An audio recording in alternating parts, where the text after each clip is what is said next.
Storm Publishing presents The Writer's Retreat, written by Samantha Vérant and read by Laurel Lefko. Prologue. People always tell aspiring authors to write what they know, to kill their darlings, to trim the fat and get to the meat of the story. Yada, yada, yada. I'll get to the point. I have better life advice. Cut out the people who hurt you. The ones who have made your life a living hell, the kind of people who are intense and dazzling at first and make you feel like the most intriguing person alive, until they withdraw their attention from you. Then it's like being plunged into complete darkness. But it's in the darkness that you can finally see the light. The blade is in my hand. The scene is a mess. What can I say? This was a crime of passion, and I'm a very, very passionate person. I'm also careful. I wipe off any traces of my existence. The countertops, the doorknobs, everything. No leaving my DNA behind. The murder weapon? The police will find it eventually, exactly when I want them to. I'm the one controlling this narrative, and I've also taken one piece of writing advice to heart. I've cut another darling out of my story. Now it's time to break out the red pen, making a couple more edits as I turn the page. Act 1. Chapter 1. Now. Revenge is best served in 12-point Times New Roman, or so I tell myself as I tap my pen on my chin, feeling a mix of satisfaction and unease. But there are sharper and crueler weapons in the world, and these days I wonder if the pen truly is mightier than the sword. I care about these things because I want to be a writer, a published author, and I know, honey, don't quit your day job, but I have to believe in myself because if I don't, who will? The small cafe tucked in the corner of the bookstore where I work bustles with activity. Patrons sit at wooden tables, the soft murmur of bookish conversations mixing with the clinking of cups and saucers. I make my way behind the counter, a lump in my chest. New York is a state of mind, and mine is absolutely spent. Don't get me wrong, I love my job as a bookseller at Brooklyn Bound, a hip and trendy bookstore in the borough of Williamsburg. However, surrounding me on all sides, the shiny covers of bestsellers with their book club stickers seem to mock me. Worthlessness is a familiar feeling, one I'd like to shake off. All I've ever wanted is a sense of belonging, to forge a deep connection with somebody, to be liked. I want a family, a sister. For now, all I can do is create imaginary relationships within the pages of my journal. A customer seated at one of the tables looks up from her book. You look really familiar. Her gaze narrows, and she gives me a head-to-toe once-over, eyes glistening with recognition. Aren't you friends with Kat Sterling, the socialite, heiress to the Sterling Spirits fortune? I wince as she mentions my former roommate, the woman who upended my life. My mouth feels dry and metallic. She who won't be named. It's like speaking a curse. And surprise, she's just been named when I'm least expecting it. I'm not really a fan of surprises. In fact, I absolutely hate them. In my experience, unexpected events come packaged with mind-numbing and life-altering glitches. My parents splitting up after 16 years of what I thought was a solid relationship. My mom moving to Italy to find herself. I'd soon learn that finding herself meant meeting Gianni, starting a new family, and abandoning me. Surprise! But the biggest shock of my life came 2 years ago when I'd walked in on my best friend in bed with my fiancé, Stephen, after a cocktail-infused party to celebrate our engagement. And not only my fiancé and one of my best friends, another woman too. The setup of my worst nightmares, all in one horrifying montage, complete with discarded wine glasses and tangled sheets. It was like a bad soap opera, I could practically hear the audience in my mind gasp in shock.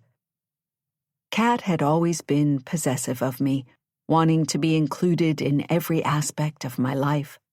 After I found her in bed with Stephen, I foolishly thought I could move away and escape her. But as I stand in the bookshop, staring out the window, I realize just how wrong I am. "I think you must have me confused with someone else," I finally say. The woman frowns and shakes her head. No, I'm certain I know you from somewhere." She scrolls on her phone, walks over to me, and then holds up a photo from Instagram. It's of me and Kat, her green eyes blazing into the camera. Kat towers over me in her designer heels, Louboutin, Jimmy Choo, YSL, who knows? And there is no mistaking me, wearing her hand-me-downs, standing in her shoes. The woman's lips pinch together, a know-it-all look. "You're Liz Montgomery, aren't you? You're friends with Kat Sterling." I clear my throat. I've encountered her type before, always stirring the pot. We're not friends anymore. Period. End of this story. For now. If there's anything else I can help you with? I eye the coffee stain on the book she's been reading and tilt my head to the side, my smile tight. "Should I ring you up?" She juts out her chin, handing over her credit card. Once the woman completes her purchase and strides out of the store in a huff, I take a deep breath. I carefully extract the well-worn printout of the query I sent to my dream agent just 1 week ago. The paper is creased from being folded and unfolded countless times. My heart beats faster as I read the words I've scrawled heavily at the top of the page. "She will represent you. Your book will be a bestseller." I look down as the Great Gatsby, a 20-pound Russian blue, snakes around my ankles. His emerald eyes glint, and his motorcycle-like purring offers comfort. Maybe I'm just a booktrovert, the kind of person who has fictional and animal friends instead of real people, because real people know how to hurt you, know exactly where to stick the knife into your heart. "Do you think I'll be published one day?" I ask, scooting down to stroke Gatsby under his chin. He blinks, but doesn't respond. I'm glad, because I would be questioning my sanity if he did. Before the white coats come and take the crazy cat lady away, I refill Gatsby's bowl with kibble. Although I'm technically not supposed to check my personal accounts at work, I pull out my phone anyway. I've been working on my book, a creative memoir of sorts, for 3 years, the story going through substantial changes as it evolved. A couple of weeks ago, I finally pressed send to about 24 agents. Since then, in addition to reading everything under the sun, refreshing my email has become my latest addiction. My jaw unhinges as I stare at the screen. There's a response. I close my eyes and pray to the literary gods. Please don't be a rejection. I've worked so hard on this book. Hours staying up until 3 a.m. or getting up at 5 to work on the manuscript. This could be my big break. My ticket out of a soul-crushing cycle of self-doubt. My hand shakes as I click the email open, my heart racing. I hold my breath and I read. To olivia.montgomery.thrillerauthor@xmail.com from victoria.foster.assistant@fosterliterarynyc.com.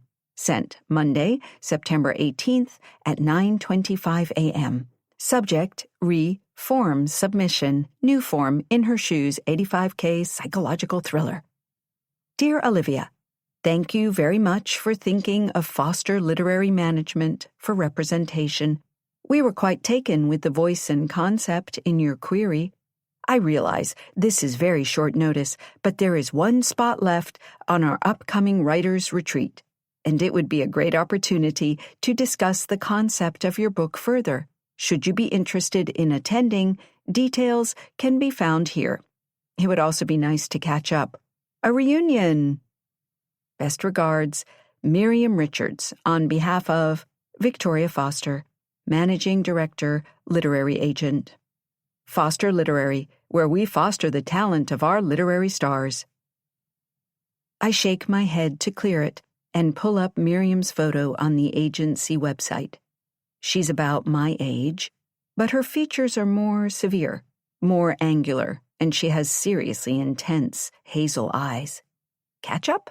She looks vaguely familiar, but for the life of me I can't place her. Maybe I'd met her at one of the 5-minute pitch sessions I'd been frequenting, trying to get the proverbial pen into the door. Speed dating for desperate writers and bored agents. What a waste of time that had been. A writing retreat is exactly what I need to get my head together, to formulate a plan.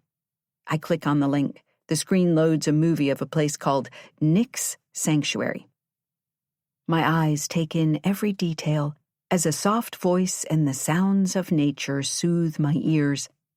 Nestled on the tranquil edge of a sparkling pond and surrounded by lush forests with sweeping views of the majestic Catskill Mountains lies a hidden gem, the Nick's Sanctuary, a resort and spa which offers unparalleled beauty and seclusion in a glacial valley. A haven. Our guests come here to unplug and reset in nature. For a moment, I find myself zoning out. Be still my beating heart. Yes, yes, yes, this is exactly what I need. But my heart lurches when I survey the departure date and price. Leaving tomorrow until Sunday for $5,000. How can I swing this? The pros and cons volley in my head.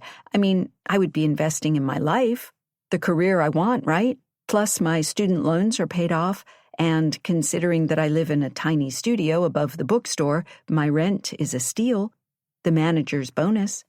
My eyes light up when I click the details for the retreat. Oh my gosh, the mentors.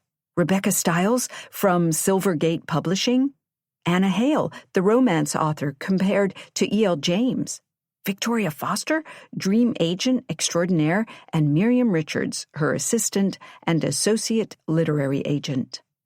The schedule is sheer perfection. In addition to writing sessions and meetings with the mentors, they offer yoga, paper and perfume making workshops, guided hikes, sunrise bird watching, and canoeing. Aside from the bird watching, not my idea of a good time, this place sounds like a dream. All meals are farm to table, served with local wines and spirits.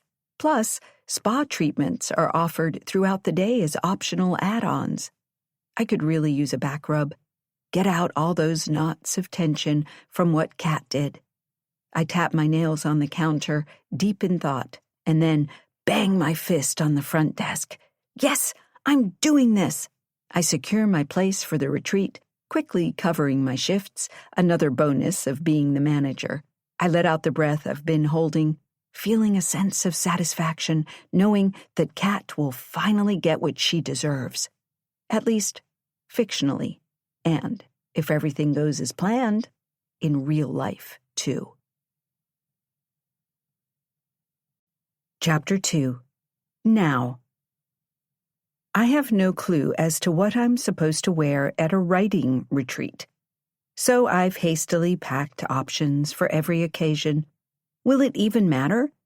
I'm going to be judged on my prose, not my appearance. Before slamming the suitcase shut, I tuck my journal in the bottom compartment. Like an American Express card, I don't go anywhere without it. It's early in the morning when I drag myself and my heavy bag onto the sidewalk. I feel like I've walked into a sauna, the city seeming to exhale along with me as I catch my breath. We're in the midst of an Indian summer and everything feels heightened. New York City, particularly Williamsburg, Brooklyn with its edgy energy, seems in tune with my nervousness. That's why I love living here. No space for softness, no forgiveness in the crowd. And it's funny because I've been trying hard to work on forgiveness, but I'm finding it impossible to forgive her. I pull my phone out of my purse and snap in my earbuds, a song coming to mind. I click on Spotify. Soon, Timbaland's Apologize, featuring One Republic, resounds in my ears. People brush past me without a second glance, every person a moving part in the city's endless machine. Mechanics. I love envisioning how everything works. The reason I'm drawn to writing. I watch. I observe. I take everything in. Across the street, a deli owner pushes his sidewalk sign onto the street, and a couple hustle down the block with impatient strides, laughing, oblivious to the heat.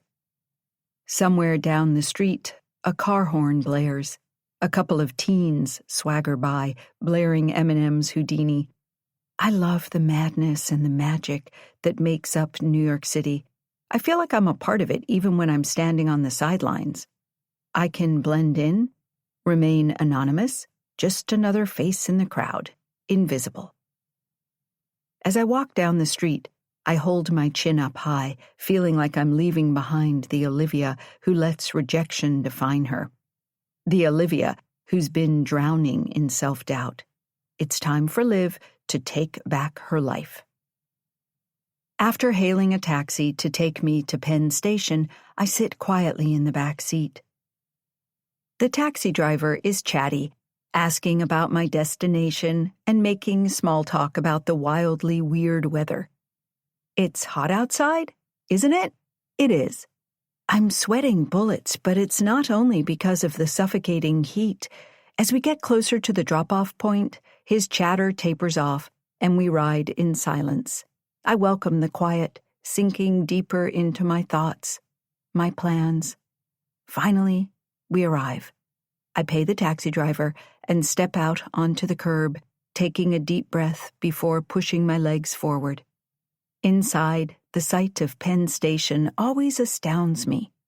People scramble in front of me, going somewhere, possibly searching for the next corner of life like me, their faces illuminated by the bright neon lights of signs and screens displaying departure information. The scent of coffee and fast food lingers in the air. The ground vibrates under my feet as trains rumble through the station. The air is humid, heavy, and my clothes stick to my skin. I find myself taking in another deep breath. Keep calm and keep moving on. After grabbing a cup of coffee and a banana, I skirt through throngs of people, finding the signs to lead me to Moynihan Trail Hall, the Amtrak station. A couple of wrong turns later, I make my way to the platform, find the wagon, and take my seat. 5 minutes later, the train jolts along the tracks, my heart racing right along with it. The promises of fresh air and blank pages begging to be inked pull me forward like an invisible thread. As I settle in for my journey, coffee spilling, I take out my phone to text Mark, canceling our plans for this weekend. Before I do, I pull up a snapshot I'd recently taken of him, asleep, curled up, long eyelashes. When I first met Mark, I thought he was the most beautiful disaster I'd ever laid eyes on.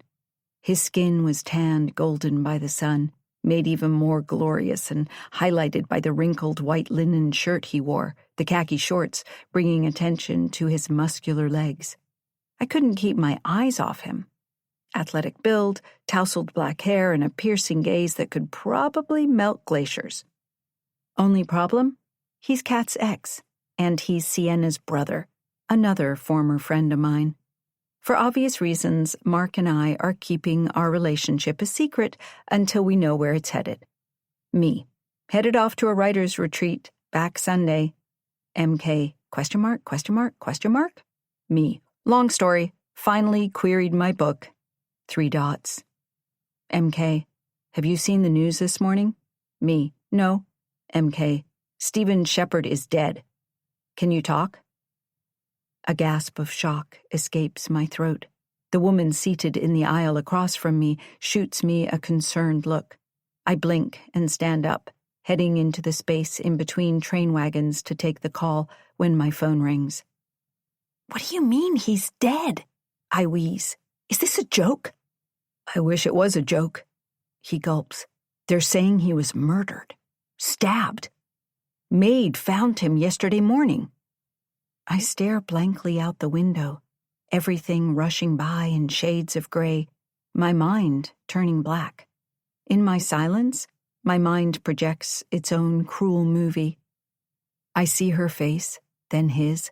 I see them in bed together, laughing, unashamed. I suppose I should be more upset that Stephen is dead, but I'm still not over his betrayal. Her betrayal. How can grief even find a place in my heart when it's so crowded with anger and hurt? Liv, are you okay? You're not saying anything. I don't know what I am. I've seriously got to get my act and my head together. I think I'm in shock. Yeah, me too. He groans. Everybody is. His parents will be planning the funeral once his body is released. Mark issues a slow, steady breath. Look, I hate to drop this news on you like this, but I wanted you to hear it from me first. Stephen's will. My heart sinks even further. Mark is Stephen's family's attorney. What about it? He left everything to you, Mark says with a sigh. I shake my head in disbelief, let out a stunned breath. No, that can't be right. His parents called me. He listed you as the sole beneficiary of his estate. I blink and hunch over, placing my hand on the wall to steady myself, feeling the rumble of the train. My heart. I can't believe it. Why would he do this? I ask. We were done. We were over. Life goes on. I don't know, maybe he wanted to make amends, or maybe he just couldn't let go of you completely. His parents will contact you. I nod, unable to find my voice, and let out a soft groan. I can't think. Let's change the subject to something not as morose. What's up with this blasé response? I'd expect something more from him, some sign of emotion. Aren't you upset about Stephen's death? Of course I am. We used to be friends, he says with a groan. Emphasis on used to. Tell me about this writer's retreat. Where is it? I swallow, wondering how he could just change the subject so dismissively. But that's Mark, all business. The Catskills?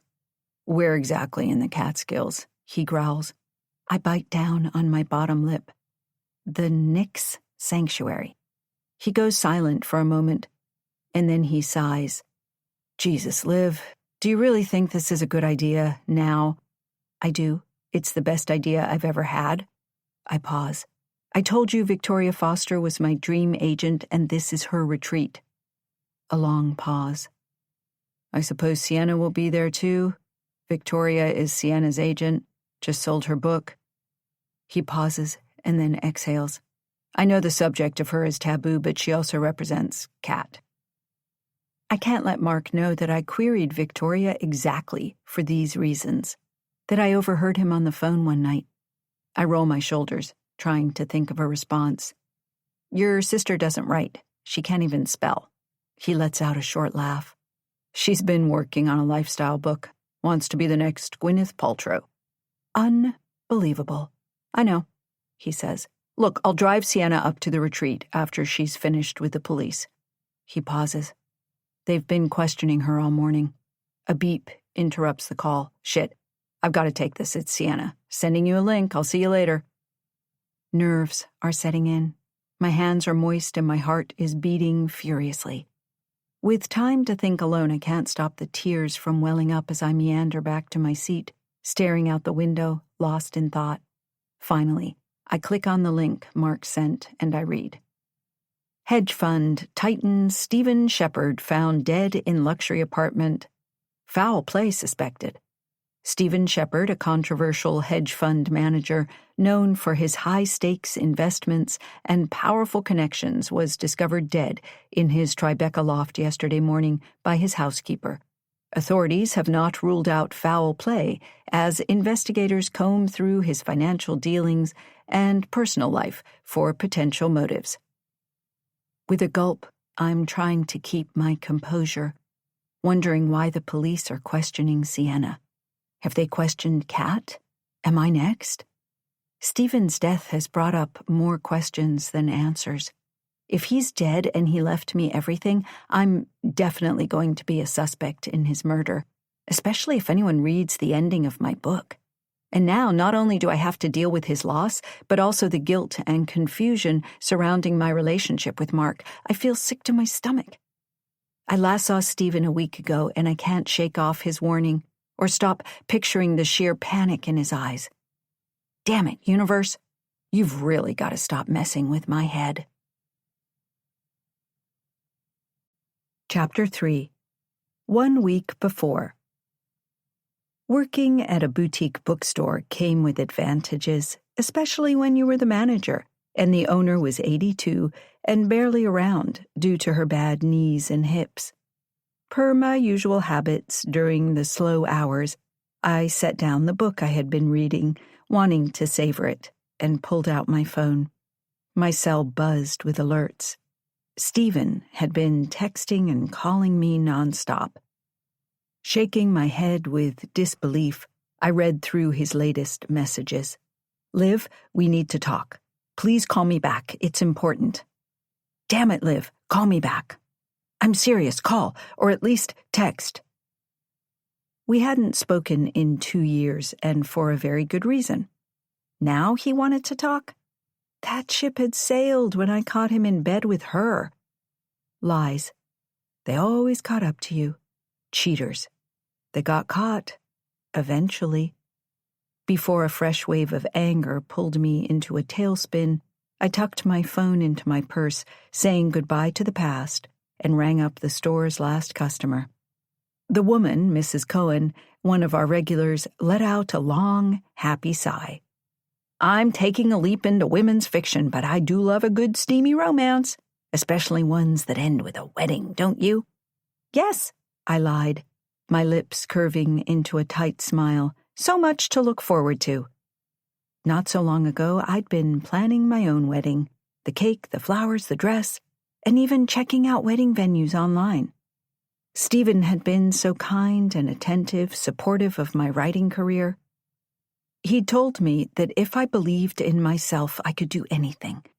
Now, I couldn't stop hearing his excuses. I was drunk.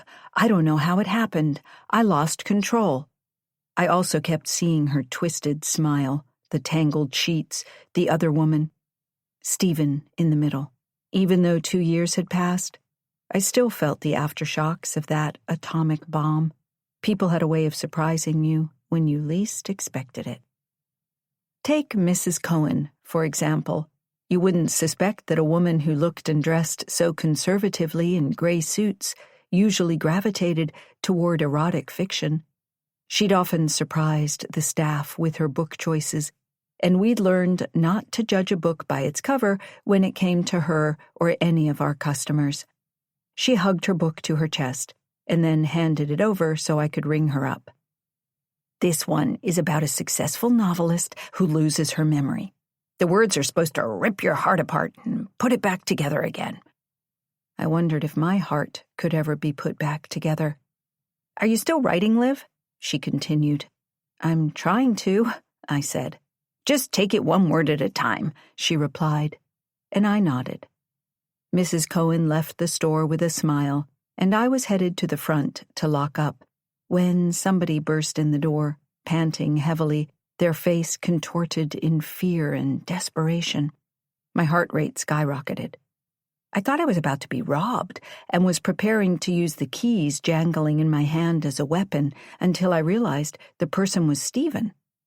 It took me a moment to figure out who he was. This was not the usual put-together man I'd known. His sandy blonde hair was tousled, his expensive suit rumpled and wrinkled, and his usually sharp eyes were bloodshot. His eyes, once filled with love and excitement for our future together, now appeared deranged. Eyes that used to meet mine when we talked over our future plans, how many kids we wanted to have, where we wanted to live, the places we dreamed of traveling together, arranging them alphabetically. The Amalfi Coast, Amsterdam, Australia. We were on M when the shit hit the fan. Machu Picchu, the Maldives, Madagascar. He was my first everything. First love, first relationship. I'd wanted somebody to see the real me, to love and accept me, all of my flaws and awkward past included. I thought that man was Stephen. I was wrong. What the hell are you doing here? Stop calling, stop texting. Just stop. I don't have time for this. I don't have time for you. Damn it, Liv, just give me a minute, he pleaded, raising a finger. 1. I rolled my eyes, crossing my arms over my chest. Are you forgetting about the restraining order? His shoulders slumped, and he let out a heavy sigh. I'm sorry about that. I am, he said, his words slightly slurred. I really need to talk to you. My guard went up at the mention of talking. He'd always been good with words, manipulating them to get what he wanted, the reason he was a successful hedge fund manager. I looked at my watch. You have 60 seconds. He rocked back and forth on his feet, his body swaying. Have you been drinking? I asked, raising an eyebrow. He shook his head, no, solemnly, but I could smell the alcohol on his breath. Look, Liv, I made a mistake. A huge one, he pleaded as he ran a hand through his hair. Our relationship didn't end in the best of ways. Understatement of the year, I said, my tone dripping with sarcasm. Why are you here? I've kept in touch with her. About a month ago, I told her I wanted you back, that I wasn't over. His voice trailed off. I met his gaze, his eyes wide, pleading. I tried to close the door when he stopped me, latching onto my wrist. Just hear me out. Nausea churned in my stomach at the realization that he was still in contact with her. I held up my hands in the stop position. Pull yourself together. This conversation is over, I said with force. And so are we. I glared at him and he pulled his hand away, shoving it into the pocket of his pants. He blinked and then nodded, head down. I know. I just told her that so she'd back off, leave me alone. He gulped. Liv, she's not right in the head. She went even more ballistic than you did. The woman he referred to didn't express her emotions, save for raising her nose and making you feel like shit. She got off on being a prima donna. Maybe she'd changed? Maybe somehow, someway, she'd discovered a beating heart inside her empty chest? Whoa. I took a step back. I didn't mean to cut your hand. I gave you that letter opener, even had your initials carved into it, and I didn't want you to have it after what you did. I can't believe things got so out of control. He clasped my wrist again. I'm sorry. Apology accepted, I said, pointing to his waiting town car and the increasingly impatient driver sat inside it. And I'm sorry, I went, what did you say? Ballistic? You had every right to be angry. About the restraining order, she's the one who told me to file it. I forced a tight smile, my heart beating faster with each passing second. Good, I managed to say through clenched teeth. Now that the air is cleared, can you go away? Now? Stephen's face contorted in worry, his hands jumping to his hair and pulling at the roots. Liv, I only came here to warn you. It's getting out of control. His voice trembled. She was crazy in high school. She's even crazier now. She's been following me, stalking me, and it's gotten so bad over the past month that I'm moving to a new place in a couple of weeks. With a doorman, security.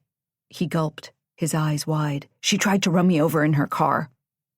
My stomach turned. And? Your problem, not mine. What does any of this have to do with me? I demanded. His eyelids flickered to a close, his jaw tense. I think she's going to come after you. You should move. Jesus, Stephen, I muttered. I have to go. Take care of yourself, okay? His last words echoed in my mind as I slammed the door shut and locked it, my heart still racing. You don't know what she's really like. Chapter 4. Now. Oh, I know exactly what kind of a person Kat is. Part of me is terrified to potentially come face to face with her, but the other part of me is confident because I know how she operates. Like a surgeon, dissecting everything around her. The rhythmic chugging and rumbling of the train is not a comforting backdrop to my paranoid thoughts, nor is the darkening sky outside, the clouds rolling in ominously. Even the air feels electric. my mind pulsing and throbbing in currents. I glance out the window into the darkening sky. It's a strange, hazy color that I can't quite place. Colors swirling, greens, grays, blacks, colors coming together like I've never seen before. And it's making my heart race with a mix of fear and exhilaration. The calm before the storm. Stephen's warning is running in a constant loop in my mind, like a song you can't get out of your head. His words have hit a nerve, unraveling a string of memories that I've buried. And now, hurtling toward my destination, I can't shake off an unsettling feeling. Like the weather, Kat has always been unpredictable. Does she know about Stephen's death? If so, is she going to come after me? My thoughts are interrupted as the train stops at a platform. Every passenger coming onto the train seems to be a potential threat. And now I'm glancing over my shoulder every few seconds. Whatever happens on this retreat, I know one thing for certain. I'm totally over being a supporting character in my own story. It's time to change the narrative. Soon the never-ending landscape of cold concrete buildings slowly fades away, revealing the stunning beauty of the Hudson River, the valleys, the mountains spread out beside me like nature's candy. It takes 2 hours for the train to reach the quaint town of Hudson. After grabbing my belongings, the feeling of being watched only intensifies as I reach the exit and step out into the open street. With a shudder, I pull out my phone to check for the pre-booked and outrageously expensive Uber to take me to Nick's. My eyes scan the crowded parking area, searching for the driver's red Honda Civic. After a moment, I spot the matching license plates and begin to make my way toward the car. Glancing at my watch, I note that it's 9:25 a.m. on the dot. Perfect timing. I give a small wave and notice an elderly man with warm, kind blue eyes peeking at me from behind the steering wheel. "You must be Olivia," he says. I am. "Are you sure?" I laugh. "Sorry, I'm a little bit out of it." "Hank." He gets out of the car and pops open the trunk, placing my bag in it. "Hop on in. Get comfortable."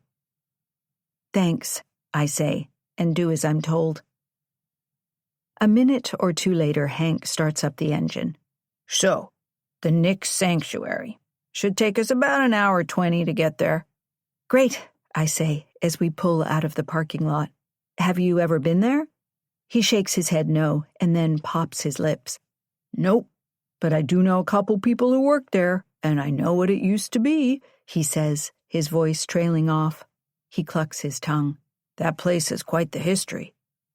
My heart stutters. "And what did it used to be?" His eyes meet mine in the rearview mirror. "Do you know who Tobias Rain is?" Everybody does. Years ago, his arrest had been all over the news, and there's the more recent documentary, but I haven't watched it yet. A local, I'm wondering what he knows. I don't. "He was the leader of that cult, Nexus. His followers were called the Rainmakers. About 10 or so years back, maybe more, he was arrested and convicted of racketeering, human trafficking, sex trafficking, extortion, fraud, and, he pauses dramatically. There are also rumors about a connection to a murder." I blurt out a cough, my eyes so wide they hurt. Hank laughs, low and warm. "Don't worry, it's changed. Around 6 years ago, somebody purchased his land from the government. Nice price they got, too, really undervalued, especially with the view they have." He clears his throat. "What I hear from folks is that they're doing great things, really helping out the local economy by giving people jobs, great products. My wife buys their perfume." "So it isn't a resort?" He nods his head. "Oh, it is, but they're doing other things, too." "What kind of things?" "Making all sorts of products. Candles, soaps, perfumes, paper." He lets out a chuckle. "Even some high-grain alcohol called eau de vie. It's awfully strong." "Interesting," I reply, nodding my head. I didn't know about the products. I pull out my phone. Hank's eyes meet mine in the rearview mirror. Until we get closer to any of the big resorts, you won't have reception. I look at my screen. It's true. I have 0 bars. He grins. You like music? I do. Me too. Always puts me in a good mood. He clicks the radio on, the song playing a remake of Tears for Fears, Mad World. Hank hums along, oblivious to the war I'm fighting in my head. I like the oldies. Grew up with this song, he says. I prefer the original, but this one isn't so bad. A deep frown pulls at my face, the lyrics haunting. Mind if I open the window? I ask. Hank briefly looks over his shoulder and grins. Not at all. The window slides down with a smooth mechanical hum. My nose tingles with all of the scents, mostly pine. The air is pure on my tongue, void of pollutants. It's a refreshing break from the city. Everything is beautiful, cleansing, but I know better than to trust outer appearances. Forget about my senses. I now rely on gut instinct. Chapter 5. Now. The car climbs steadily up a long, steep driveway, tires crunching over the gravel, while my brain wrestles with a mix of dread and anticipation. Towering pine trees flank the sides of the road, and the rough scent of damp earth mixes with the crisp aroma of pine. Nature has a way of making you feel small, insignificant. Shivers scurry down my spine when a massive black bird glides past the front window and then into the forest. I'd all but forgotten the untamed inhabitants of nature, and my aversion to feathered creatures momentarily resurfaces. This could be a bad omen, and my hand involuntarily shoots to the scar on my cheek. Before I have a panic attack, my gaze fixes on the winding path ahead as the car gradually rolls to a stop before an imposing pair of tall iron gates, the bold bronze Nix logo gleaming like a beacon on them. Fog curls low across the road, slinking into the trees like something alive. The engine hums softly, and Hank glances over his shoulder. I guess this place really values their privacy, or perhaps they want to keep people in. Or out. Hank lowers his window and reaches out to press the call button. I swear I see a flash, like a photo being taken. My imagination might be playing tricks on me again, but the light is even more electric here, the air at least 15 degrees cooler. The sky, a dull hazy gray, is slowly bruising at the edges. A storm is coming. I see it whirling in the wind that's picking up in bursts, whipping the bushes like whips, feel it in my gut. Ready or not, here I come. I'm over hiding from her. I may not be as calculating as she is, but writing is the way I've been dealing with what's happened in the past, taking creative liberties with the story, with her character. I've got to get my head together. I've got to think like her, act like her. Kat hates confrontation. She's the type of person who lets things simmer just below the surface, picking apart every exchanged word in a conversation until it warps into something worse, and then boom, she explodes. It's not loud, but sharp and precise. At least we have something in common. I can't wait for her to get wind of my book. A moment or two later, a female voice crackles over the intercom. Welcome to Nix. Guest name? Olivia Montgomery? I reply, taking in a deep, steadying breath. The gates slowly creak open to reveal a long driveway, bordered by meticulously manicured bushes and vibrant flower beds that lead up to a grandiose building. Kat's perfection. Not one leaf, not one flower out of place, every blade of grass and every petal perfectly arranged. Like nothing bad could happen here. The leaves on the trees are already turning, bursting in reds and oranges, the change from late summer to fall. This only makes me think of how people can turn on you in the blink of an eye. How 1 minute you could be living in the lap of luxury, and the next minute out on the street, trying to stay alive. The lump of dread settling in the pit of my stomach evaporates as we near the resort, just like the photos on the website, but even more breathtaking in person. Glass and cement, the Knicks building itself commands attention, yet with its clean lines, becomes one with its surroundings. An enormous terrace juts out of the side of the building as if it's suspended in air and offers a panoramic view of the Catskill Mountains, their rough and steep slopes cloaked in a surreal, ethereal light. In the distance, a sparkling pond shimmers, drawing my eye to the flurry of movement upon its surface. I watch as geese, by my count at least 20, perhaps 50, paddle noisily about, their honks echoing off the water. This is not the welcoming committee I'd expected. Hank breaks my stunned silence by opening the door. "Man, this place is beautiful," he remarks with an appreciative whistle. I point at the geese, my mouth wide with horror, and Hank's blue eyes crinkle in amusement. "You afraid?" he teases. I nod, my shoulders sagging. "Very. I'm terrified of anything with feathers. It's a long story." Nodding his head with understanding, Hank exhales and then pops his lips. "Sure, sometimes a goose might hiss or even chase you. But if you respect their boundaries, you'll be fine." I remain immobile, sinking deeper into the seat, every muscle tensed. If I don't move, they can't come after me. "Do you want me to walk you up?" he offers. To the geese? No, thank you," I stammer. "No," he clarifies with a low chuckle. "I mean to the resort." Taking another measured breath, I remind myself of the reason I'm here, to reclaim my life. Even with that purpose burning inside me, I still ache for some reassuring support. Yes, please," I finally say. "That's very kind of you."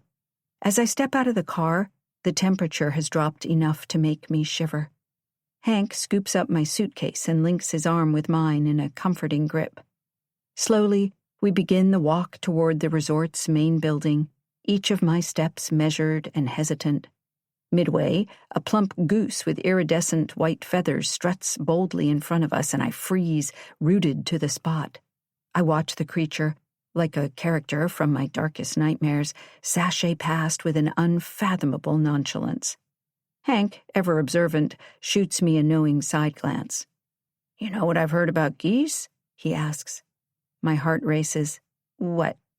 "If you're scared," he continues in a conspiratorial tone, "just imagine them wearing underpants. Tighty-whities." Despite my rising anxiety, I cannot help but burst into a nervous, shaky laugh as my feet find the first step of the front porch. "Thanks, Hank," I managed to say. "It was nice chatting with you, Olivia. You'll be just fine," he assures with a warm wink. "Have a nice time." I watch him stroll back toward his car, a whistle escaping his lips. Reaching for my phone, I want to leave Hank a generous tip, but my heart sinks as I note the absence of signal bars. The realization of how cut off I am from everything hits me hard. Perhaps that is the point, to strip away all external clamor and force me to confront my own thoughts head on. Yet the silence is far louder than I'd anticipated, especially given the deeper reasons as to why I'm on this retreat, reasons far beyond my aspirations to write. I've already lived through my story and I've survived. And if I have my way, the ending is going to change, because I'm not the only one with a past. Chapter 6. Then. Cat. Summer had come to a swift end, and I was looking forward to the start of a new school year, hanging out with my tribe. I guess I was the leader of our motley crew. Our families were connected, and we basically had the same story to tell. Rich girls shipped off to an elite boarding school on the Hudson River, about an hour from the city, close, but far enough away. Despite all the broken promises that piled up like unpaid bills, we led lives of luxury, each moment fed to us on silver spoons. The promises were small things, vacations that never happened, birthday gifts that were always on the way, and family time together that was perpetually postponed. Yet even as these letdowns accumulated, we never had to worry about where our next meal was coming from because our lives were cushioned in comfort that made the sting of each broken word just a little more bearable. "Here, darling, it's a Rolex. Isn't it beautiful? We'll see you at Christmas. Kiss, kiss." Woodford Hall was a small school filled with 475 students and teachers that resented us. Like our parents, the faculty didn't care what we did with our free time. As long as we got good grades, they turned a blind eye when we snuck cigarettes, went into town bribing the local vendors for alcohol, and basically got up to no good, while our parents attended charity functions or cruised around Europe on their yachts. Reflecting on those years, I wonder if we had too much freedom for our own good. We roamed without boundaries, believing we were invincible and that nothing could ever harm us. If I had a daughter like me, I'd put her on a very tight leash, especially knowing what I know now. The world seemed safer then, but maybe it was just an illusion we chose to believe. I can see now how naive we were, how foolishly we rushed into situations without considering the consequences. That kind of unrestrained freedom made us reckless. We thought we were living life to the fullest. But were we just setting ourselves up for the kind of disillusionment that comes with growing up? Other girls had attempted to join our group, but they never quite fit in, mostly because they tried too hard or wanted something from us. But I digress. In those days, I don't know why. Maybe I was PMSing. Maybe I was bored. Maybe in my heart I was truly one of those mean girls. But the bullet of insults spraying from my mouth couldn't be stopped. "Did you go dumpster diving today? Nice outfit. Where'd you get your hair done? A pet shop? Instead of sucking up to us, go suck on one of the teachers." Maybe I was angry at the world. Maybe I was angry with my parents for shipping me off. Maybe I was angry at everything. But one day, after a particularly cruel takedown, a girl walked up and pointed a sturdy finger at me. "Why would you treat somebody like that?" she scoffed. "You're nothing but a spoilt brat." Livid, my head snapped up and I met this girl's intense death glare. Her eyes were the coldest and clearest of ice blues. Her hair, a frizzy strawberry blonde mop on her head. Her nose slightly crooked. Her teeth with blinged-out braces. She wasn't a beauty in the classic sense, no, but there was something about her that worked. "Who do you think you are talking to me like that? Don't you know who I am?" She laughed in my face. I would have too. "Oh, I know exactly who and what you are, Cat Sterling." I swallowed. "And you are?" "Morgan Rain." She looked me up and down, blue eyes like crystal lasers. "I'd say it was nice meeting you, but no, I'd be lying." "Wait," I said. "Can we start over? Join us." Morgan turned around, her hypnotizing eyes locking onto mine.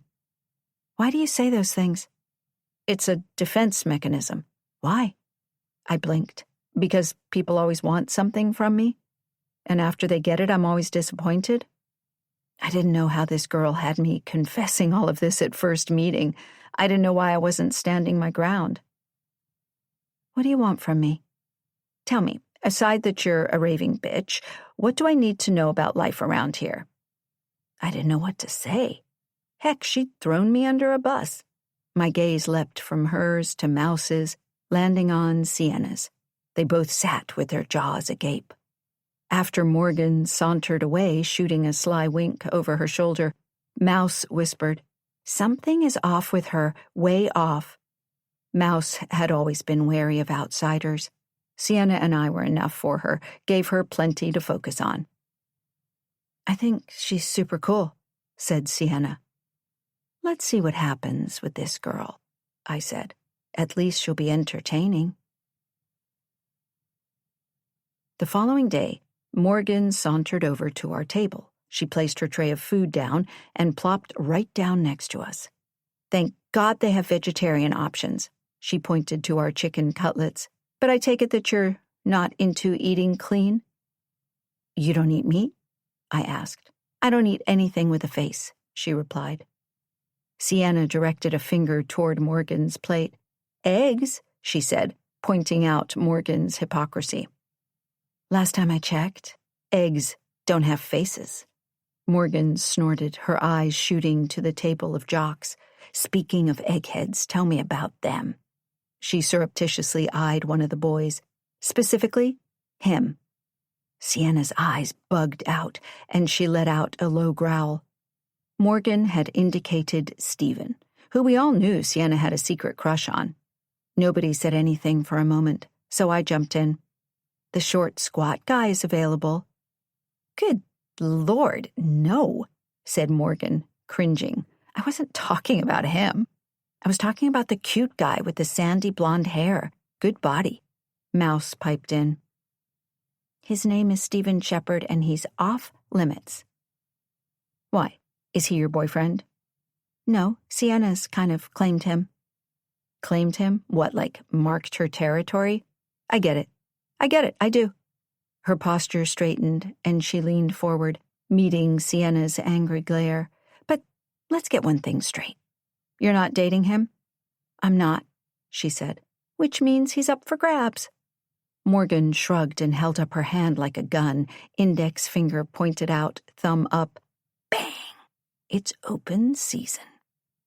Sienna pushed her tray forward, spilling her water everywhere. I grabbed her wrist before she bolted. Look, Morgan, that's not the way things work around here. You'd be breaking girl code. I pointed to the loser table. There's room for you, over there. Whoa, she exclaimed, her hands held up in mock surrender. I was only kidding. No, you weren't, hissed Sienna. But I was, she said. Look, if you want to land him, you have to be unattainable. You have to be a goddess, and I can help you. Help me what? Tap into your true nature, your goddess nature. And what is it that you teach? I asked. Mindfulness, unlocking your full potential, and, well, like I said, tapping into your powers as a goddess. Mouse snorted. Bullshit. Don't believe me? Come to Nexus and meet the master, my teacher himself. Sienna, who'd remained silent, finally spoke up, her voice low. Nexus, what does that even mean? Morgan's smile widened. It means finding yourself and your true essence, your goddess self. She paused. Who has a big car we can all fit into? Why? I responded, already sensing where this was heading. Morgan beamed. Because I don't have a driver's license. It's Friday, and if you're up to it, we can spend the weekend there. I'm sorry, where? Asked Sienna. Nexus. Morgan's eyes sparkled. You'll be able to experience everything firsthand for yourselves. The three of us exchanged nervous glances. I don't know about this, said Mouse, her fingers tapping frantically on her phone. We're supposed to see our parents on the weekends. Sienna cut her off. One weekend won't hurt. And our parents are never home. We should at least see what it's all about. Mouse sighed, and I could see her resistance crumbling. We'll take my car, I said, making the decision for all of us. Great, said Morgan. Pack light. You'll mostly need comfortable clothes for the workshops and some swimwear for the pond. The bell rang, signaling the end of our lunch hour. A few minutes before 4, we met in the parking lot. Mouse muttered, I think this is a bad idea. I bet something like this is expensive. You'll be my guests this weekend. I have an in with the founder, said Morgan with a laugh. She leaned forward, her gaze intense. No more excuses. This will be good for you, for all of you, and you'll find you'll have a home away from home with people that care about you, believe in you. Nope, said Mouse. I don't do ponds, and I don't do well in group settings, not my cup of tea. Stunned, we watched Mouse walk off. Bye, have fun, she said, looking over her shoulder and waving. Unlike you derelicts, I'm seeing my parents this weekend. They're sending a car to pick me up. She's really missing out, said Morgan, shaking her head. a rogue strawberry blonde curl falling over her right eye. "This is going to be the start of something great. Can you feel it?" I did. A shiver ran up my spine. "Welcome to my inner circle."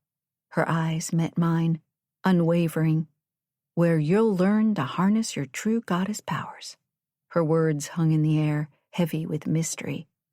Maybe it was because I was so young and still impressionable, still trying to find my place in the world and understand the people around me. Perhaps it was her unshakable confidence that made her seem larger than life. Perhaps it was because she dared to put me in my place. Whatever the reasons, I was completely under her spell. Chapter 7. Then. Cat. Soon the Escalade bumped along a gravel road flanked by towering pine trees. I stopped the car in front of formidable iron gates, the Nexus logo emblazoned in gold. Morgan jumped out of the passenger seat, rang a buzzer. The gates opened with a loud groan and she jumped back in. "Just pull up in front of the main building." I did as instructed, and the three of us got out of the car, instantly hit with the fresh scents of nature, pine, and if my senses were on point, sage, rosemary, and thyme. A pond sparkled in the distance, a group of people doing yoga in front of it. Everybody dressed the same in loose orange clothing, geese honking and waddling around them as if joining in. And then he walked out of the main lodge. He placed his hands in prayer position, bowed, and said, "Namaste, welcome to Nexus." Morgan raced toward him. He pecked her cheek with a soft kiss. "Tobias, these are my new friends," she said, waving her hand to indicate us. "The ones I told you about." One by one she introduced us, and then she winked. "Girls, I'd like for you to meet my teacher of life, my dad." My gaze shifted between them. "Just call me Tobias," he said with a cheery smile. "Shall we get you settled into your rooms, yes? You can change, and then Morgan and I will take you on a tour of the property, tell you a little about what we're doing here." Sienna nodded, blue eyes wide. "Change into what?" I asked, eyeing my outfit. I wasn't wearing my school uniform, but casual weekend clothes. "We're all the same here." He let out a soft laugh. "Time for your first lesson. Material possessions, the designer jeans, the jewelry, are prohibited during your stay. Here our focus is on nature, and human nature, finding out who we are without the constraints of modern society. No competition, no wishing for more, no makeup hiding your flaws. You can leave your bags in your car. We have everything you'll need." "Understand?"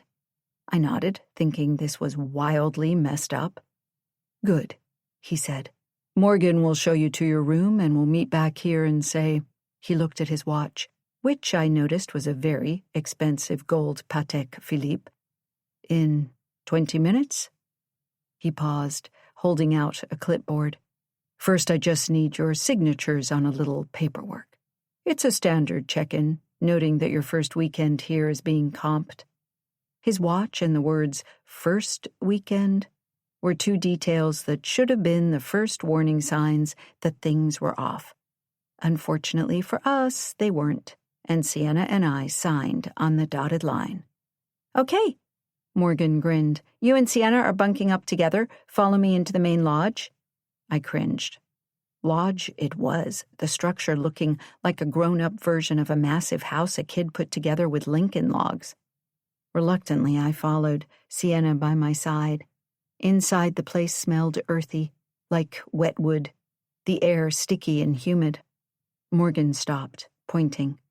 "The communal dining room is there." She laughed. "Here we eat anything that doesn't have a face. So no meats, no fish. Also, if you need Wi-Fi, this is the only area to get it." And this situation was getting worse by the second. We followed Morgan up steps that creaked precariously. She led us to a room with a bunk bed. As I saw what was missing, a sense of dread slowly crept into my system. Why isn't there a door? Because doors block energy. Morgan looked at me like I was nuts and then pointed. Your clothes are on the bed. Settle in, change, and I'll meet you out front in 20. Before she left, I exchanged a concerned look with Sienna, but she was grinning. This is so much fun. We're on a camping adventure. My idea of camping would be to hole down in the Ritz. Glamping, with champagne caviar and 1,200 thread count sheets. I turned around to find Sienna changing into loose orange pants with a horrendous matching top. She looked like a nurse wearing scrubs, or maybe a prisoner. Orange was a very pretty color, but it definitely wasn't the new black. What? She asked. Seriously? You're not finding any of this strange? At all? I eyed the room. And, well, kind of dirty? No, I like it. I really do. I like the whole concept of connecting to nature and to myself. She grinned. I'm glad we came. I just go with the flow, she said with a tisk. And don't forget this was your idea. 20 minutes later, dressed in orange scrubs and wearing white Crocs, we met Tobias outside, and I wondered aloud where Morgan was, but he instructed us not to talk, brushing the question off. He led us up a path, explaining how the trees have roots, how they communicate underground like a secret network. He glanced over his shoulder. It's the ultimate Wi-Fi, but better. And then he stopped walking in front of a hedge. We're all connected. We followed him through the bushes, leaves sticking into our hair, branches pricking into our skin, finally ending up in a clearing, a large statue in the middle. This is Nyx, a statue of the goddess. The flowers surrounding her, the yellow, orange, and purple ones, are Nemesia, representing her daughter, the goddess Nemesis. Don't let her name fool you. Yes, the word now means rival or enemy, but Nemesis's role in Greek mythology was about creating balance. The reason one of her symbols is the scale. And, he chuckled, Nemesia in Greek, nemesion, means friendship. Oh, gods and goddesses, I wanted out of there, away from him. Please have a seat. Let the wind blow in your hair. Feel the earth, he instructed, and so we did. His eyes flashed onto ours. Nyx was the goddess of the night, the goddess of the stars. Her statue is here to represent our dreams, our deepest desires, because sometimes what do we do when we wish for something? Sienna mumbled, We wish on a star? Exactly. And in the darkness, we hope for light, said Tobias. I'm the light. I'm here to listen to your wishes, to help you come up with the answers to achieve your dreams. That's our purpose here. So, Sienna, what is it in life that is blocking you? To my surprise, Sienna answered, I don't know. I feel stuck. Sometimes I feel like I don't know who I am, like I don't have a real identity of my own. Lemming syndrome? Yeah, I guess. Who do you want to be? Me? Guess what? You are already you. He winked. I see a wonderful woman in front of me. A smart woman. He paused. When you look in the mirror, what do you see? A follower. Well, it's time for you to become a leader. And good thing we don't have mirrors here. Take the time to reflect, without the reflection. I twiddled a blade of grass between my fingers. I was so not expecting a therapy session. Been there, done that. Did it work? No, it did not. Tobias noted my discomfort. Cat? My eyes met his. Yes? I bet I can guess what you want right now. I bet you can't, I said. But I can. His blue eyes lit up. You want to bolt right out of here. I swallowed. Boy, did he have me pegged. That obvious, huh? Yes. I know you're the skeptic among us. He let out a soft laugh. But humor me. Aside from thinking about escaping this excruciatingly painful first session amongst your friends, surrounded by the beauty of nature, I'd like to know what you really want out of life. He held up a finger, shaking it solemnly, his lips pursed together. No, I'd like for you to think, really think before responding. After a couple of charged moments, Me staring at the statue of Nyx, Tobias focused his attention back on me. "Kat, have you thought about my question?" My heart sank. I did. And? "I'd like to know that my friends are truly my friends." I gulped. "And I'd like for my parents to acknowledge that I exist." And then I started bawling. I hunched over, feeling hands rubbing my back. Tobias's voice rang loud and clear. "In order for you to get in touch with your inner goddess, nobody else but me is to touch you. No relationships outside of Nexus. Nothing. Understand?" We nodded. Of course, telling teenage girls with raging hormones not to have relationships would never work. But what he didn't know wouldn't kill him. Tobias stood up, raising his arms in the air. Then he made the sign of the cross, tapping his forehead, his left shoulder, and then the right one. "In the name of the Mother, the Daughter, and the earthly goddess." His eyes met ours, one by one. "Say it with me. And feel the power within yourselves. Tap into your inner goddesses." My eyes focused on the statue of Nyx, and then I surveyed the land, this place. I was a goner. I wanted everything. Chapter 8. Now. I think back to the stories Kat shared with me about her experiences at Nexus, but they're just that, stories. Things she'd probably thought would make her look more human and relatable in my eyes. Kat always thought she was a goddess, untouchable, bending the world to do her will. But even the gods and goddesses have histories they can't escape from. I steel myself for the situation I've put myself in and walk toward the doors, which automatically open upon sensing my arrival and close smoothly behind me. Once inside, I survey my surroundings, scanning the details from the travertine marble floor to the crystal chandeliers hanging over my head, to the gas fireplace, roaring in the far corner, everything sparkling in hues of gold. Nyx is definitely not the rustic lodge nestled in the woods Kat had once described, but a luxurious haven, a sanctuary. Part of me can't help feel impressed, even though I know something dirty lingers beneath the surface.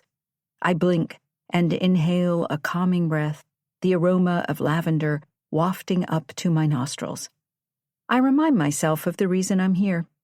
With my head held high, I walk toward the reception area, immediately recognizing Miriam from the photo on the Foster Literary website. She's sitting on a modern linen settee in front of a picture window overlooking the mountains, a sign on an easel at her side. "Welcome to the Foster Literary Writers Retreat." No longer afraid of being attacked by geese, I stride across the travertine floor straight up to her. She tilts her head to the side, shooting me a tight grin. But it's her eyes that really get me. Dark brown, piercing, and utterly unnerving, as if she can see right through my facade of false confidence. I have to pull this off. "Miriam?" I say, plastering on my best. "I'm totally not intimidated by you, or I'm not flipping out," smile. She's so polished and put together, I'm suddenly hyper-aware of my wind-blown hair and the coffee stain on my silk blouse. So much for making a good first impression. "I'm Olivia Montgomery, just arrived for the writer's retreat." Her gaze locks onto mine, and I swear I can feel her cataloging every twitch and tell as she stands up. Imposter syndrome. Does she know I have it? She raises a brow and laughs. "Liv, I was hoping for more of a greeting, like an OMG, it's been so long." My eyebrows pinch together with dumb confusion. "You really don't recognize me?" she continues. "You might have to refresh my memory," I say, hoping I'm not being rude. She grins, pulls me into a hug, and then takes a step back, placing her hands on my shoulders. "It's me, Mimi. We met in Greece 6 years ago and a couple of times after." I study her face, the past slamming my brain. She sort of looks like the woman I'd met so many years ago, but different. Alarmingly so. Maybe she'd had work done? Mouse? Nobody ever calls me Mouse. Nobody but Cat, she guffaws with a snort. It was her inside joke, one I've never found funny. She holds out her hand, waggling her ring finger with an enormous diamond on it. But I'm married, and my last name is Richards now. Uh-huh, I say. Congratulations. She gives me a slight smile. I remember hearing about your engagement to... She pauses, blinking. What was his name? Oh, yes, I remember. Stephen Shepherd. He went to Woodford. Sienna had quite the crush on him. Apparently, Miriam hasn't heard the news about Stephen, because that's the first thing I would have expected her to mention. I let out a shaky breath and lower my head. The marriage never happened. Her hand squeezes my shoulder. Sorry, I've been so busy with work, I'm really out of touch. It's okay, I say, internally blowing out a sigh of relief. Do you keep in touch with Kat? Oh, I do, but only when I have to. Same social circles. Business stuff. She rolls her eyes. On that, I really don't want to talk about Kat. I'm just glad you're here, even though you didn't recognize me. But I won't hold that against you. She taps her nose. Nose job. She twirls a lock of hair and bats her eyelashes. Extensions. You look phenomenal, I say, thankful for the change of subject. And it's not a lie, she looks fabulous, like a completely different person. You do too, she says. I almost didn't recognize you either. A lot has changed. It sure has, she says, changing the subject with a wave of her hand. Back to the topic. I remember you telling me you wanted to be a writer when we were in Greece. I was so excited to see your query, and then your name on the list for the retreat. She beams at me, her enthusiasm almost overwhelming. I'm even happier that you're here. Mimi raises a finger as if she's just remembered something crucial. She tilts her head to the side. Do you still keep in touch with Sienna? We kind of drifted apart after I moved in with Kat. I swallow. And we drifted even further apart when I started dating Stephen. I'm expecting her to say something more on Stephen. She must know. It's been all over the news this morning. And then I remember. No cell service. We're unplugged. Got it. She'd claimed you just like she'd claimed Stephen in high school. She throws her hands in the air and blows out a breath, her eyes wide. I'm sorry. I have serious foot-and-mouth syndrome sometimes. Did I just completely overstep? No, I say, gulping and straightening my posture. It's fine. Miriam's eyes widen with understanding. Funny how everything always circles back to Kat. She pauses when she sees my expression, the frown twisting my lips. Let me guess. She played her cat games, batted you around, and then got bored when you didn't amuse her anymore? I meet Miriam's intense gaze. Something like that. Well, good news is Sienna will be here too. I'm working on a lifestyle book with her. Maybe you can get your friendship back on track? I remember how close the two of you were. Her phone buzzes. Give me a minute. I don't mean to be rude, but I have to take this.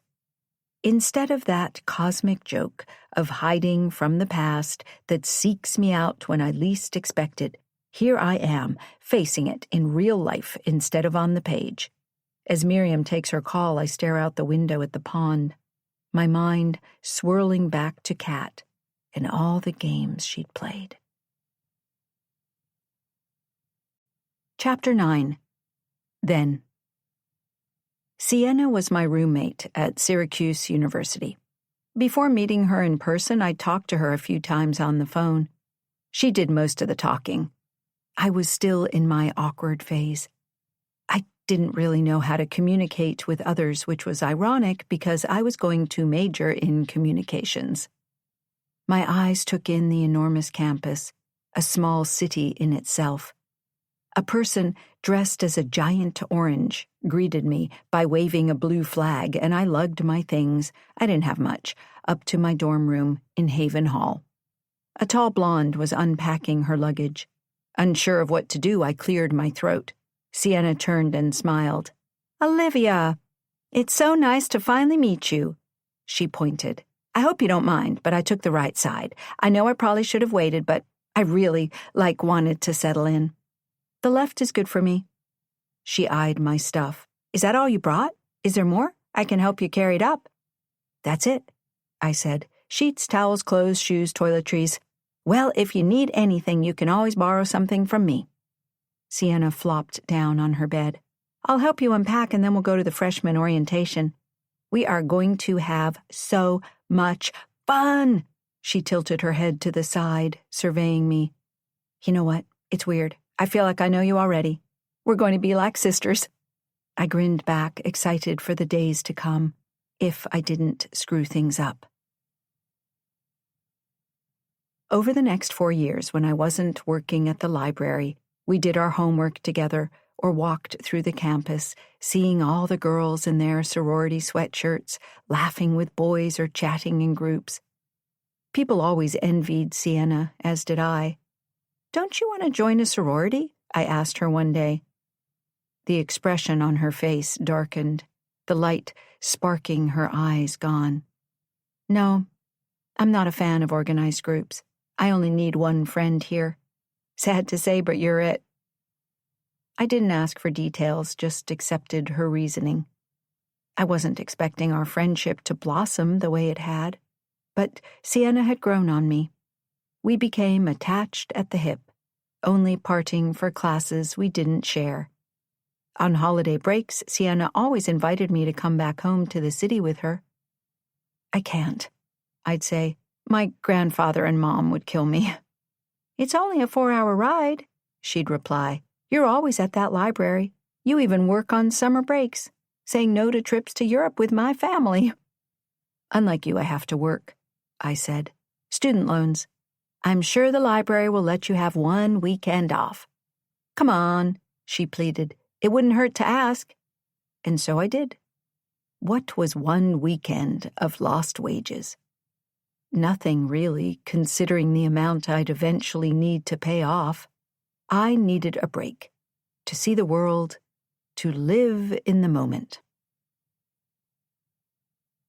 I'd always known Sienna came from money, but little did I know how wealthy she was. Her parents were the epitome of old money, reserved, to say the least.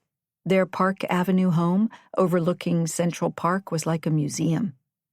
Halls filled with sparkling chandeliers and adorned with priceless paintings. Every surface seemed to glitter. I felt like an intruder.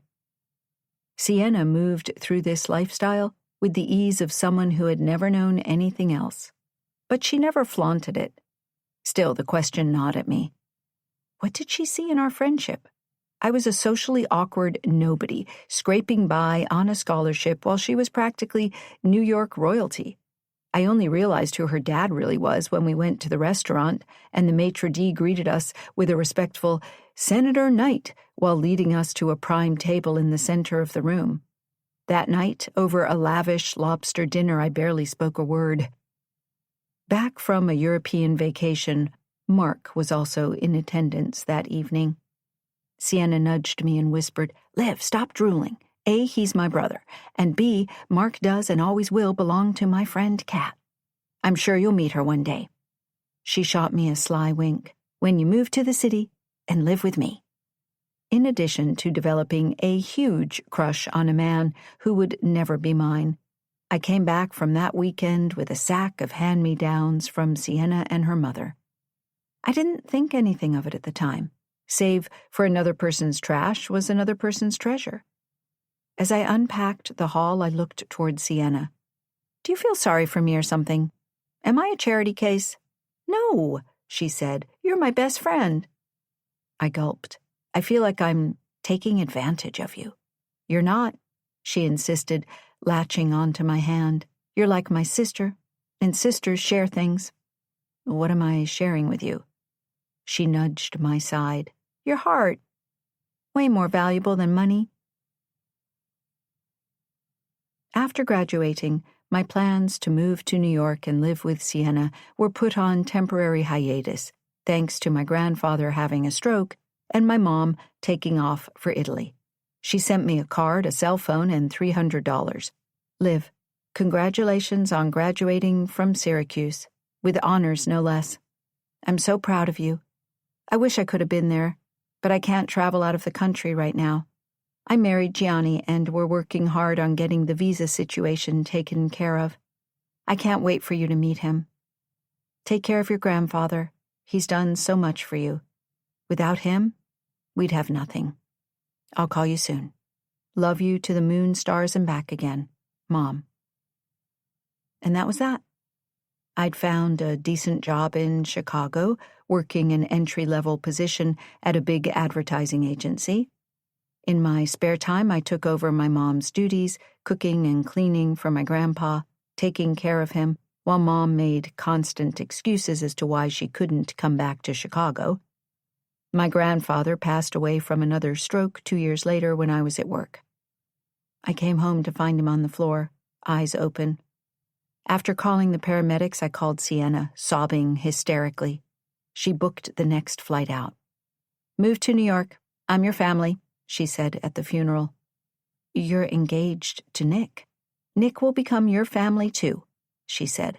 "No excuses, no worries, just come to New York." A few days later, Mom called. "I'm sorry I couldn't make it to the funeral, but there's a very good reason. You have to come to Positano when your baby brother is born." I hung up on her, seething. It dawned on me. I didn't have a family. Not anymore. My father was unreachable, and my mother had abandoned me. Meanwhile, Sienna called me every day, selling the move to New York. I could live in the garden apartment of Nick's brownstone in Park Slope, Brooklyn, for free. How could I refuse? Before I took the big leap, I had to settle a few affairs, like finding a job and selling Grandpa's apartment, selling everything. I was starting a new life. And so was Sienna. She was getting married in a couple of months in Greece. She sent me a ticket to accompany her on her pre-wedding planning trip, because, unfortunately, Nick couldn't make it. As her bridesmaid and best friend, I couldn't say no. Who was I kidding? I jumped at the opportunity. Nick, who I'd only met on FaceTime, treated both of us. All I could think was, let the adventure begin. For a week, Sienna and I stayed with Nick's father's family in Chania, Crete, scoping out the venue for her upcoming marriage with her wedding planner. We stuffed ourselves to the gills with fresh seafood, flaming saganaki, succulent lamb, drinking wine and ouzo, lots of ouzo, with his family. There was a lot of dancing and singing, not that I was good at either, but it didn't matter. Then, after leaving Chania, Sienna and I took off for a couple of days in Santorini. The moment we stepped off the ferry, the atmosphere hit me like the shots of ouzo we'd shared with Nick's family. Absolutely breathtaking.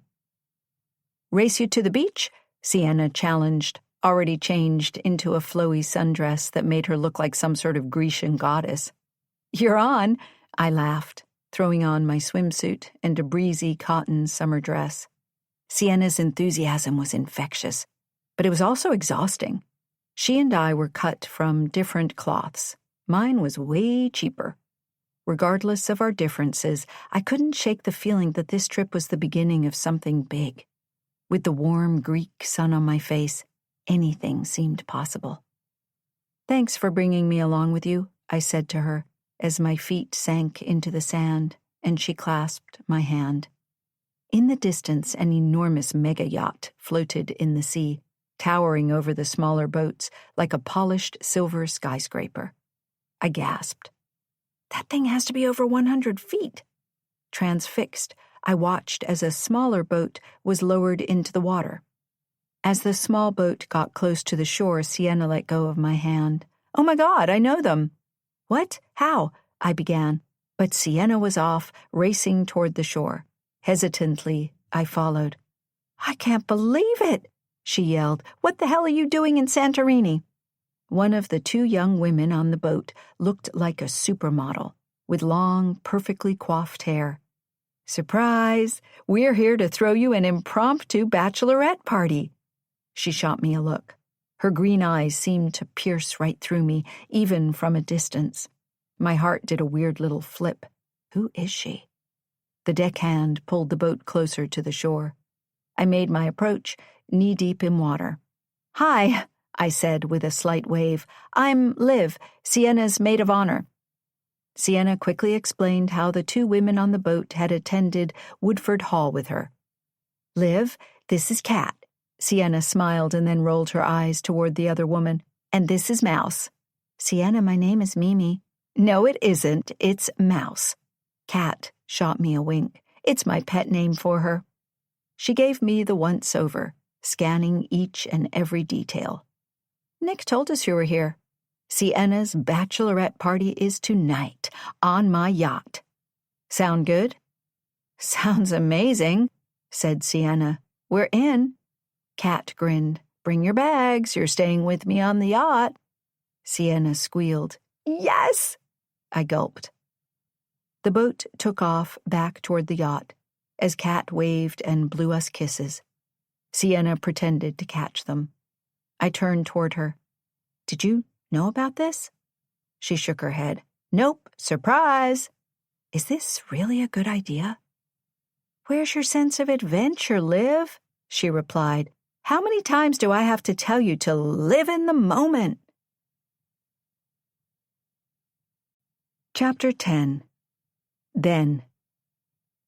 We sat on the upper deck of Kat's yacht and sipped on champagne while a couple of deckhands carried our bags to our cabin. Sienna leaned over and whispered, "Kat's the heiress to the Sterling Spirits fortune." "Where are her parents?" Sienna shot me a stone-cold look. "Whatever you do, do not ask her about her parents, ever. They died when she was 20. Horrific accident. She doesn't like to talk about it." I shot her a sideways glance. What was boarding school like anyway? And why do you never talk about it? What's there to talk about? Our parents shipped us off because they didn't want us around, she said, with a very un-Sienna-like frown. Then she raised her glass, clinking it against mine, a smile spreading across her cheeks. "You know me. I like to live in the present." Point taken. My eyes shot to the iced seafood bar, filled with shrimp, crab, and lobster. I'd never been in surroundings like this. Decadence overload. So this was how the other half lived. "See, I told you we'd have an amazing time," Sienna gushed, tzatziki dribbling down her chin. Kat and Mimi stepped onto the deck, dressed to the nines in chic silk dresses that looked like they had been ripped straight from the pages of Vogue magazine. Sienna leaned against the railing, lighting a cigarette, her movements slow and deliberate. "I love your dress," Kat said to me, breaking the silence between us. "It's very unique." I shifted in my seat, feeling out of my element. Kat snapped her fingers. "More champagne, please." A server instantly appeared like magic. Not one to be ignored for long, Sienna perked up when Mouse walked over to talk with her. They started taking selfies with their phones, making exaggerated kissy faces with duck lips and laughing loudly. Kat leaned in closer to me, her perfume a subtle mix of jasmine, something spicy, and a dash of citrus. "You know," she said, "both of them mean well, but they can be a lot sometimes. I'm glad you're here. You'll balance us out." I was unsure what to make of her sudden interest in me. This whole scene was surreal, like a bad reality TV show where I was the unwilling guest star. "So, Liv," Kat purred. "I can't believe we're meeting in Greece of all places." Her lashes fluttered. "I want to hear all about you." "I'm wondering why Sienna's been keeping you from us." I was wondering the same thing. I found myself spilling everything. My dreams of becoming a writer, My secret fears of never measuring up in the big city. I even told her about how I'd grown up, being homeschooled and then ostracized because of it. Kat nodded along, her eyes never leaving mine. It was like I was hypnotized. "Good thing you didn't go to boarding school," she said. Oh, the stories I could tell, the hazing, the cliques. She gave out a soft laugh. "I'm jealous of your upbringing. Way more normal than mine." My life was not normal. You can't be serious. I am. Just like that, the ice was broken. "You know," she said, reaching out to touch my hand, "there's something special about you. I can see it. It's your aura." She must have been talking about somebody else. An aura? I tried to keep my cool, but inside, my stomach did cartwheels. I swallowed back a sip of champagne. "So, what do you do for a living?" "I dabble in a lot of things, including Sienna's brother Mark." She shrugged like it was no big deal. Her intense eyes met mine. "Have you ever been in love?" "I barely date," I said. "But you must love something." "Writing. I love writing." I shrugged. "I really don't want to work in PR. I've been an avid reader all my life. Books are my escape." It was time to close this conversation down before I babbled on, boring her. Mimi sauntered over, taking the seat next to Kat's. Kat squared her shoulders toward me. "A writer. Talk to Mouse. Her family works in publishing." Mimi leaned forward, glaring at Kat.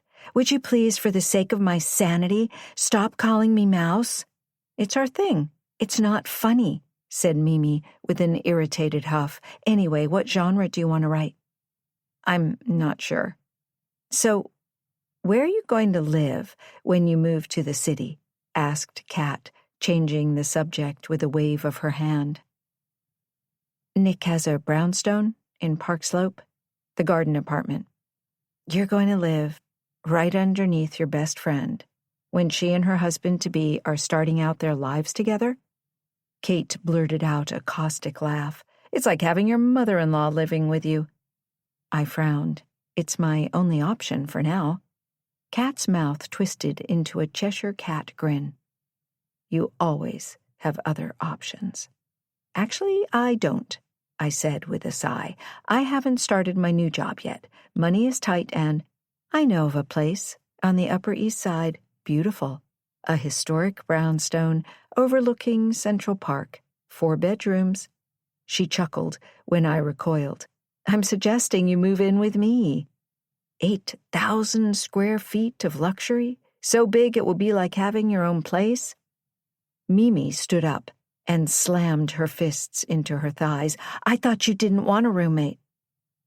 Kat laughed. "No, I just didn't want to live with a mouse." "You know what?" said Mimi. "Liv, word of advice, don't let Kat get her claws in you. And don't believe everything she says. Her life isn't all champagne and caviar." "Oh, Mouse," Kat purred, voice dripping with honey-coated venom. "Always the rain cloud at the garden party. Remind me why I invited you on this trip." Mimi snorted, a sound that seemed to physically pain Kat. "Your guess is as good as mine." And then Mimi stormed off to the seafood bar, shaking her head. "Don't mind her," said Kat.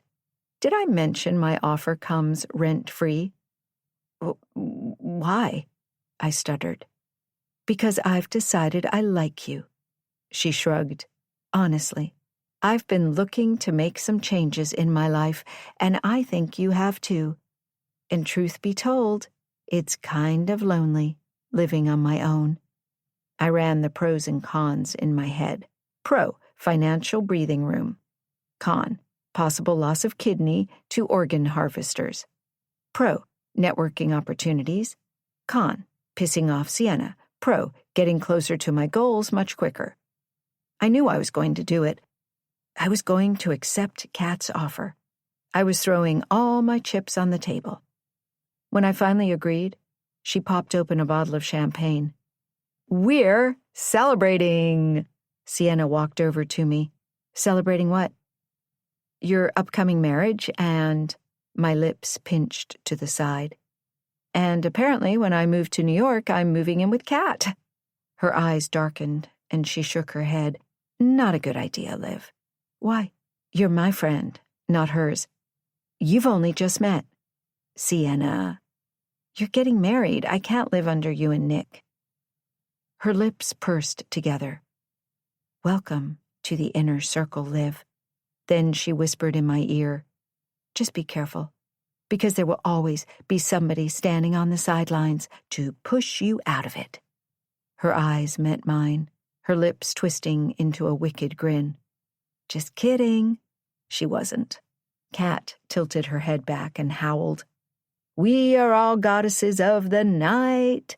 And then she turned up the music. Let's get this party started.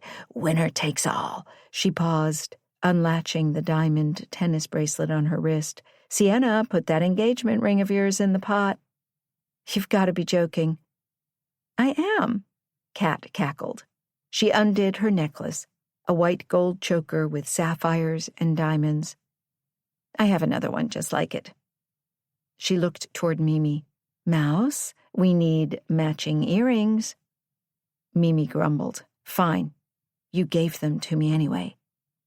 All eyes were upon me, and my gaze fell to the simple white gold ring adorning my finger, to the delicate pave diamonds catching the light and sparkling like the stars in the sky. It was a gift from my father before he'd taken off. Maybe it was time to just let the memory of him go. Sienna's voice snapped me out of my thoughts. Liv, don't hate the player, hate the game. Life's a gamble, and who knows, you might win the pot. I whipped the ring off. Game on. Thankfully, I've got great hand-eye coordination, and I did win, throwing ring after plastic ring around a champagne bottle. I let out a sigh of relief. Kat placed the jewelry in my hands. Congrats. I'm only keeping my ring. No, you're keeping everything. It's how we do things. Don't worry, I'll probably demand a rematch at a later date, she replied with a wink.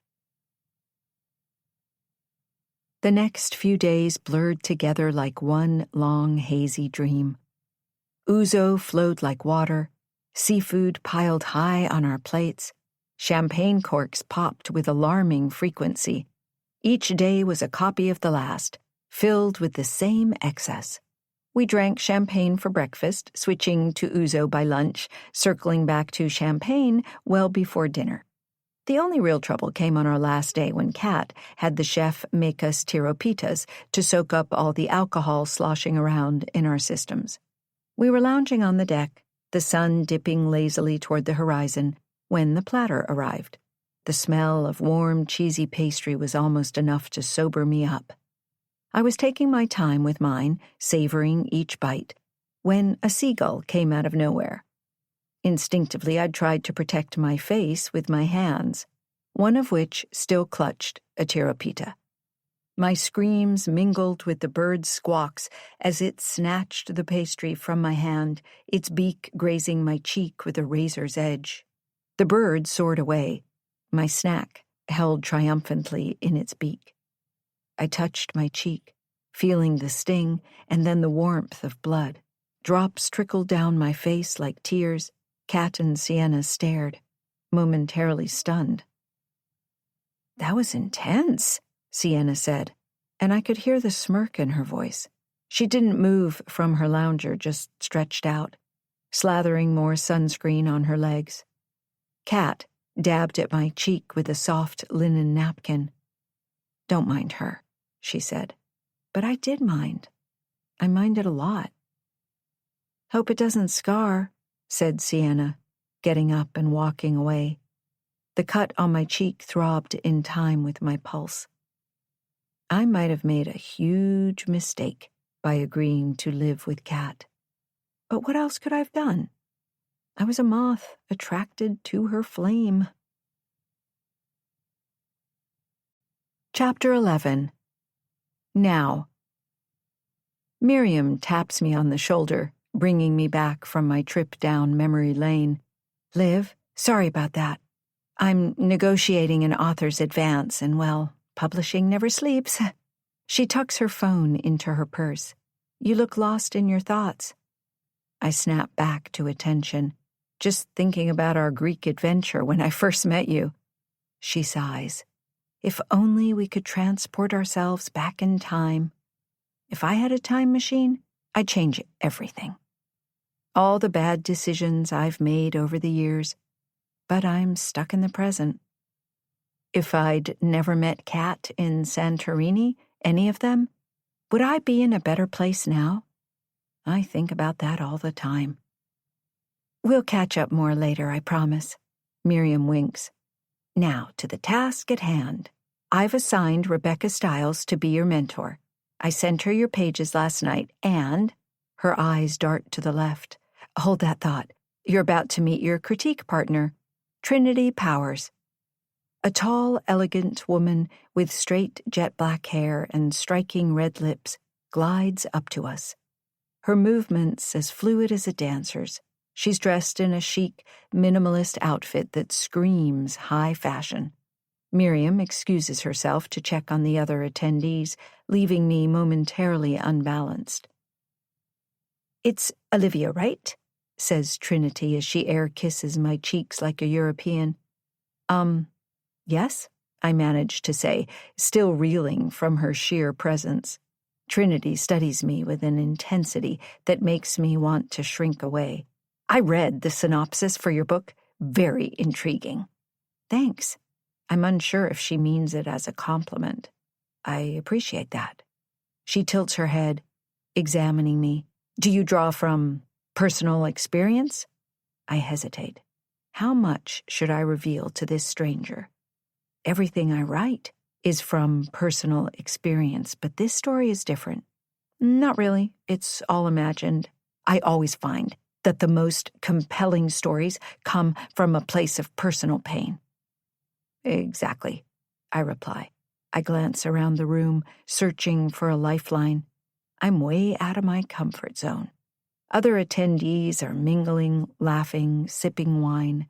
They all seem so at ease. Well, Trinity says, breaking the awkward silence, it's always fascinating to see how a new writer handles the intricacies of plot and character. I'm looking forward to your feedback, I say, my stomach twisting into a tight knot. Why did I think I could do this? These people are professionals. I'm just playing at being a writer. I have to say something, instead of just staring at her. Any insider tips on surviving this literary gauntlet? Her eyes meet mine, glinting with something I can't quite place. Amusement? A warning? Just remember, Liv, she says, leaning in slightly. Everyone here has a story to tell. The trick is figuring out which ones are true. Trinity checks her phone, then looks back at me. I have to run, but we'll talk more during our workshops. See you at lunch, she whispers, adding a conspiratorial wink. In the meantime, be wary of the wildlife. Trinity walks away, her heels clicking on the polished travertine floor, and I'm left standing alone. I blink, processing Trinity's cryptic words as she meanders down the hall. A finger taps my shoulder and I startle. What now? Sorry to, sneak up on you, a soft voice says, and I turn to find myself face to face with a woman sporting purple-streaked hair and a navy blue Knix long-sleeved t-shirt. I'm Jen, the general manager of Knix, she continues. I'm assuming you must be Olivia Montgomery, the last-minute addition for the retreat. That's me, I say. Nice to meet you. I'll show you to your room, she continues. One thing you need to know. Only the business center and that area, she points to the nook area Miriam had sat in, gets cell and Wi-Fi reception. We like for people to get unplugged here, get in touch with nature. Cool? I so need to unplug. Cool. Jen escorts me up a flight of stairs and down a long hallway with travertine floors. The room is stunning, a beautiful space with muted earth tones and soft textures. all rustic charm and modern comfort with a view of the mountains and the pond. We don't have room keys, but the door's locked from the inside, Jen continues. I'm wondering if I've heard her correctly. I shake my head. What about burglars? This isn't the city. She rolls her eyes and laughs. If you brought any valuables with you, give them to the receptionist. We have a safe. While we're on the subject, we have some rules here at Nick's.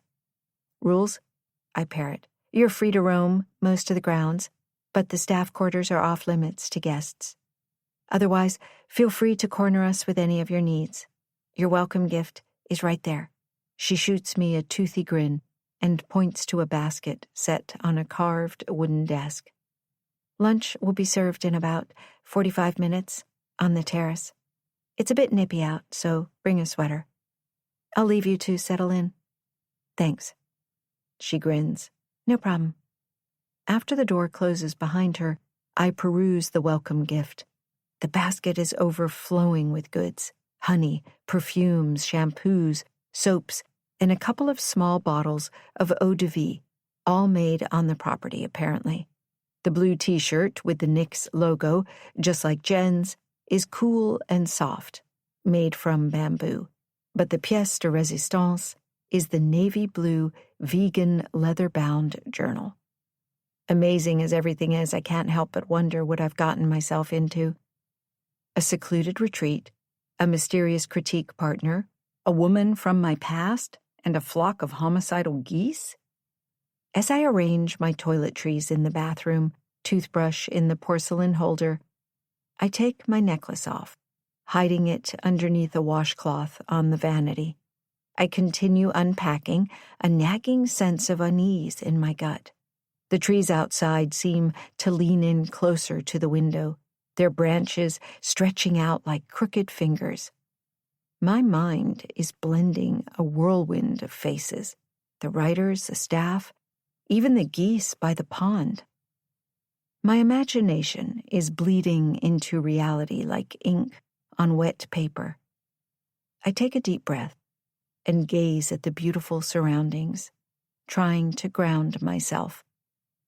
But instead, I just feel more lost. I thought this retreat would be a way to reclaim my life. But now, I'm wondering if the only person I'm deceiving is myself. Chapter 12. Now. After changing my clothes into yoga-inspired casual, I make my way to the terrace for lunch, passing by other retreat members. Some give me the once-over with quiet hellos or curt nods, acknowledging my existence. Trinity waves me over to a table, and I wander over, taking a seat across from her. Apparently, she says with annoyance, we're not supposed to connect with the others until we connect. Kinda strange, I say. A blessing, she replies. I met them all in the van on the way here. Her head tilts to the side. Hey, wait a sec. Why weren't you on it? Picked us up in front of the Foster Literary Headquarters at 6:45 a.m. Part of the price of the package. Didn't you get the email? I look over my shoulder and my gaze lands on Miriam's for a brief second. She shoots me a slight smile and then continues her conversation. Something feels off about Miriam. It's not her complete makeover. It's her so good to see you, we have a lot to catch up attitude. Although I used to like her, Miriam and I never really connected. My radar is on high alert. I place my focus back on Trinity. Last-minute booking. I took the train to Hudson and then an Uber. She whistles in between her teeth. Damn, you made of money? Definitely not, I huff. During an awkward pause, she stares out at the mountains. Enjoying the view? I ask. This place is certainly idyllic. Trinity waves a hand haphazardly to the workers maintaining the grounds. Almost suspiciously so, don't you think? My eyes shoot toward the horizon, to the ground below. My mind goes straight to the cult leader, Tobias Rain. What, do you Think there's a mass grave under all these pretty flowers? You never know. She lifts an eyebrow. I've just never seen people so damn happy. Maybe I'm a pessimist because I'm from the big bad city and I've seen too much in my line of work. She shrugs and leans forward. But enough about me. So, Liv, I want to know. What brings you to this little literary haven? As a server places a colorful dish in front of us, I toy with a loose thread on my sleeve. Oh, you know, the usual, chasing that elusive dream, hoping to become the next bestseller. God, do I sound lame. You? Trinity's gaze finally shifts from the landscape to me. I'm exploring new avenues. I'm an investigative journalist by profession. It can only take you so far before you start seeing conspiracies in your quinoa. She eyes her plate. Are these flowers edible? I think so. I don't graze on flowers all that much, I say with a soft laugh. I lean back in my chair. So, are you here as a journalist or aspiring novelist? A shadow passes over Trinity's face. Let's just say there's always that one story where you know you have more to uncover. I raise a brow. And? Not telling you any more than that for now. Cryptic, I muse. Very on brand for this whole retreat vibe. How about you? You got any demons you're hoping to exorcise through your writing?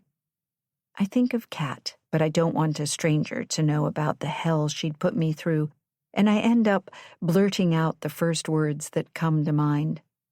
To connect, maybe, with myself and use it for my writing? Good answer, she says, clinking my glass with hers. As we delve further into the conversation, I can't help but notice there's something in Trinity's eyes. A hint of pain. My gaze catches Miriam's again. She's staring at our table with an unreadable expression. She whispers something to Rebecca Stiles. Rebecca nods, and then her eyebrows pinch together. Okay, I'm not being totally paranoid. If I placed a bet, I'd wager that they're talking about me. How do you know Miriam? I ask. I don't, Trinity replies, but something tells me that you do. Did she reject your manuscript? Not yet. She's a blast from my past. A good one? I shake my head, my gaze sweeping the surroundings, the trees, the mountains, the pond in the distance, finally landing on those damn geese. Not sure, I blink, needing to take the focus off me. What do I need to know about the others on the retreat? She cackles, to stay away from them. Are you serious? Dead? That word sends shivers up my spine. Why? Some of them are a bunch of spoiled women who don't take anything seriously, and the others are way too serious. She waves a surreptitious hand toward the table behind us. A group of loud women who have been talking incessantly. Those ladies are the bees, Bethany, Brittany, Bianca, and Blake. You've got to be joking. Her chin tucks into her collarbone, and she cringes. I'm not. Trinity scratches her cheek and points to another table of 6 women. Those women aren't as bad as the bees. They're all into historical or literary women's fiction. Emphasis on literary. On the drive from Manhattan, I'd never heard Proust, Hemingway, or Austen quoted so many times I cringed every time they tried to one-up one another. My eyes land on the 2 young women leaning toward each other and whispering. And those 2? She nods with approval. Yeah, them. They seem all right. Mid-20s, writing a vampire series that sounds kind of cool. Trinity falls silent as the silver fox that is Victoria Foster stands up and clinks her glass with a fork. Hello, everyone, she grins. Welcome to the 3rd annual Foster Literary Retreat, where our aim is to foster your creativity. I met most of you while checking in, and I can't wait to get to know you and your words better. She pauses and waggles a finger in my direction. But I don't believe I've met you. I find myself shrinking in my seat as all gazes shoot to me. Miriam stands up and whispers something in Victoria's ear. Victoria tilts her head to the side and continues. Oh, Olivia Montgomery, our last-minute addition. Welcome. Did you want to stand up and introduce yourself to the group? Tell us what genre you write in. Talk about being put on the spot. I shoot a shy wave and don't stand up. I'm currently focusing on writing a thriller. I pause. And please call me Liv. Victoria grins and claps her hands together like a seal. Let's all welcome Liv. Welcome, Liv. Miriam tells me your query was outstanding. Care to share it with the group? I'm really being put in the hot seat. My teeth clench together. Sure. Wonderful. She nods and shoots me a beaming smile, all teeth. Please stand. I keep my internal sigh to myself and pull my wallet out of my purse, fetching my query letter, unfolding it. Before starting, my gaze focuses on the mountains, strong and steady. A former communications major and a marketing manager. I can do this. I stand and clear my throat. Dear Miss Foster, I know you're a fan of thrillers, and I believe... Could you please speak louder? Says Victoria. They can't hear you in the back. I blink and continue, raising my voice. When I finish, I force a smile and take my seat. Well, that's it. An uncomfortable applause later, the spotlight is turned back on Victoria, save for Trinity, who is staring me down with a bemused expression on her face. I hope everybody is enjoying their first lunch and connecting with their critique partner. Or in some cases, Victoria nods toward the bees. Critique partners. She swallows. As you all know, we have some very powerful mentors here, including one of my favorite editors, Rebecca Stiles. She nods toward Rebecca, and one of my favorite clients, Anna Hale. Hail the Queen! The bees scream from their table. Anna jazz hand waves her eyes wide. Applause. In other news, I have a stellar surprise. She drumrolls her hands on her thighs. 2 clients I've recently signed will be joining us. They're held up in the city, but will be arriving shortly. They'll be available to answer those publishing questions you may have from an author's perspective. Victoria clears her throat. For now, I'm passing the floor to Jen, whom you've all met. Jen, take it away. Jen walks onto the terrace, her purple highlights glowing. She waves. Hi, everybody. As you enjoy your lunch, I wanted to tell you more about the concept here, okay? Trinity leans toward me. I'm very much looking forward to this. Nyx Sanctuary was named after the goddess of the same name, Nyx, the goddess of the night. And tonight, for all those who want to, we can gaze into the starry night, thinking about our place in the world, thinking about our creativity. Mumbles of agreement. At any rate, Jen continues, what we're doing at Nyx is more than your average luxury resort. We're creating a lifestyle, using the gifts nature has bestowed upon us. She pauses. Nemesis, our line of perfumes, is named after the daughter of Nyx. In myth, Nemesis was concerned with matters of love and balance. Her symbol, the scales, her animal, the goose, which is why we have so many on the property. Later we're going to show you how to make and bottle your very own scent. The bees clap, oohing and awing.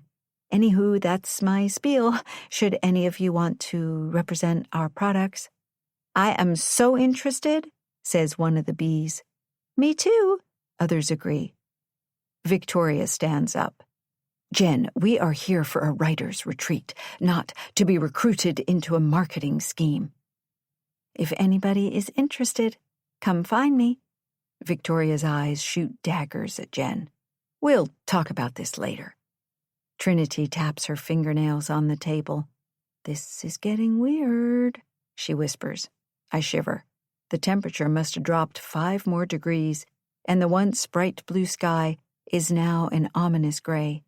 Thick clouds loom overhead, suffocating the sunlight. A musty and earthy scent surrounds us. The air crackles with electricity. "Now, on to the bad news," says Jen, looking up. "A storm is forecast to start tomorrow. The good news is that we can take advantage of the outdoor activities today and tomorrow morning." The bees groan. Victoria stands, focusing on something in the distance. "Ah, forget about doom and gloom. One of my rays of sunshine is here." My attention is drawn toward whatever has captured Victoria's attention. It's sienna night, and I groan. Trinity raises an eyebrow. "Another blast from the past, and I take it you had a bad experience with her?" "Definitely bad." I purse my lips.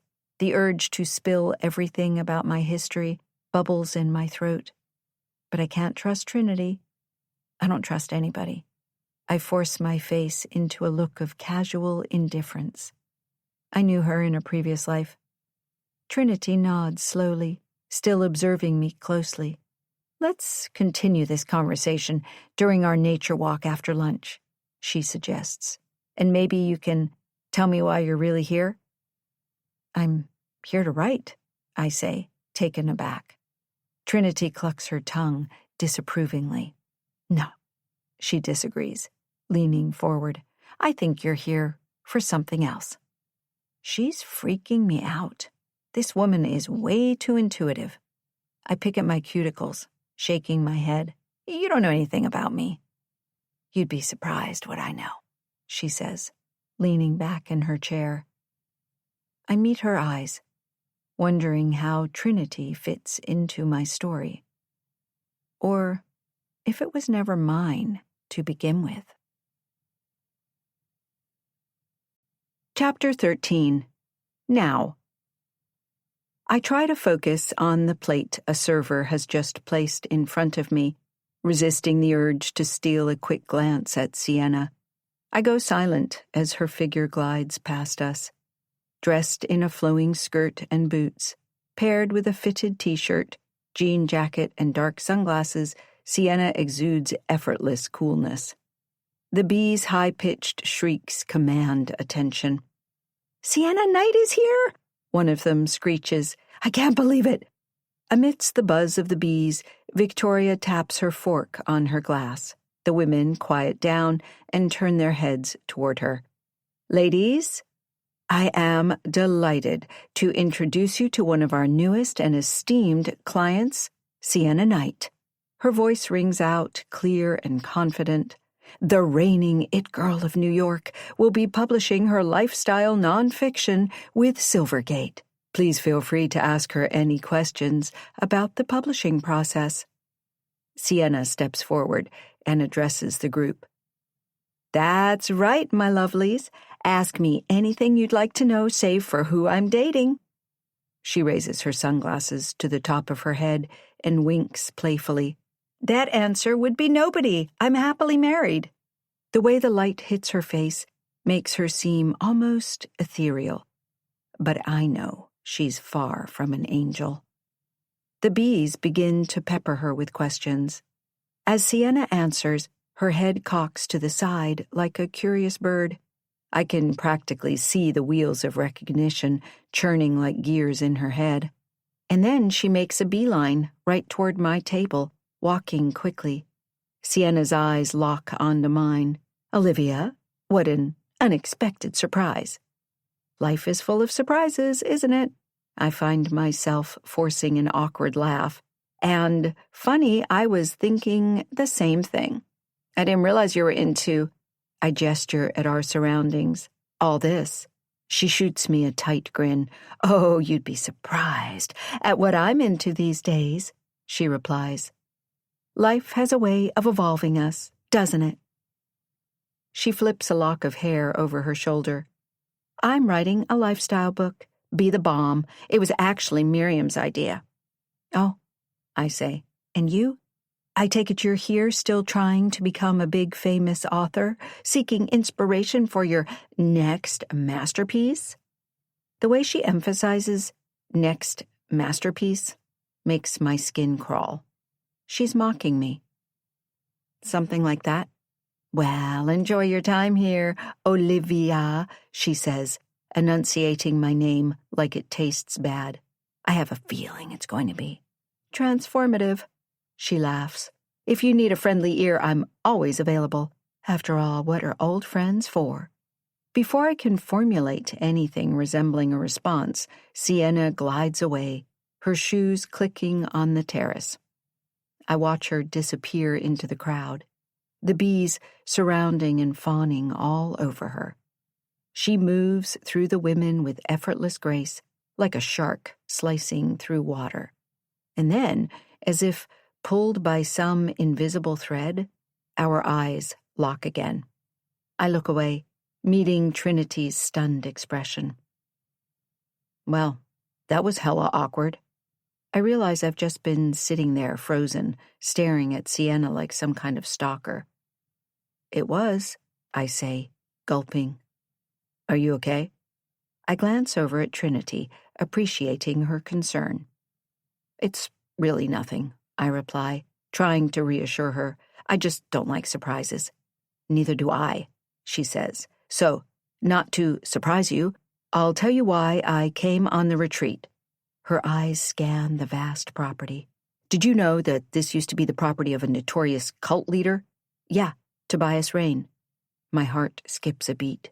The Rainmakers, Nexus. Trinity's reaction is sudden. She jerks back, studying me with suspicion. Wait, how the hell do you know that? I hesitate before answering because the look in her eyes is beyond intense. My Uber driver told me on the ride over. Right, she says, clucking her tongue. And you probably live under a rock and didn't watch the news when the police arrested him. I need to find out what this woman is up to. Deep in thought, my gaze shoots to the mountains. I'm wondering about connections when a pair of hands suddenly covers my eyes. My heart jumps, and for a moment I can't breathe. Surprise! A deep voice growls, and my spine goes rigid. Trinity raises her eyebrows and clucks her tongue. I see her mouth, and so the plot soup thickens. The shock of her words leaves me speechless as I turn to face Mark. What are you doing here? I manage to blurt out. He grins, his dimples deepening. He nuzzles into my neck, kissing my cheek. I told you I was giving Sienna a ride, and with everything going on, I'm kind of worried about you. His gaze flicks over to Trinity. He cocks his head to the side. And who might you be? Trinity Powers, she replies, her posture straightening. Liv's critique partner. Mark Knight, he replies, his eyes lingering on Trinity with curiosity. Liv's boyfriend. And I really need to steal her away from you for a minute. An awkward silence hangs in the air until Trinity clears her throat. We're here to work together. He squeezes my hand. It's about Stephen. Trinity blinks. Stephen Shepard? Mark straightens his posture. Do you know him? I don't, but his face was plastered all over the news this morning. Usually happens when somebody is murdered in cold blood. She angles toward him, narrowing her eyes. I'm an investigative journalist. Mark, don't get me wrong, I interject, my voice trailing off as I struggle to find the right words and not come off sounding accusatory.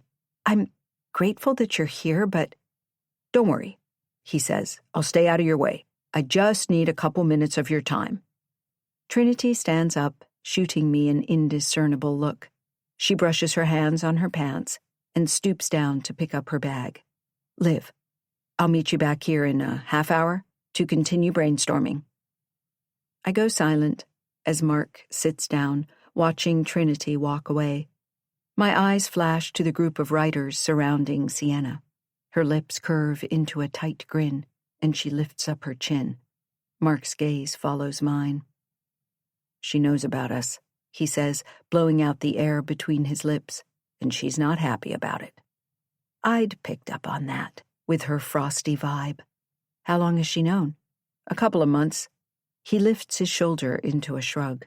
She saw us leaving my place, the day we had your birthday brunch. Remember?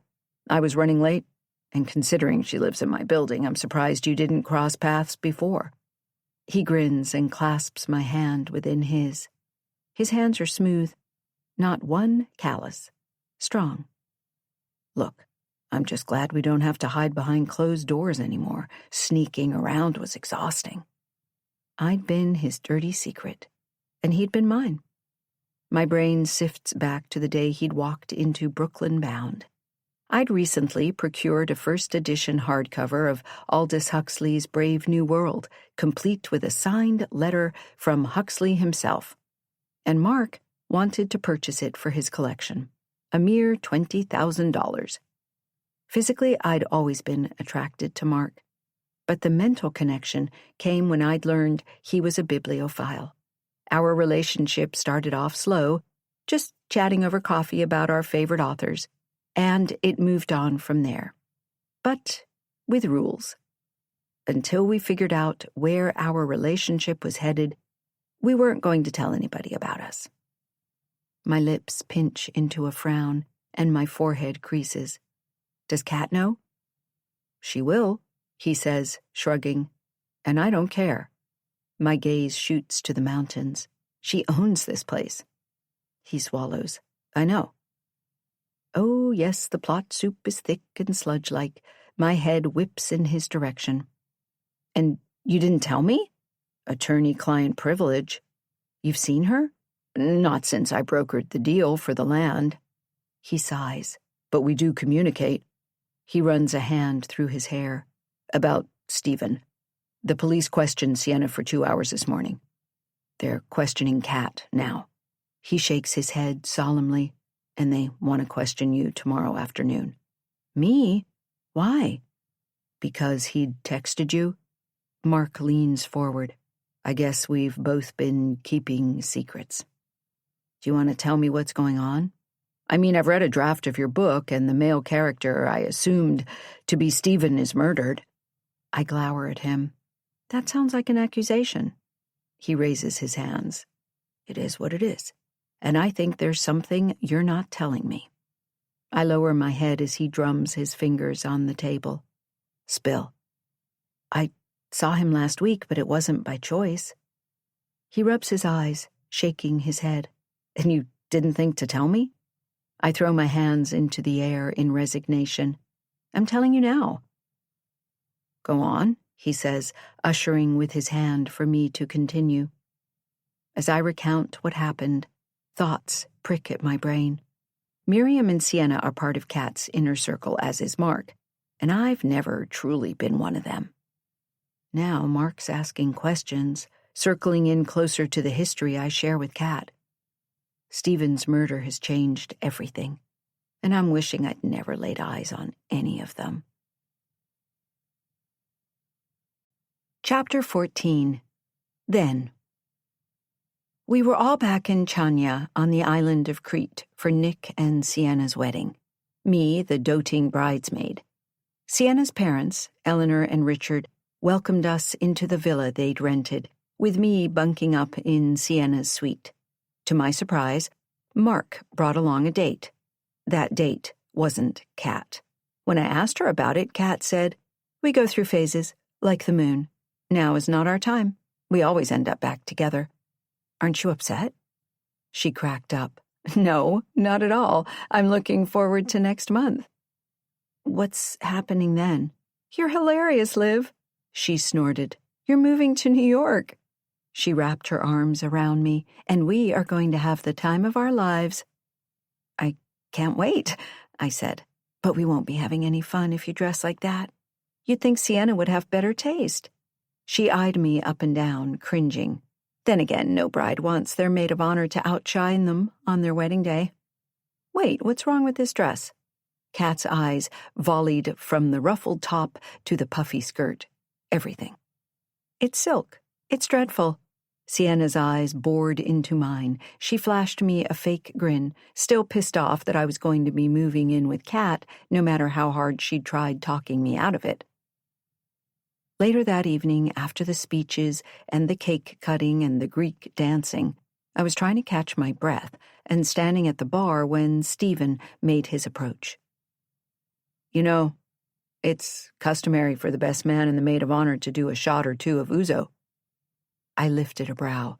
I've never heard of that tradition before. It's true. He shrugged and waved the bartender over, ordering 2 shots. Then he turned to face me, shot in hand. Down the hatch. Wait, what are we toasting to? The bride and groom? I think we're off duty now. He shook his head and grinned, looking over his shoulder. I'd already helped Sienna change into her second wedding dress because apparently every bride needs 2. He raised his glass. Cheers to meeting you, Liv. He grinned.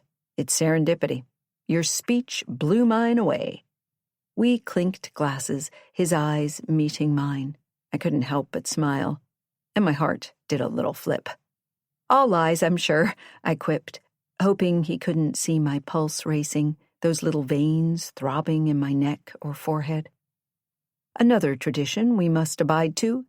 He extended his hand, pulling me toward the dance floor. Dance with me.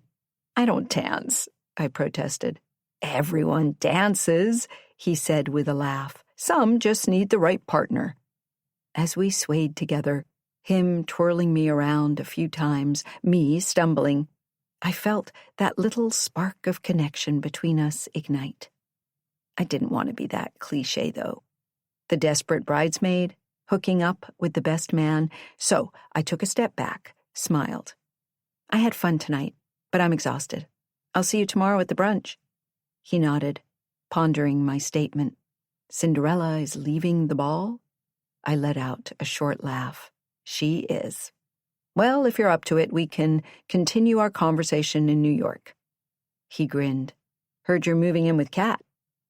It's all she's been talking about. Wait until you meet my roommate, the brilliant Olivia. She's being too kind.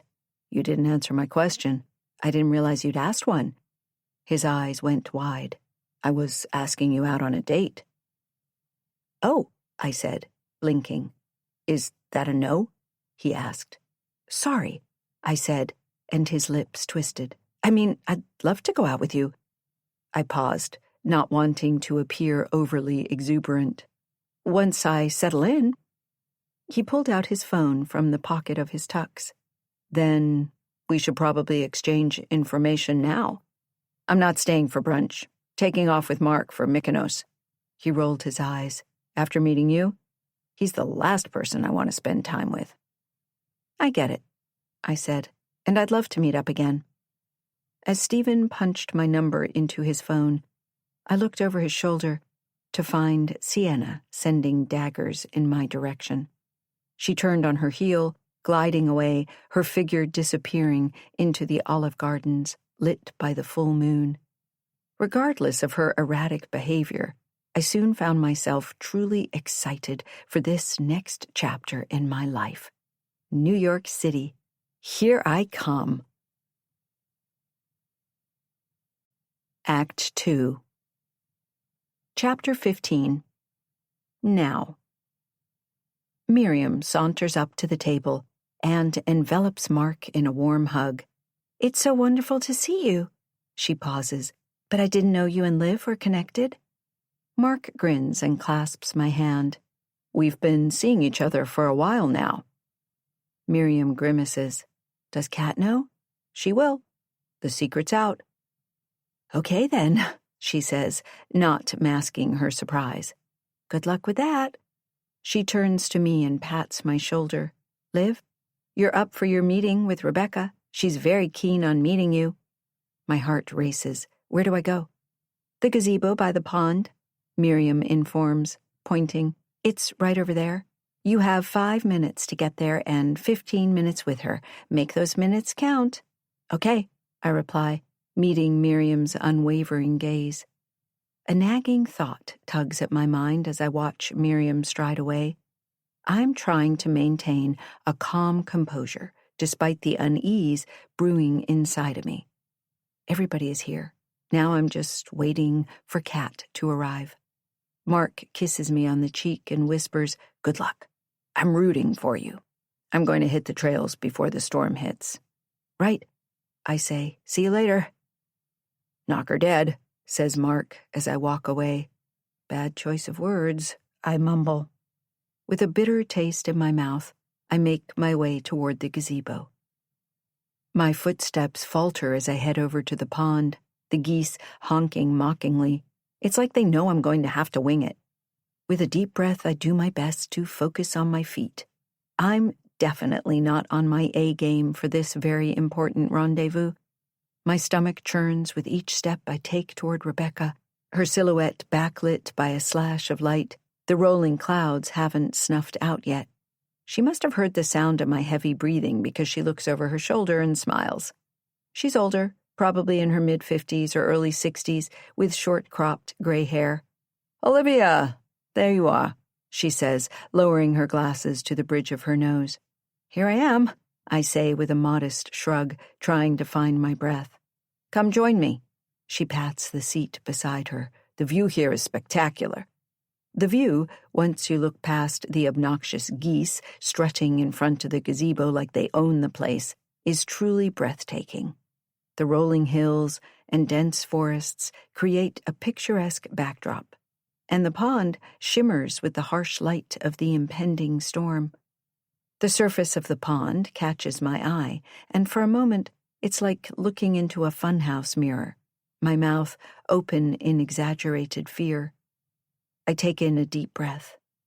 Nothing about this scenario is helping to calm my nerves. Even the clouds rolling in the sky mimic the turmoil roiling around in my gut. "Don't mind the birds," says Rebecca. She throws some bread to the other side of the gazebo. "I've been bribing them. They'll be on their best behavior."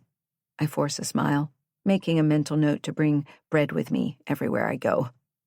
Rebecca's voice drips with false sweetness. "I must say I was quite captivated by the pages you sent over when you signed up.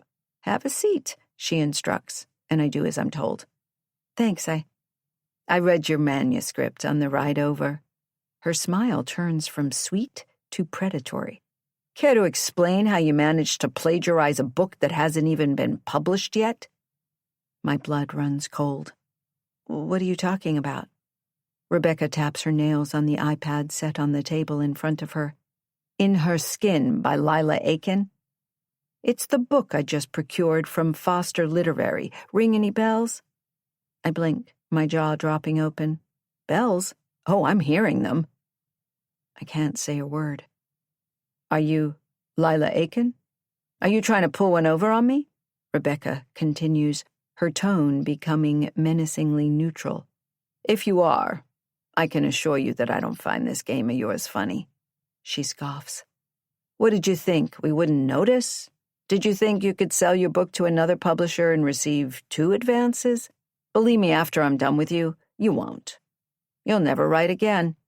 Her threat snaps me to attention. I've had it with threats and warnings. I meet her eyes, mine fierce. "Rebecca, I swear I've never heard of Lila Aiken. In Her Shoes, the story you've read is based on my own life experiences, but fictionalized." I pause and breathe deeply. "Wait a second. Why are you asking me if I'm Lila Aiken? You don't know who she is?" She doesn't answer me for a moment, just lets out a long sigh. "Nobody does, not even Victoria. Believe me, we've been trying to find out," she says with a frown. "She signed the contract. Victoria is waiting for bank details so we can send the first payment out." Her eyes meet mine. "Should we just cut to the chase and send the payment to you?" I know a little bit about how traditional publishing works. 1/4 of a book advance is paid upon the signing of the contract. 1/4 is paid upon approval of a manuscript. 1/4 when the book is published, and the rest 6 months after publication. But one thing doesn't add up. Laws don't protect pen names, and there could be potential legal repercussions. What about the copyright? They're using the name Lila Aiken, and like I said, I think that person is you. I'm not Lila Aiken. She leans forward, eyes narrowing. Then how do you explain the uncanny similarities? The eerily identical passages, the exact same plot? My hands clench into fists. This can't be happening. How could someone else have written this story? My heartbeat accelerates. Somebody must have gotten their hands on the manuscript. I've been working on it for 3 years. Rebecca's gaze softens slightly, but skepticism still lingers. Olivia, if you're in some kind of trouble. I'm in so much trouble. Kat Sterling has made her next play. She's trying to kill my career. What's next? I shudder. I don't know what's going on, I say, my voice trembling. But in her shoes is my book. As Rebecca hesitates with her response, a flock of geese take flight from the pond, their shadows passing over us like an omen. When did you query Victoria? She asks. A few weeks ago, I reply, my voice screechy. When did you receive this Lila's manuscript? 2 months ago. Made an offer the day it came in, she says, the light in her eyes darkening. Did you share your work with anyone? I nod, head down, thinking. I've only shared the manuscript with 2 people, and one of them is dead. Stephen had only seen an early draft. The entire manuscript changed after the incident. Mark wouldn't betray me like this. Would he? No, he's been utterly supportive of my writing. I'm shaking. I want to mention Kat, but something in my gut is telling me not to. I'm part of an online critique group, I whisper, rubbing my mouth. At least this is true. We call ourselves the Fab Five Scribes. Do you have their names, email addresses? I'd like to look into them. We have a system at Silvergate. She clucks her tongue. This is bad. Really bad. My lower lip quivers. If only she could see the position I've been put in. This is supposed to be a moment of triumph, not an inquisition. This is supposed to be the way I reclaim my life, not destroy it. I know. Do you have any proof that you wrote this book? My head bobs yes, up and down like a madwoman. My words come out in a breathless whoosh. I always email myself copies of the manuscript as I write, in case my computer goes haywire or I mess up a draft and have to get it back. And I also stored everything on the cloud. Aside from that, I also have the whole story written down in one of my journals. Loose notes, but notes all the same. Unfortunately, the internet here is shoddy at best, always dropping off. Rebecca sighs. If I had known that, I would never have agreed to come on this retreat. An editor's work is never done. She scratches her forehead, her eyes lighting up. Do you by chance have the journal with you? I do, I say. I never leave home without it. Every raw emotion, every twisted memory, it's all there in black and white, written by hand. She looks at her watch. My next appointment is in a couple minutes. Let's say we continue this conversation tomorrow. I, for one, would like to get to the bottom of this. Me too, I say, my heart thumping. She groans. If what you're saying is true, heads, namely mine, are going to roll. I vetted that manuscript. Thankfully, we haven't sent the first payment out yet. Paid 7 figures for it. My eyes go wide. You thought it was that good? I did, a bestseller. I can't hide my grin. That's amazing. She frowns. If you wrote it. One of the bees, don't know which one, is racing toward the gazebo.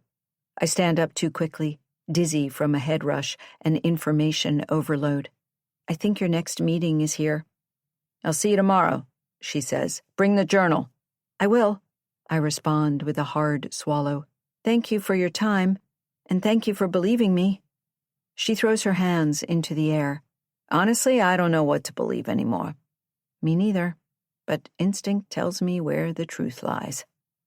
Queen Bee Kat Sterling is having her little hive do her work for her because she'd never, ever get her hands dirty. Now, I just have to protect myself from her sting. Chapter 16. Now. I'm not exactly running as I cross the grounds, but speed-walking, breathless and laser-focused on my task, getting the journal. I'm winded when I reach the door. As I'm hunched over with my hands on my knees, trying to catch my breath, I hear the crunch of tires in the driveway. I look over my shoulder to see an electric blue Range Rover pulling in. One Manolo Blahnik at a time, she steps out of the vehicle. Cat Sterling is finally here.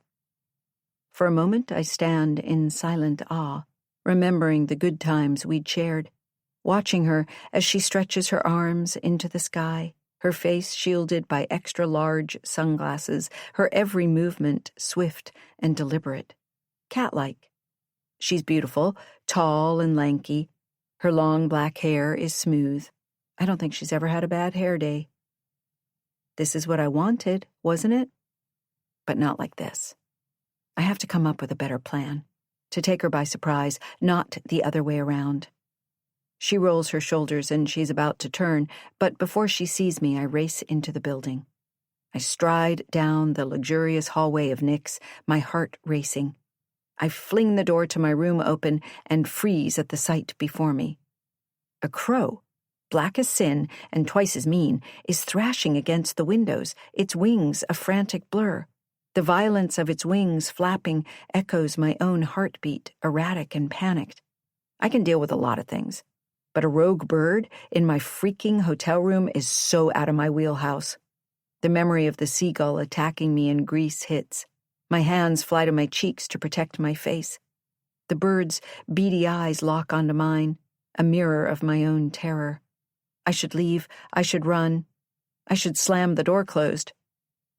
But I don't.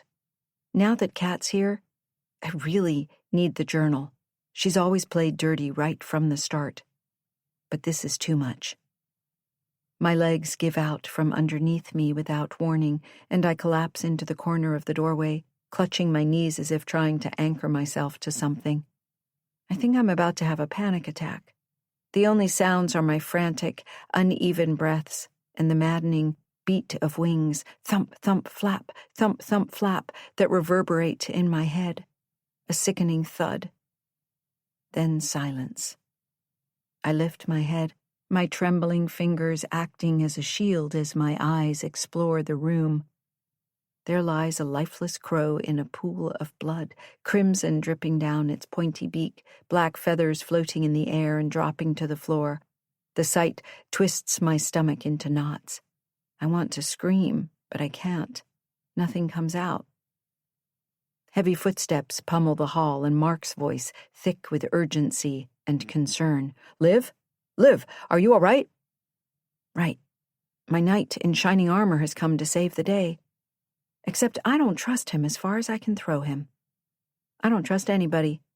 Kind of a coincidence that he shows up, and right afterwards I find a crow in my room. Does he know how much birds terrify me?" My right hand traces the scar under my eye. Mark crouches beside me, eyes flickering between the dead bird and me. "Jesus Christ, what happened?" he demands, a mixture of alarm and amusement in his tone. Nothing about this situation is funny. My voice catches and I speak in broken, ragged fragments. I don't, I stutter, feebly gesturing toward the bloody mess. "Bird. Dead. In room." His hand finds a place on my back, attempting circular motions to calm me down. "Breathe, Liv. Just breathe." Tears brim in my eyes and I whisper, "I'm trying." "Did you leave the window open?" My head shakes silently, and a pit of anger roils in my stomach. Yep, of course, this would be my fault. "Let's see if we can change rooms," Mark suggests. "You're staying with me? I figured you wouldn't mind." I barely register his words, his assumption. "Rebecca," she said, "my book. Someone else's." The confession spills out in a rush as I gasp for air. "She accused me of plagiarizing my own goddamn story," I manage finally, voice quivering. I force myself up slowly, driven by the need to recover my journal, the only tangible evidence that could salvage my writing career. In a burst of frantic energy, I rip open my suitcase, scattering clothes in a disorderly cascade over the bed, panic stretching every muscle. "It's not here." "I'll help," Mark offers, steadying me by placing his hands on my shoulders. Calm down and tell me what to look for. My journal. The one with all my notes from my book. I wheeze, tugging at my disheveled hair as if trying to unravel my thoughts. I glare at him. Like me, Mark has been under Kat's spell. He could be one of her ploys, one of her robots. Desperation drives me toward Mark's sleek leather bag. I drop to my knees and frantically search, tossing his boxers to the floor, his ironed polo shirts. Did you take it? Liv, don't be so paranoid, he says. Your journal has to be somewhere. He heads toward the bathroom as I continue tossing cushions and blankets off the bed in a frenzy. A second later, his voice echoes from the bathroom. Liv, I think I found it. My heart plummets, dread churning inside me as I join him, only to see my precious journal submerged in the toilet bowl. Pages grotesquely swollen, ink bleeding into sickly streams across ruined paper. No, I choke out. No, no, no. I meet Mark's troubled gaze, my voice lowering to a harsh whisper. Kat's trying to destroy me. She's done it before. I cut myself off and blurt out. Did you know this place used to be the headquarters for a cult? Kat and Sienna were part of it when they were teenagers. Mark sinks onto the bed, his voice heavy, his eyes search mine. He already knows about this. I was sworn to secrecy. How much did she tell you? My reply is grim. Everything. But I know Kat didn't tell me everything. Not by a long shot. There is way more to her story. She only told me what she thought I needed to hear. Mark lets out a sigh and points at the bloodstain on the floor. I'm grabbing Sienna. I think we should all leave, right now.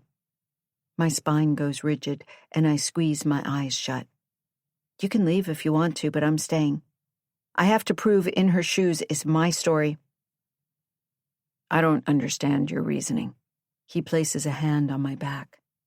I don't want anything bad to happen to you. It already has. I sniffle. Kat isn't going to take anything away from me ever again. I need to be strong. I need to find out what he knows. Why did Kat buy this property? Your guess is as good as mine, he says. I let out a grunt. I don't have to guess. I already know, because she told me her reasons once. I just didn't believe her. Chapter 17. Then. Kat. For the next 4 months, Sienna and I spent every weekend at Nexus, connecting with each other, connecting to our inner goddesses. Like addicts, we were both hooked on Tobias's lessons. The week before we left to go back to our homes for the holiday break, the time when our parents pretended to love us by buying us more stuff, the two of us were doing yoga in the barn. Goddesses in the making, said Tobias. I stopped by to wish you the happiest of holiday seasons, and to give you this. He held out an envelope. Before you pass on to the next level, there's a little issue you need to take care of. It's time to pay your dues. By my calculations, you've spent 3.5 months here. Our jaws dropped. Morgan said it wasn't a problem. Tobias tilted his head to the side, lips pursed. I comped you the first weekend. But you've been taking advantage of me. He grinned. Look, you both signed right on the dotted line. He handed each one of us a bill, along with a copy of the contract. I'm running a business, not a charity. I looked at the paper in my hand, the number. I let out a yelp. $50,000? Each? He nodded. It includes the week you spent here over Thanksgiving. I'm not paying this, I said. Okay, he said with a shrug. Your choice. But you signed the contract, and I will make sure the debt is paid. If you don't pay, I'll send the bill to your parents. And, his lashes fluttered, you'll never achieve the next level of enlightenment. We stood there, numb, staring blankly ahead. Sienna's head hung low. This could destroy my father's political career. Tobias made the sign of the cross. In the name of the mother, of the daughter, and the earthly goddess, I hope you make the right decision. He turned on his heel. Before he left, he stopped in the doorway and said, Happy holidays. I hope to see you upon your return. We'll have your initiation ceremony. Namaste. My hands shot to my eyes, rubbing them. In silence, Sienna and I jumped into my car and headed back to the dorms of Woodford Hall. I'll pay, I said as we walked up the steps, for both of us with the inheritance my grandfather left me. But, said Sienna, I thought you wouldn't receive it until you turned 18. And you're not even 17. You're on the edge of 17. I received a percentage of it when he died. Sienna's bottom lip quivered. And then what do we do? Play along. Until we burn Nexus down to the ground. Although I loved spending time in the great outdoors, I'd never been so happy to see the concrete jungle that is New York. The lights, the honking, the yelling. Sienna and I didn't say a word on the ride home, just sang along to holiday songs, pretending like we didn't have a care in the world. Finally, we were back in the city, pulling into my garage, located a block from my home.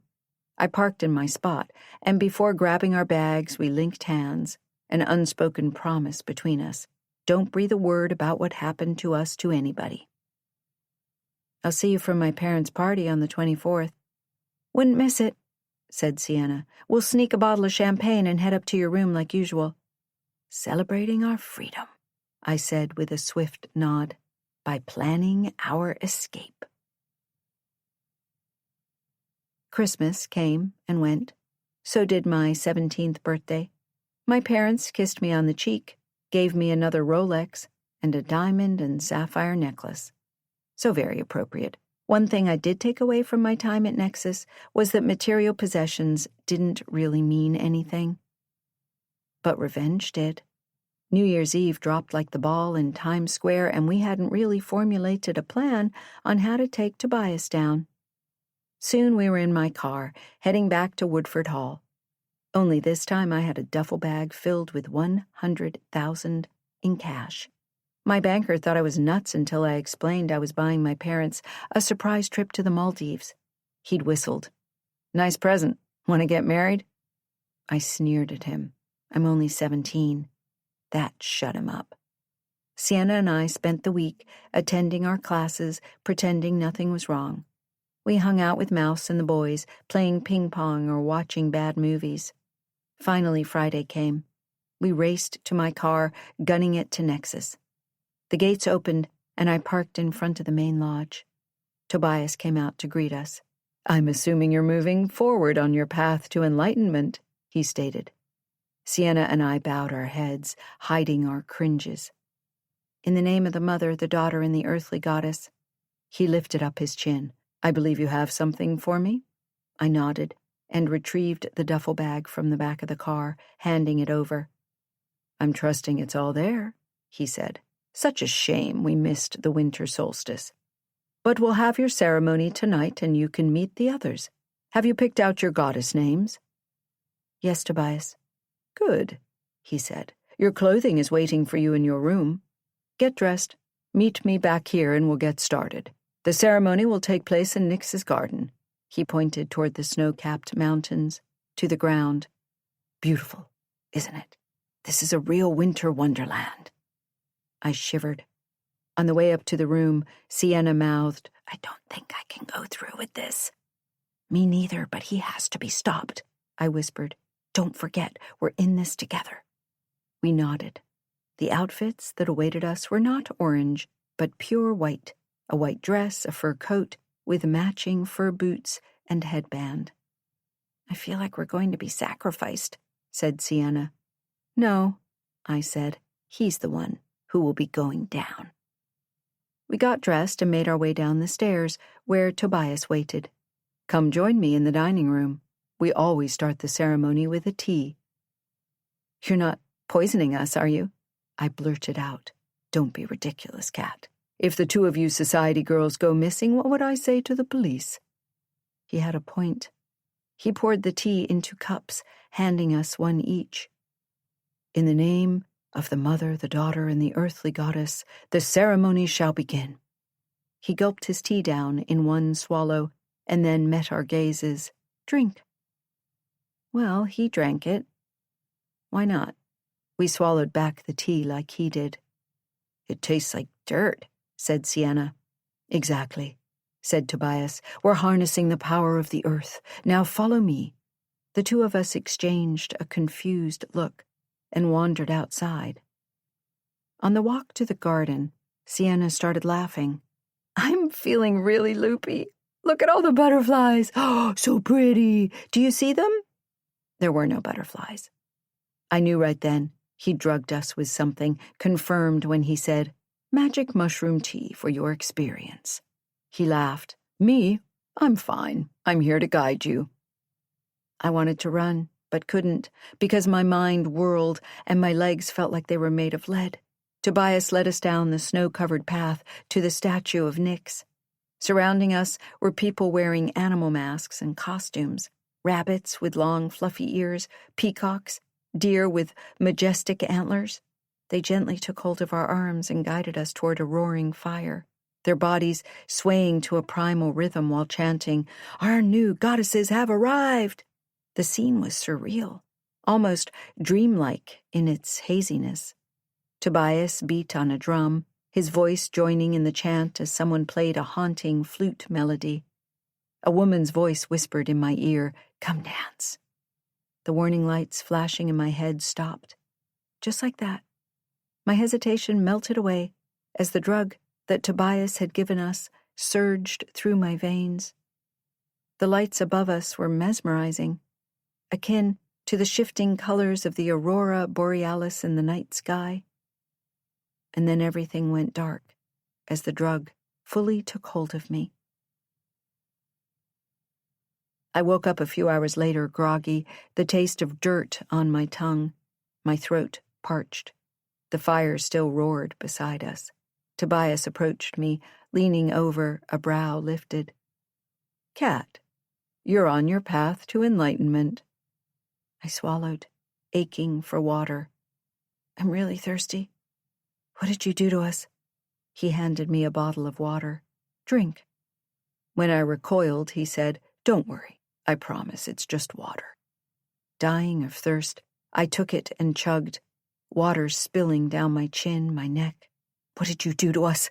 I repeated. "Nothing you didn't ask for." His lips pinched into an evil grin. "Do you like your new tattoo?" I didn't know what he was talking about. "What tattoo?" "The one on your upper left butt cheek. The scales, the symbol of Nemesis." I twisted my body and pulled up the white gauzy dress I was wearing. I craned my neck to look. It wasn't a tattoo, it was a burn mark. "You branded us?" "You're the one who asked for it. To bring you closer to Nyx and to me." "You really are a wildcat, Cat." I shuddered under his gaze. "I did no such thing." "You howled at the moon during your initiation ceremony." "Both of you did." He grinned. "We have a video of it." Flashes of the wild celebration came back to me. I held up my hands. "I'm out. We both are." "You're not out," he said flatly, his beady eyes narrowing. "Not by a long shot." "What the hell do you mean by that?" He whipped out a folder from behind his back. "I really don't think your parents want to see what I have on you, your friend, and them." One by one, he held a series of glossy photos in front of my face. "What would happen if the senator's daughter is found in a predicament like this?" "She'd be destroyed. And, well, it would probably destroy his political career, and not to mention Sienna's prescriptions, and the other things we have on all of you, the bullying, the plagiarized essays, the drug use, the insider trading, the parental abuse." "Our parents didn't abuse us," I said half-heartedly. "They did. They neglected you. The reason you're here." The world spun around me. the trees blurring into one. I wanted to vomit. We'd been set up, targeted, drugged, lied to, manipulated, blackmailed, and worse. Tobias delivered the final blow. I want 10 million. No, make that 15, wired to my account within a week. Say no, and well, your entire world is going to collapse. I don't have that kind of money, I said, stuttering. But your parents do. Who knows, this might bring you closer to them. He handed me the folder and grinned. Don't worry, we have copies. Call my cell when you have the money. I wrote it down. It's in the folder. So are wiring instructions. I raced across the lawn, grabbing Sienna. We're leaving now. Her eyes were glazed. Why? I'm having fun, the time of my life. I whipped out the photo, shoved it in front of her face. You call blackmail fun? Well, the image of her and Stephen sobered her up quickly. We raced across the lawn to the car, and I tore like a bat out of hell, driving straight to Woodford Hall. We needed to change, get our heads together. On the ride back to the city, I had my parents call the Knights, explaining how Tobias was trying to blackmail the two of us. I told them to call the FBI. For once, they took me seriously. When we finally arrived at our townhouse, 2 agents were waiting outside. One of them said, We've been looking into Tobias Rain for a while. We're glad your parents called us in. As the 2 of us told the story to the feds, we shielded the damning photos from our parents. They wouldn't be able to unsee them. Special Agent Murphy nodded. Okay, we got him on statutory rape, and by your testimonies, racketeering, not to mention the pyramid scheme we've been investigating. Cat, make the call, and we'll put a pin in his balloon. The FBI had linked my phone to some device. I dialed. Tobias Rain. It's Cat. Hello, my little kitten. I'm hoping you have some good news for me. You're going to prison for a very long time? I need your account number. Wiring instructions. It was in the folder. Must have slipped out when I ran to the car. Hope you have a pen. I do.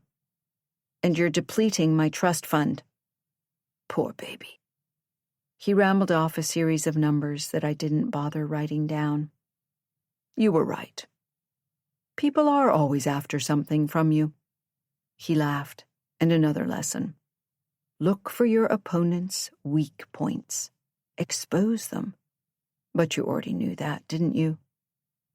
Click. The line went dead. I let out an angry breath. Sienna burst into tears. We got him, said the other agent. You did really well. Our people are on the way to arrest him now, and I can assure you that more of his victims will come forward. After the 2 of us signed sworn affidavits, a couple of hours later the feds left, and our parents railed into us. We love you, but we can't believe how stupid you were. How could you let that happen? You're smarter than that. We thought we'd raised you better. Funny, they didn't raise us at all, just shucked their parental duties onto others, the nannies, the maids, anybody but them. I stood up, nodding toward Sienna. We're exhausted, traumatized, and we're going to my room. Victims, which is what we are, have to stick together. Our parents slapped their hands over their mouths, and my mom shouted, You have no right to speak to us like that. We marched to my room, and then we fell onto the floor and bawled our eyes out, hugging one another, snot running down our noses. Reality, a brutal one, was certainly sinking in. Sienna looked up. I'm never trusting another outsider again. It's just us. Just us, I agreed. Tobias Rain's arrest was all over the news. The story of how 2 never-named, underaged teens led the feds to his demise. Sienna and I did not go back to Woodford. Our parents had decided to have us homeschooled until they figured out what to do with us. We were prohibited from speaking to one another and basically put under house arrest. If I wanted to go for a walk to get some fresh air, a bodyguard, James, accompanied me. 6 months passed, and more victims of Nexus came forward. Tobias Rain was convicted of statutory rape, extortion, wire fraud, conspiracy, and racketeering, and sentenced to 120 years in prison. Along with Rain, other members of Nexus were charged and convicted. Their names meant nothing to me, mostly because I'd never met them. Only one name mattered to me: Morgan Rain, and her whereabouts were unknown. It was like she didn't exist. She'd never attended Woodford. There was no record of her birth. There was nothing. You could say she'd scarred me for life. But I didn't want to have the scar removed. No, I wanted to be reminded of what I went through, so I'd never make those kinds of life-altering mistakes again. The photos? I gave them to the feds, and nobody, save for people within the judicial system, would see them. The feds found the copies, the negatives. Soon I had more freedom. I could leave the house, although with a bodyguard tracking my every move. I could have a life, the one Morgan had taken away from me. Mostly I just walked around in Central Park watching the world go by. Another year passed, and I was going to attend Columbia in the fall. Close to home, yet far away enough. I'd heard it through the grapevine, my parents, that Sienna, after spending time in a mental health facility, would be attending Syracuse. I'd hoped one day we'd be able to reconnect, become friends again. That day came 2 years later, and our reunion wasn't a joyful one. My parents, wanting to see where my nightmare had taken place with their own eyes, drove up to Nexus. The property had been seized and was now owned by the government. They didn't have cars, so they took my Escalade. It was 1 week before Christmas, and the roads were slick with ice. On the ride up, the car skidded off the road, right into the icy Hudson River.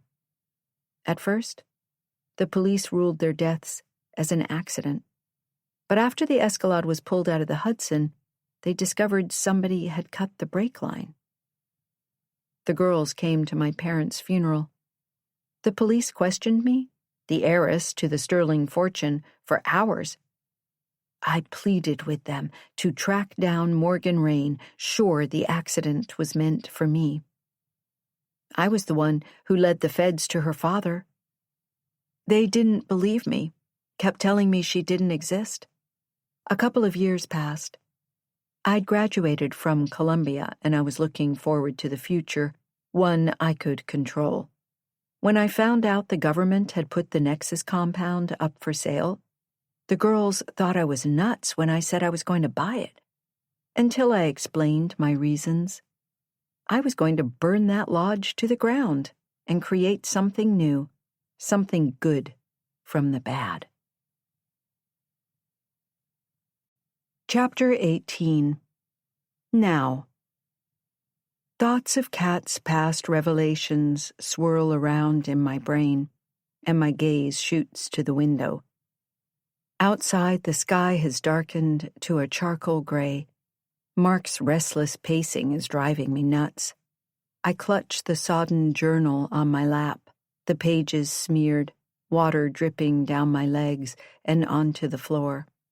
I don't think Kat wanted to create something good from the bad. I think she wanted to take control of the situation. Knowing Kat, she'd wanted the power. Mark stops pacing and stands in front of me, his hands on his hips. I can see the concern on his face, darkening his eyes. Does Sienna know you know about the cult? I shake my head slowly, feeling a lump form in my throat as I recall the rift between Sienna and me. No, I admit, swallowing hard. We drifted apart after I moved in with Kat. He nods, his gaze unwavering. And things worsened between the two of you when Stephen entered the picture. It wasn't intentional, I say with a sigh. I'm being put on the defensive. I didn't think it would bother her. After all, she was married to Nick. It did bother her. A lot, he says, and I hang my head. Please promise me you won't mention anything about the cult to her. It could shatter her already fragile state of mind." "Not a problem. She doesn't even talk to me," I say, thinking she never really talked to me. And if she's so fragile, why is she here? "You're right. And I think the three of us should leave, right now," he says, frowning. "I don't have a good feeling about this." And here we are, back to this again. I turn my back on him. "No. First of all, you're not even supposed to be here. I have to fight for my future. I have to prove Kat stole my manuscript. I have to prove she's Lila Aiken. Don't you get it?" "I don't. Because you won't prove anything if you're dead," he says, blowing out an angry breath. "Are you forgetting about Stephen?" "I'm not," I begin, turning to face him. He's shaking his head, his eyes narrowed with suspicion. "What are you thinking about?" "I don't know what to think anymore." He pulls me in for a hug, the scent of his spicy aftershave calming for a moment. He squeezes my hand and turns toward the door. "Look, I'll see what I can find out. I'll talk to her. And then we're leaving, okay?" I nod, but I'm not agreeing with him. I'm not leaving this place until I confront Kat, until I get what I came for. After the door closes behind Mark, I stare out the window, watching the sky darken.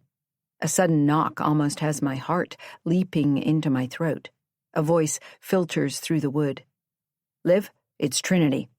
I mutter a curse under my breath and shuffle to the door, opening it. Trinity stands with a bright smile, a notebook clutched in her hand. She doesn't wait for an invitation and sweeps into my room, a breeze following with her scent, tea rose perfume. "Good, perfect timing. He's not here. Ready to commiserate?" As much as I'd like her on my side, I'm too drained to play along. I just can't meet her halfway. "I can't," I say, my tone sharp. I instantly regret how harsh I sound, but it's too late to take it back.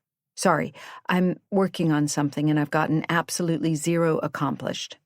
"Can't you carve out 1 hour for me?" Her eyes search mine for some sign of compromise. "It's on the schedule, and we still have tons to go over."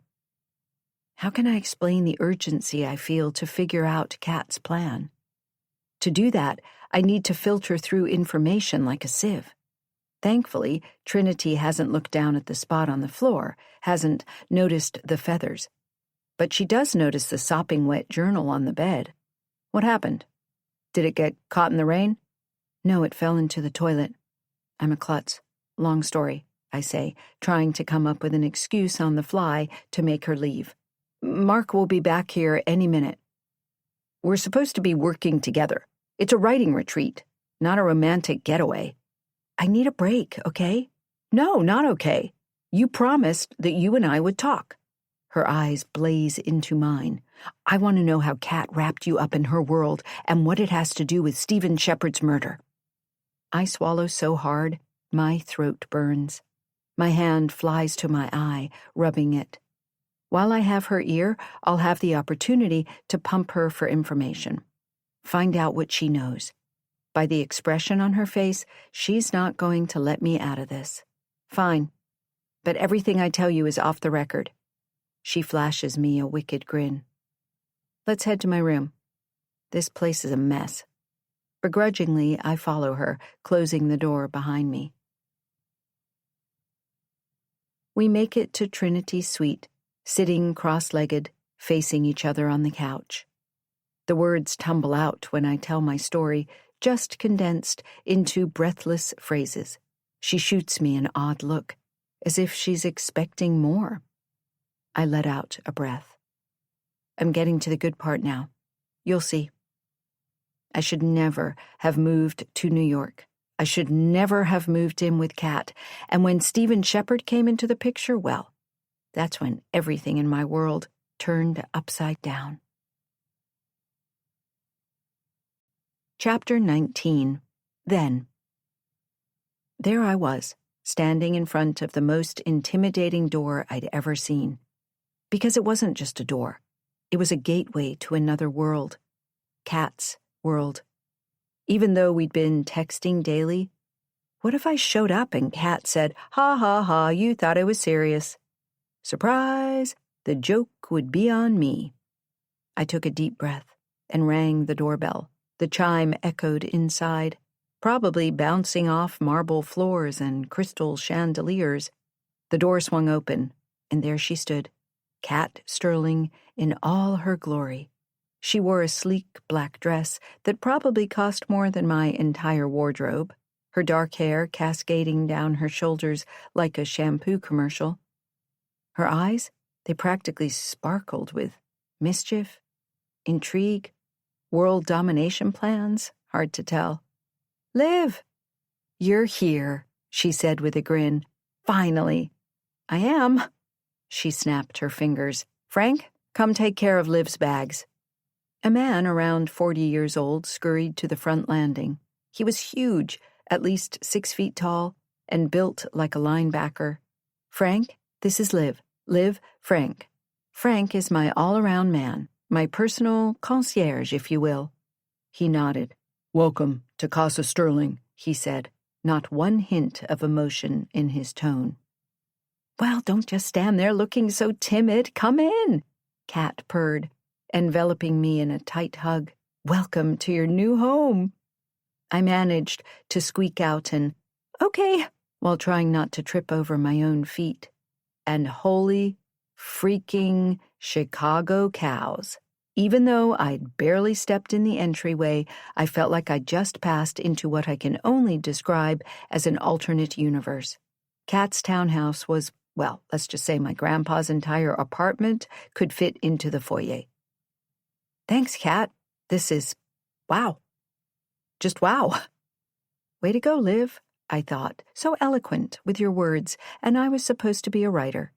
Kat laughed, a tinkling sound like fizzy champagne bubbles. "You haven't seen anything yet." As Kat gave me a tour, pointing out features like she was reading from a luxury real estate brochure, I caught my reflection in one of the many mirrors adorning the walls. Same old Liv, medium-length brown hair, athletic build from years of trying to outrun my own ambition. But now, I'm Liv in Wonderland, tumbling down the rabbit hole into a world of luxury I can barely comprehend. When we landed in the kitchen, all stainless steel and marble countertops, Kat turned to me with a smile. "Champagne? Now?" I questioned. "It's not even noon." She chuckled and grabbed a bottle of Dom from the fridge, popping off the cork like a professional. "It's never too early for champagne. And honestly, I'm so glad you're here, Liv. I have a feeling this is the start of something special." She winked. "We're celebrating your arrival, yes?" As she poured the champagne into crystal flutes, I smiled back, pushing down the little voice in my head that screamed, "Careful." Champagne in hand, we continued the tour, my battered purse from Target slung over my shoulder. I felt very out of place amongst the Picassos and Monets adorning the walls, while Kat chattered away about the history of each priceless artifact. I nodded along, trying to look like I knew the difference between Baroque and Rococo. My words rushed out in a breathless whisper. "I can't believe I'm going to live here." She winked. "Oh, this old place." After making our way up to the roof deck with views of Central Park, we traipsed down the stairs again. "My rooms and my office are there," she said, pointing, "and our closet is here." She led me into a lacquered white room, filled with floor-to-ceiling clothes, shoes, and accessories galore, and where I found Frank unpacking my bags and grimacing, a sack of garbage bags beside him. "Anything worth keeping?" Kat asked, tapping her foot. "No," he said, throwing a sweater I'd purchased on sale at Macy's into a sack. "Nothing yet. Everything should be burned. It's bad." He clucked his tongue. "Real bad." I stood stunned. "Are you throwing my clothes away?" "No," he said with a shrug. "We're donating them to charity." "Don't I get a say in this?" "You do," Kat laughed, "but not until you see your new wardrobe." She pointed toward the right side of the closet. My throat constricted. You bought me clothes? You're starting a new life. And the clothes came with a no-return policy. I bought them on sale. Take a look. A new life? I thought. I knew Kat meant well, but she had a way of steamrolling over people's feelings in the name of helping them. This time, it felt like more than I could handle, and I wasn't quite sure what to expect next. Here's another one of those surprises. There was that job offer, the one I thought was going to launch my career in the city. I'd already envisioned my new office, bought heels I couldn't afford. 2 weeks after I'd moved in with Kat, I found out the company had chosen another candidate at the last minute. And oh yeah, they'd sent me a rejection email that ended up in my spam folder. So I'd been waiting, hoping, envisioning a bright new beginning. I knocked on Kat's office door, sobbing. The job? The one I moved here for? It didn't pan out. I'm so thankful for everything, but I don't want to be a burden. I think I'll move back to Chicago. No, you won't, she shrugged. Do you really want to work for some boring company? You can work with me, she said. I'm working on a huge project, one I'm very excited about. She lifted a brow, tapped what looked like architectural plans. It's top secret, but I'll let you in on the surprise. I've purchased some land, and I'm working on some stellar developments. I don't know anything about real estate, I said, and you've already done so much for me. I really want to pave my own way. But you want to be a writer, and you'd have more time to write. She pulled out a large package wrapped in gold foil. Open it, and then we'll get back to this conversation. I blinked when I lifted the top of the box off. Inside rested an iPhone, an iPad, and a MacBook Air. I groaned. Kat, once again, this is too much. Maybe it's a sign-on advance? She winked. Just think about my offer. Kat, we're friends. I don't want anything to change that. Fine, she said. I get where you're coming from. She tapped her fingernails on the desk. I have an idea. One of my contacts runs an events and marketing company. You can't force somebody to hire me. She laughed. Nobody's forcing anybody to do anything. I didn't say I was getting you a job. That's on you. But I can definitely get you an interview. They used to do all the events for Sterling Spirits. I do know marketing, I said. And well, if it doesn't work out, you'll promise to think about Plan B. Plan B? Working with me. My phone buzzed. Sienna. I silenced the call and slipped the phone back into my pocket, deciding I'd get back to her later. After 3 incredible months of living with Kat, the city had decided to grace us with a rare patch of autumn sunshine, warming the outdoor patio of Le Petit Café where Kat and I'd claimed a coveted table. Our table. Every Saturday, this had become our place, just around the corner from the townhouse. How's work? She asked, twirling a lock of her hair. Are you absolutely loving it?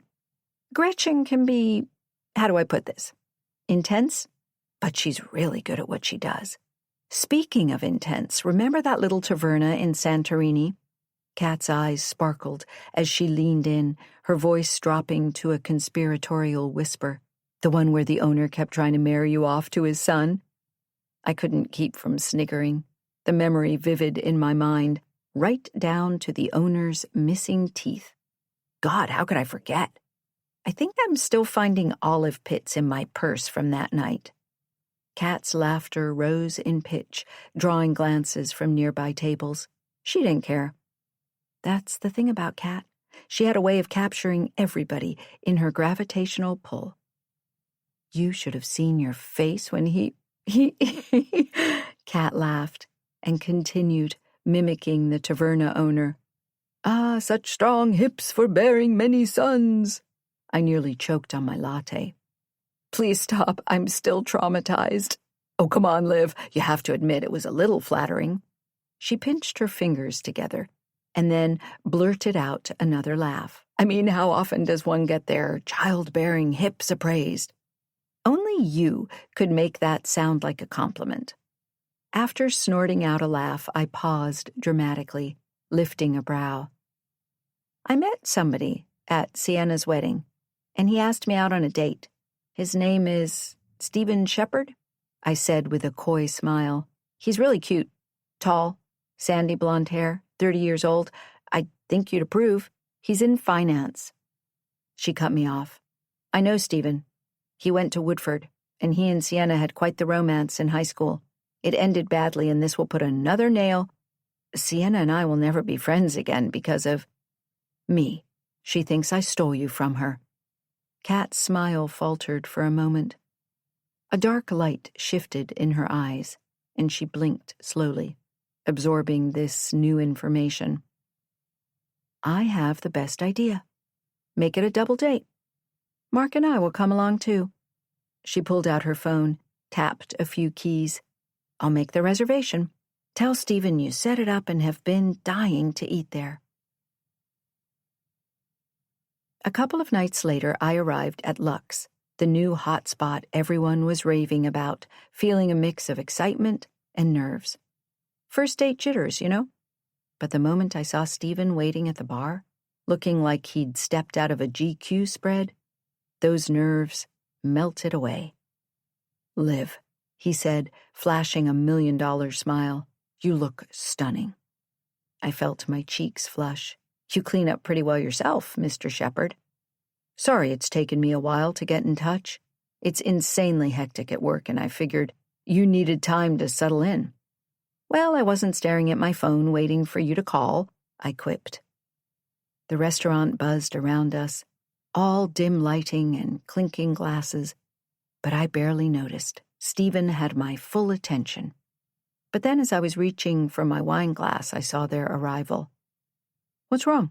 He asked. Our first date might be a double date.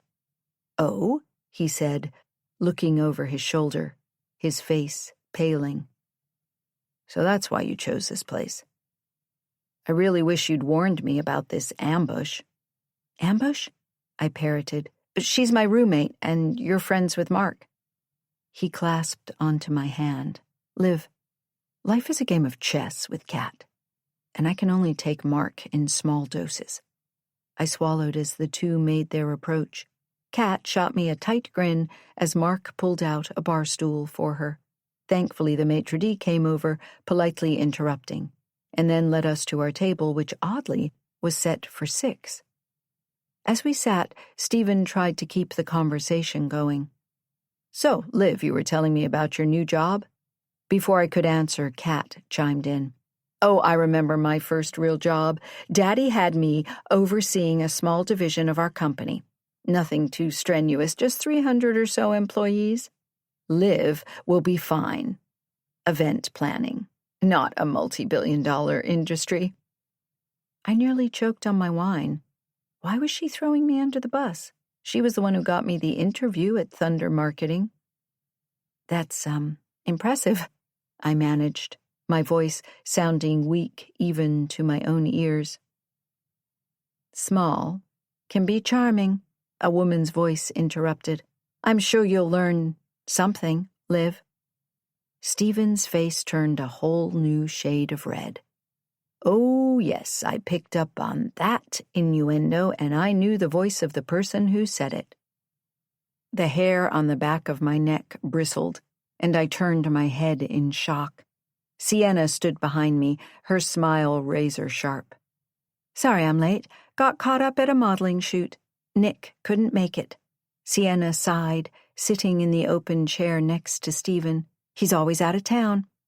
Right about then, I wanted to shoot her in between her eyes. Okay, maybe that's a bit dramatic, but seriously, who invited Sienna? Oh, right, it was Kat, and she just showed up like some sort of perfectly coiffed nightmare. Stephen, I said, probably a bit too loudly, tell us more about that project you mentioned earlier, the one with the sustainable energy startup? His eyes lit up like I'd just offered him a golden ticket. Oh, you remembered. It's fascinating, actually. We're looking at innovative ways to—" As he talked, I nodded along, asking questions and making mental notes. Take that, Sienna. I can talk shop with the best of them. But the real surprise? Stephen.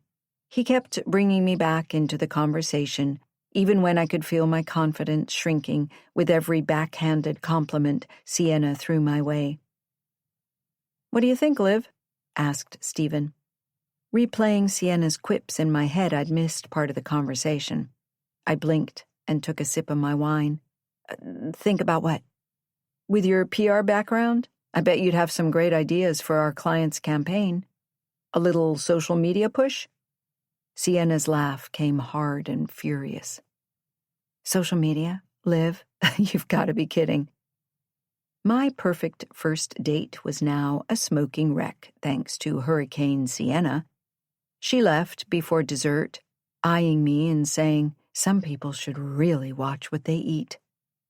Finally, this torturous evening came to an end. Kat was sleeping over at Mark's, so Stephen walked me outside to hail a cab. I stared blankly at a flickering street lamp. I couldn't shake the feeling of Sienna's eyes boring into me all evening. It was like being under a microscope, every flaw magnified. Did my laugh sound too loud? Was my dress too casual? But here's the thing. Stephen's gaze kept drifting from me to Sienna, as if he was deliberating, as if questioning whether he'd made the right decision. "Liv?" Stephen's voice snapped me back to the present. "Everything okay?" I turned to face him. Might as well get this over and done with. "Kat told me about your history with Sienna. We were so young. In high school," he said. "Why did you break up?" "You'll probably find out anyway." He cleared his throat. "I cheated on her. But that was a lifetime ago, and a lot has changed. I've changed. Don't let a young boy's mistake in the past ruin his future." He gulped. "I really want to see you again, the next time alone, just us." "I'll think about it," I said. I hailed a taxi, slid into the cab, and closed the door, leaving him standing on the curb. Chapter 20. Then. Even though our first date was a complete disaster, I did see Stephen again and again and again. He was everything I had hoped for: intelligent, funny, and more important, genuinely supportive of my writing aspirations and appreciative of my quirks. And I appreciated his. He remembered all those little things, like the way I took my coffee, the way he made up silly songs about us, the way he talked to random animals on the street as if they understood him. Half a year had slipped by, and Stephen and I began to spend more and more time together. Our dates turned more regular, at least twice a week, with me often staying over at his place on the weekends. One night, after we made love, we lay in bed, my hand resting on his chest, and Stephen said, "There's something I need to tell you." Confused, I looked over at him, his face serious. "I think you should move in with me," he said, grinning, "and I'm also thinking we should get married. Your thoughts?" Thoughts? Mine were spinning around in my brain. I stared at the ceiling, deliberating. He was everything I'd wanted in a partner, wasn't he? It felt like a natural next step, like we were slowly building something solid. Yet I couldn't ignore the small voice in my head telling me we were moving too fast, that I was moving too fast. "Liv," said Stephen, kissing my nose, "I love you, and I see a future for us. And you haven't answered me." My throat tightened.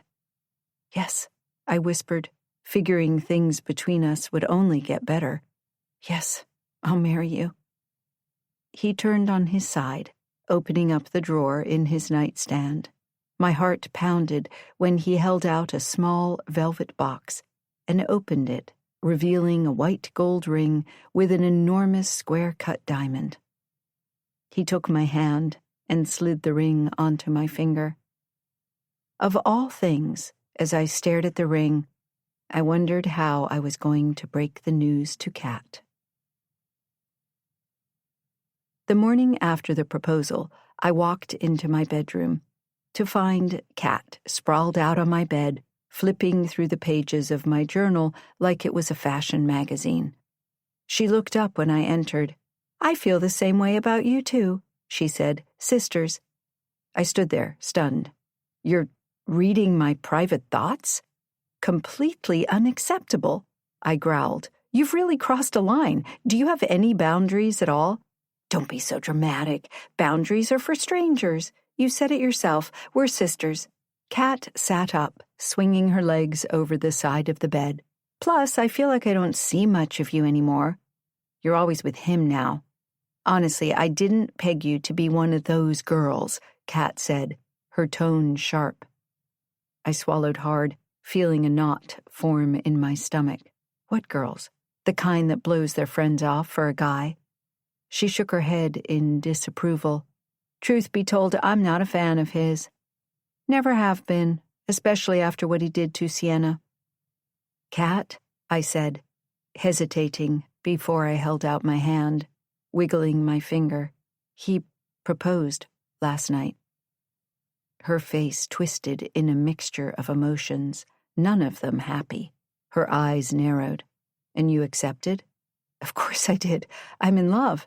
I take it that you're moving out of here and moving in with him?" "That's the plan." I'd expected her to be upset by the news, but I didn't expect the pangs and feelings of guilt pinching my heart. Kat had done so much for me. Too much. "When?" "In 2 weeks after Valentine's Day." I paused. "With the exception of reading my journal, you've been a really great friend. You know how much I appreciate everything you've done." The look in her eyes scared me. "Been?" I corrected myself quickly. "You are a great friend." She nodded slowly, as if considering something. "That's more like it." "You know how much you mean to me," I said, putting the focus back on her. "This doesn't change anything?" "Doesn't it?"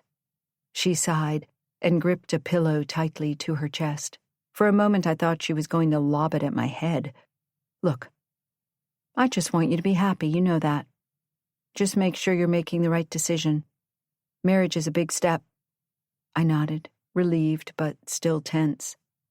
"I'm just trying to balance everything. It's all happening so fast."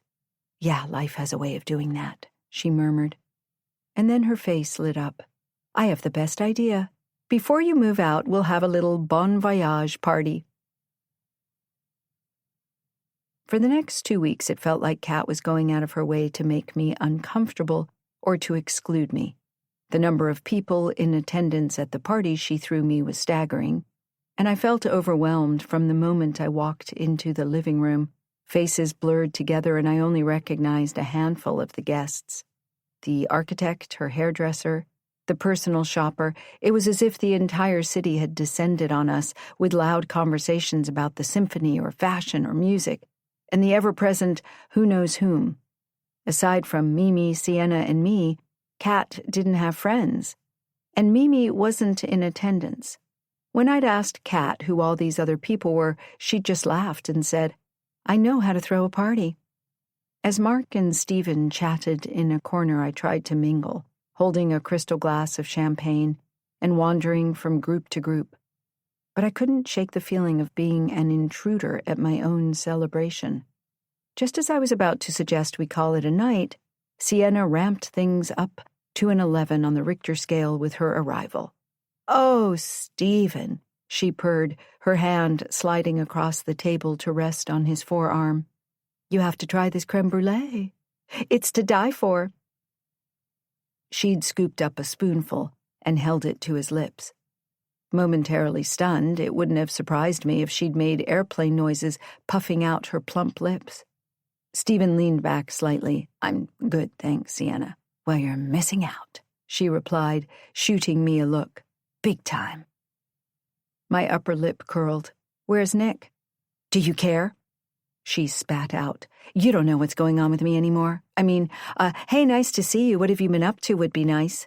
Sienna, you never call me back. You blew me off for Kat. She sniggers. How's that working out for you? She holds up her hand in the stop position. Wait, don't answer. I really don't care. The next morning I woke up in my bed, feeling like absolute shit, chilled and shaky. I threw out my arm, patting the other side for Stephen. He wasn't sleeping next to me. I headed downstairs to the living room, finding a lot of people passed out on the floor, in chairs, on the couch. No Stephen.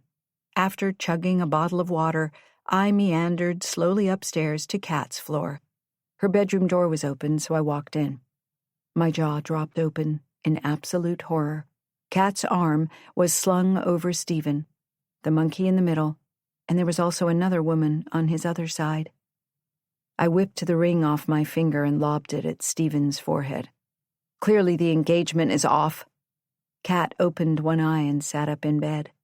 What's going on, Liv? You're so loud. My head is pounding. Last night was fun, wasn't it? How dare you? I cut her off. You've been trying to sabotage my relationship with Stephen from day one. What's your problem? Are you so insecure that you can't stand to see someone else happy? You have to take my happiness away? Well, congratulations, you win. I was trembling, but it felt good to finally say it out loud. I wasn't sure who I was angrier with, Stephen, Kat, or myself for being so damn stupid. Kat opened her mouth, closed it, then she abruptly stood up. I don't have to listen to this nonsense, she hissed, eyeing Stephen. Stephen jolted out of bed, his face a perfect mix of confusion and concern. Like he'd just witnessed a car crash and wasn't sure if he should call 911. Liv, I can explain, he began, wrapping a throw blanket around his naked body, and then he frantically searched for his clothes. I held up his boxers. Explain this. I stormed out of the room, racing to our closet, and quickly grabbed the suitcase with the rest of my belongings. As I bolted out the front door, I could feel Kat's eyes on my back. I could hear Stephen's pleas. Outside, the frigid morning air hit my face, and I took a deep breath, hailing a cab. I'd lost a friend. I'd lost my fiancé. I'd lost my cool. And, well, something in me snapped, and for a brief stretch of time, I lost my mind. Chapter 21. Now. Trinity just listens to me ramble on, occasionally nodding along, her expression a mask of calm interest. Because she's a journalist, I'm expecting her to whip out a pad of paper, a pen. She doesn't. It sounds like Kat was grooming you, she says. It's the way she was programmed, to keep you in line, to keep you under her spell. Programmed? I spit. I'm not a robot. Sorry, but in my opinion, after what you've told me, you acted like one, taking all her gifts, allowing her to mold you into the person she wanted you to be. I hold up a hand and stand abruptly. Enough with the judgments. I don't blame you for being angry, Trinity replies calmly, but I just figured you'd want to know how she works. Clearly, I was wrong. I turned to face her, my mouth twisted into a scowl. I know exactly how she operates. I lived with her for 2 years. You're not giving me a chance to tell you what I know. Thought you wanted to hear it. I do, I admit, slumping into my seat. I've been doing some research into this place, into the cult that was based here. I know that Kat was here as a teen, and her mind still works with a cult-like mentality. See, nobody actually sets out to join a cult. They're recruited with promises. She pauses. The leaders tend to have extremely narcissistic behavioral patterns. You're explaining Kat to a T, I interrupt. You were vulnerable, and she preyed on you. Trinity pauses. Think about it.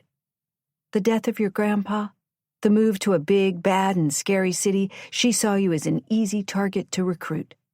Where are you going with this? Trinity's eyes meet mine unwavering.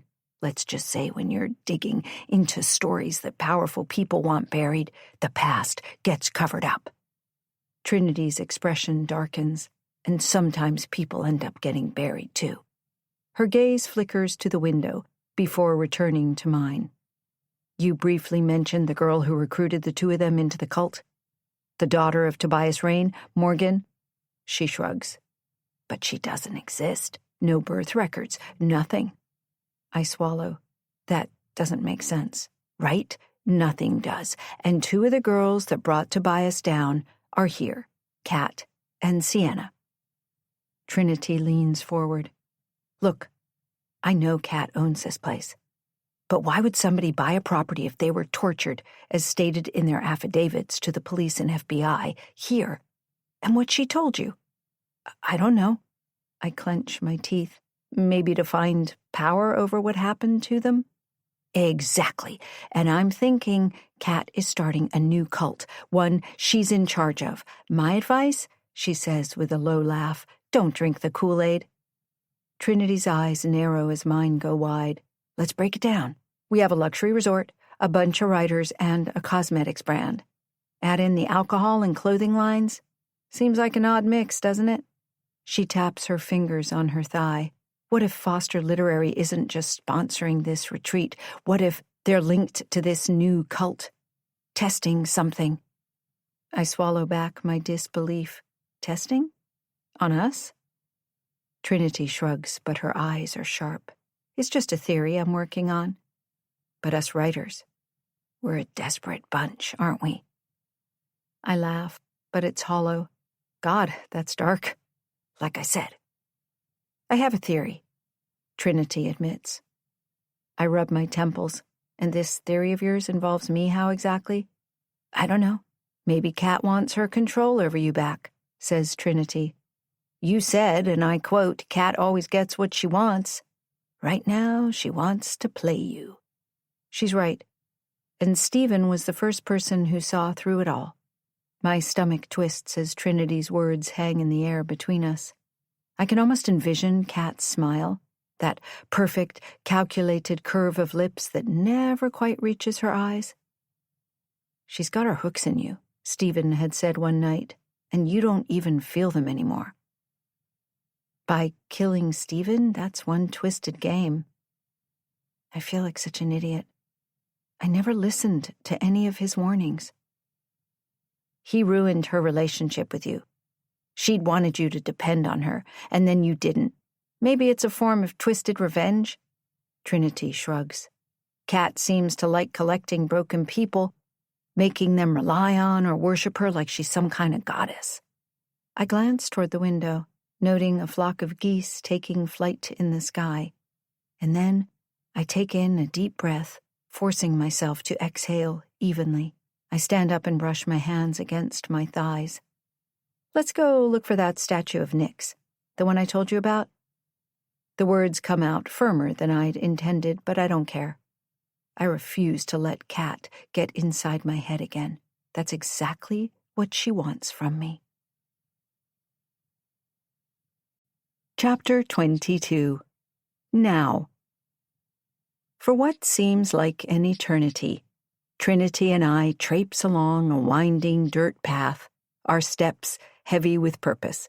Above us, the clouds have darkened to a steely gray, and a light rain trickles onto our heads, droplets running down our cheeks like tears.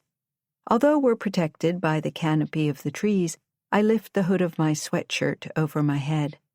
A creek burbles on our left, the water splashing on rocks, and the squawks of birds come at me from every direction.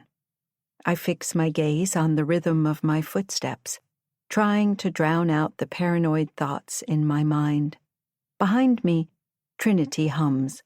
The tune, catchy as it is, only intensifies the reminder of how Kat had blinded me. But guess what? I can see her clearly now. I see everything. I stumble to a halt, and Trinity, in her own world, bumps into me. Why'd you stop? I point, my eyes darting sharply to the side. Through there. Have you been here before? Trinity asks, her tone laced with suspicion. She told me about the garden, I say, pointing, and instinct. There's an opening. We press forward, pushing our bodies through a dense wall of hedges. Leaves brush our clothing, branches tangling in our hair, and we burst into a secret garden. Trinity's eyes widen, absorbing every vivid detail, and her mouth drops open. It's quite the contrast to the rest of the grounds, like stepping into another realm. She isn't wrong. While the rest of Nick's flaunts pristine manicured lawns and gleaming modern amenities, this secluded garden revels in a wild, chaotic madness. Flowers in deep purples, midnight blues, and vibrant oranges burst from the ground, their colors and forms breathtaking. It's absolutely beautiful, I say in a whisper, but it's the kind of beauty that should come with a warning, like, don't eat anything here. Trinity lets out a soft chuckle. Still thinking about lunch, I take it. I'm thinking about everything. I'm thinking about Stephen. I'm thinking about her. I'm thinking about betrayal. Now, walking side by side, we venture further into a clearing. Every twisted vine and concealed nook offers inspiration. Holy shit, Trinity breathes, coming to an abrupt stop. There, amidst unruly blooms, stands Nyx, the Greek goddess of the night, chiseled from obsidian so dark it seems to absorb every stray ray of the remaining light. Her outstretched arms silently command us closer. At her feet lies a delicate carpet of white, lace-like flowers mingled with bursts of brilliant reds, regal purples, and fiery oranges. Well, this isn't ominous at all, Trinity whispers. She's mesmerizing, I murmur, and then point. Those flowers? Queen Anne's lace? The white ones? No. That's hemlock, she corrects, her voice a blend of warning and resignation. And they're definitely poisonous, not something to be touched or eaten. I blink rapidly and turn to Trinity, my voice lowered. Okay, you've got to admit, something here is definitely off. She's keeping up with that cult vibe, don't you think? Trinity whispers, her gaze never leaving the dark statue. It's like she truly believes she's a goddess. Oh, she does, I agree. Thunder rumbles in the distance. With a determined lift of her chin, Trinity declares, I can't wait to break this story wide open. We should probably head back now. The weather is going to get a lot worse very soon. I offer Nyx's statue one final look before nodding. Agreed.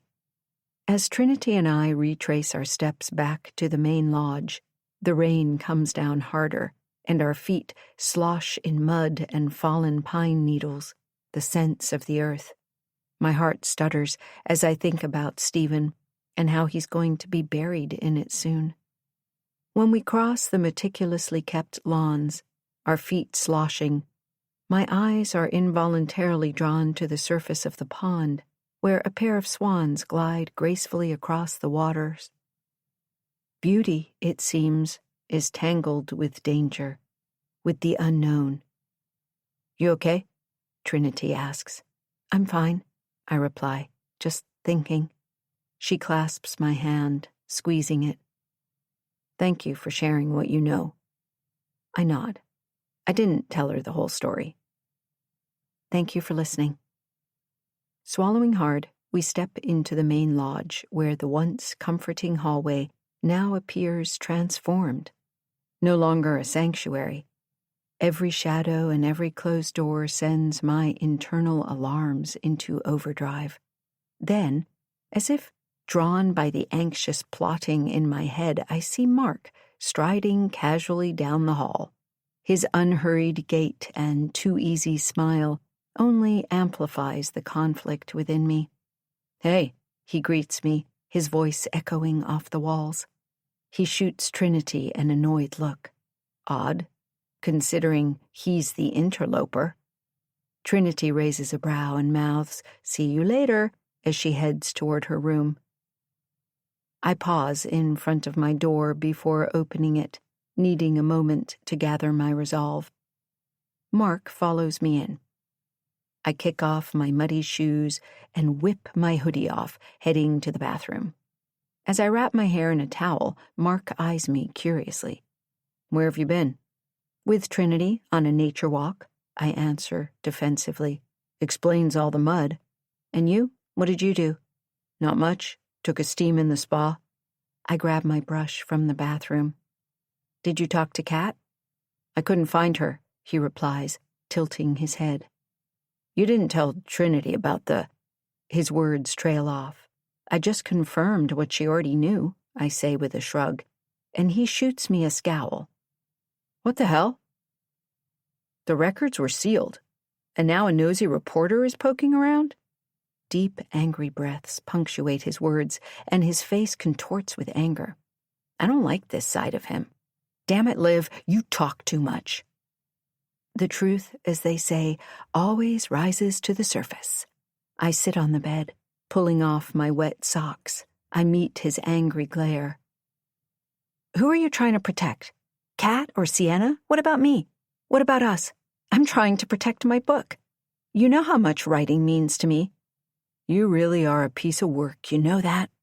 His eyes narrow into a death glare. "I need to check in on my sister."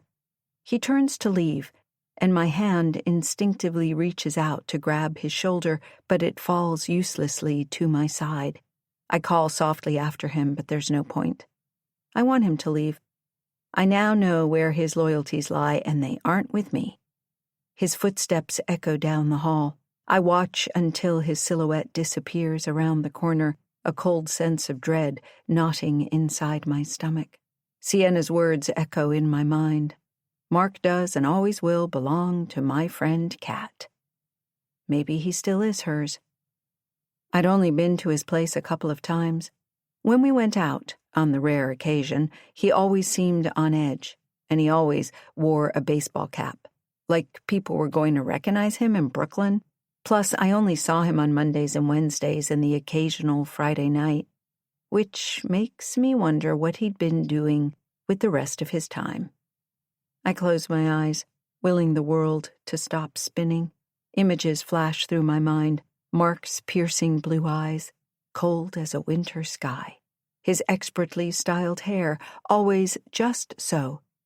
The way his perfect lips quirked into a sneer when I asked him about us. I'm not an idiot. Maybe there never has been an us.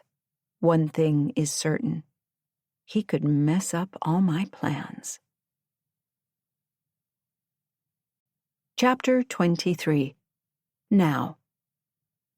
Before dinner, I head down to the business center, needing to do a little research, something I can't do in my room. Like the rest of the resort, the room is modern and well-equipped, a coffee and drinks bar in the corner. The computers are all iMacs, the desks slabs of travertine, and the chairs a buttery ivory leather. Clean and simple lines, everything works together, the lighting soothing. A couple of other retreat members greet me with warm hellos as I sit down at an open station. One of the bees is using the computer next to me. "Hey there, it's Liv, right?" she asks, her voice bubbly and bright. She smiles, her teeth even brighter than her tone. "I'm Brittany." A deep sigh escapes my lips as I rub my tired eyes. I'm so not in the mood for small talk. "Nice to meet you." "I seriously can't believe we don't get Wi-Fi in our rooms." She rolls her eyes and flashes another blinding smile. "I loved your query letter." In her shoes. "What a great title." "Thanks." She lifts a manicured brow. "Maybe when we're ready to query you can give ours a look. I mean, seriously, yours was so good." "Sure," I reply, wanting to nip the conversation in the bud. "Amazing," she chirps. She scribbles something down on a piece of paper. "Here's my email. What's yours?" Somebody kill me now. Olivia.montgomery.thrillerauthor@xmail.com, I say, giving her a slight smile. "Thanks." Her eyes light up and she nods with exuberance. She jumps out of her seat, the chair rolling backwards. I can't wait to tell the rest of the girls. They are going to die. I hope not, I say. Brittany snorts. You're funny. I force a smile, thinking my life is a joke. After she bounces away, in a moment of supreme frustration, I pull up a browser to find the Foster Literary's most recent Publishers Weekly deal announcement. In a preempt, in a major deal, executive editor Rebecca Stiles at Silvergate Publishing has acquired world English rights to Lila Aiken's In Her Skin from Victoria Foster at Foster Literary. The publisher calls it an extraordinary debut thriller of betrayal and deception, with single white female meets mean girl vibes. Publication is slated for spring 2026. I choke back an angry, frustrated sob. With a shaky finger, I Google the author Lila Aiken to find she's an enigma. No social media presence, no website, no photos, nothing. It's like she doesn't even exist. Kat Sterling. She's tethered me to her messed up world, and it's time to cut the line. I place my elbows on the desk, my hands cradling my head, thinking. When somebody lightly taps me on the shoulder, I turn to find Mimi standing behind me. She points to the screen and raises a brow. I see you found the announcement. I did, I say, my lips twisting into a frown.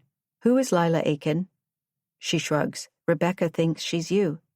I'm not. I meet her concerned gaze. Did you read the manuscript? She nods and then clucks her tongue.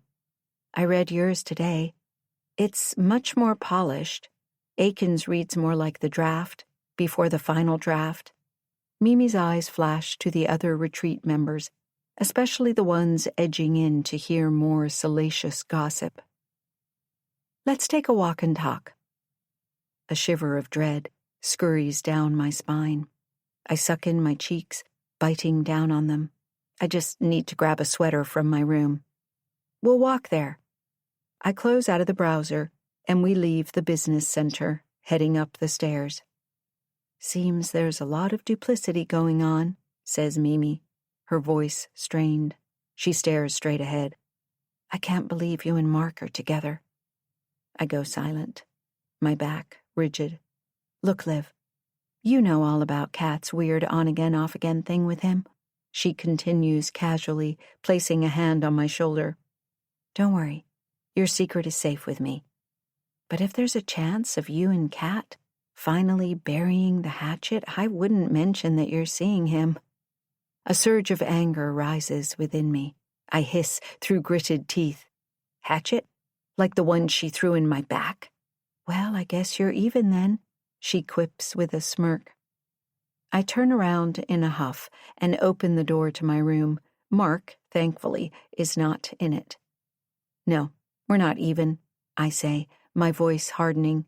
Our friendship ended because she slept with Stephen. Her gaze meets mine, and now Stephen Shepard is dead. I suck in a breath. What do you know about that? Kat told me the police questioned her and Sienna. She told me everything. She raises a brow. Leave the door open. I'm not coming in. If you're inferring that I'm like Sharon Stone's character in Basic Instinct, think again. In Her Shoes is fiction. But there's truth in your fiction. I recognized all the characters. She tilts her head to the side. Even me. Mimi looks down and points a shaky finger to a spot on the floor, her mouth dropping open. Is that blood? Probably, I say, explaining the crow fiasco. Her face pales. How did it get in? It's a mystery, I say, eyeing the bloodstain on the floor, the rogue feathers scattered like a scene from a scary movie. But somebody is definitely messing with me. Stealing my manuscript, the crow, sabotaging my journal with all my notes in it by dropping it in the toilet. I lower my gaze from hers, my mind racing like a spin cycle set on high. I'm pretty sure it's Kat. and I think she killed Stephen." Mimi sucks in her breath and shakes her head slowly. Kat may be a lot of things, but she's not that vindictive. She's certainly not a murderer. And she definitely wouldn't touch a crow. I raise a brow. "Maybe we have a prankster in the group?" she offers, half-heartedly. "Or maybe you did something to piss somebody off?" "Well, they're not funny at all. They're sick and twisted," I say, spitting out the words. "Aside from you, Sienna, Kat, and Mark, I don't know anybody else here." She eyes my suitcase, the clothes strewn on the bed and the floor. "Are you leaving?" I hesitate, the uncertainty of everything pressing down on me. I'm not sure what I'm doing anymore. It's just a lot right now, trying to get my writing career, if I even have one, on track. Everything with Stephen. I gulp. I'm at my wit's end, but I need to prove to Rebecca the book is mine. There's probably a logical explanation for everything.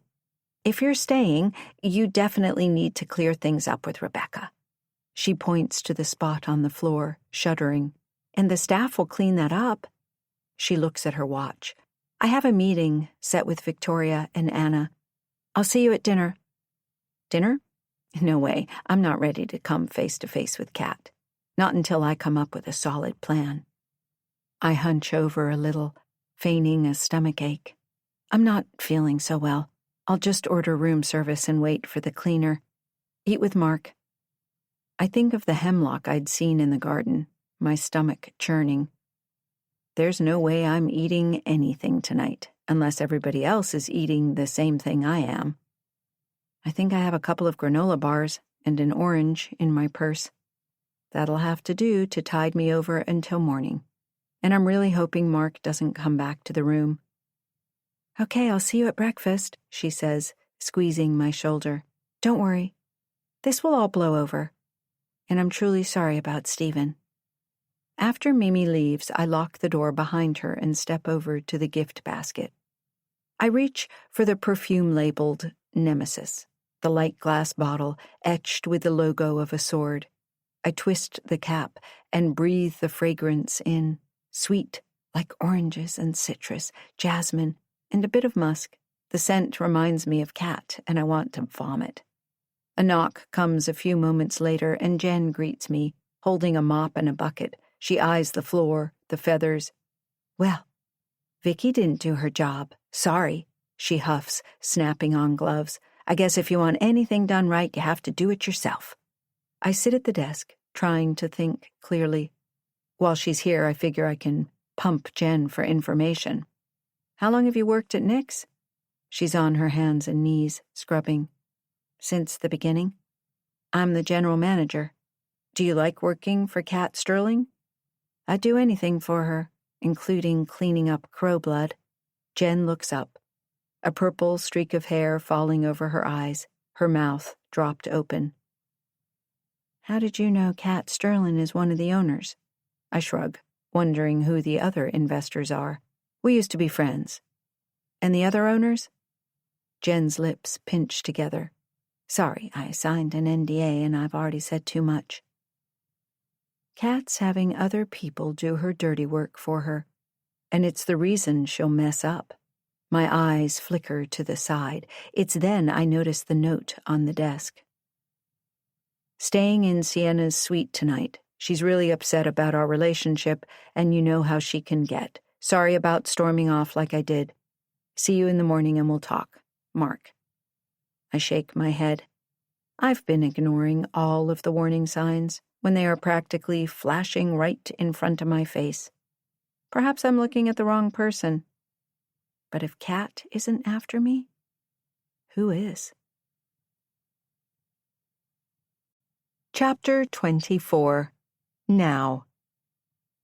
I stare at the ceiling for hours, listening to the rain hitting the windows, thinking, I should never have gotten involved with any of these people. Back then, I'd thought having the shiny bright light that was Kat in my world would give me the sense of belonging I desperately craved.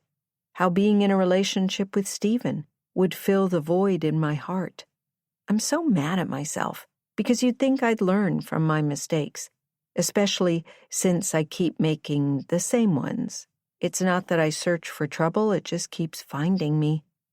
In the morning, I groan when my alarm goes off and I look at my phone. I didn't sleep one wink last night, wondering if I'm truly a horrible person or simply misguided.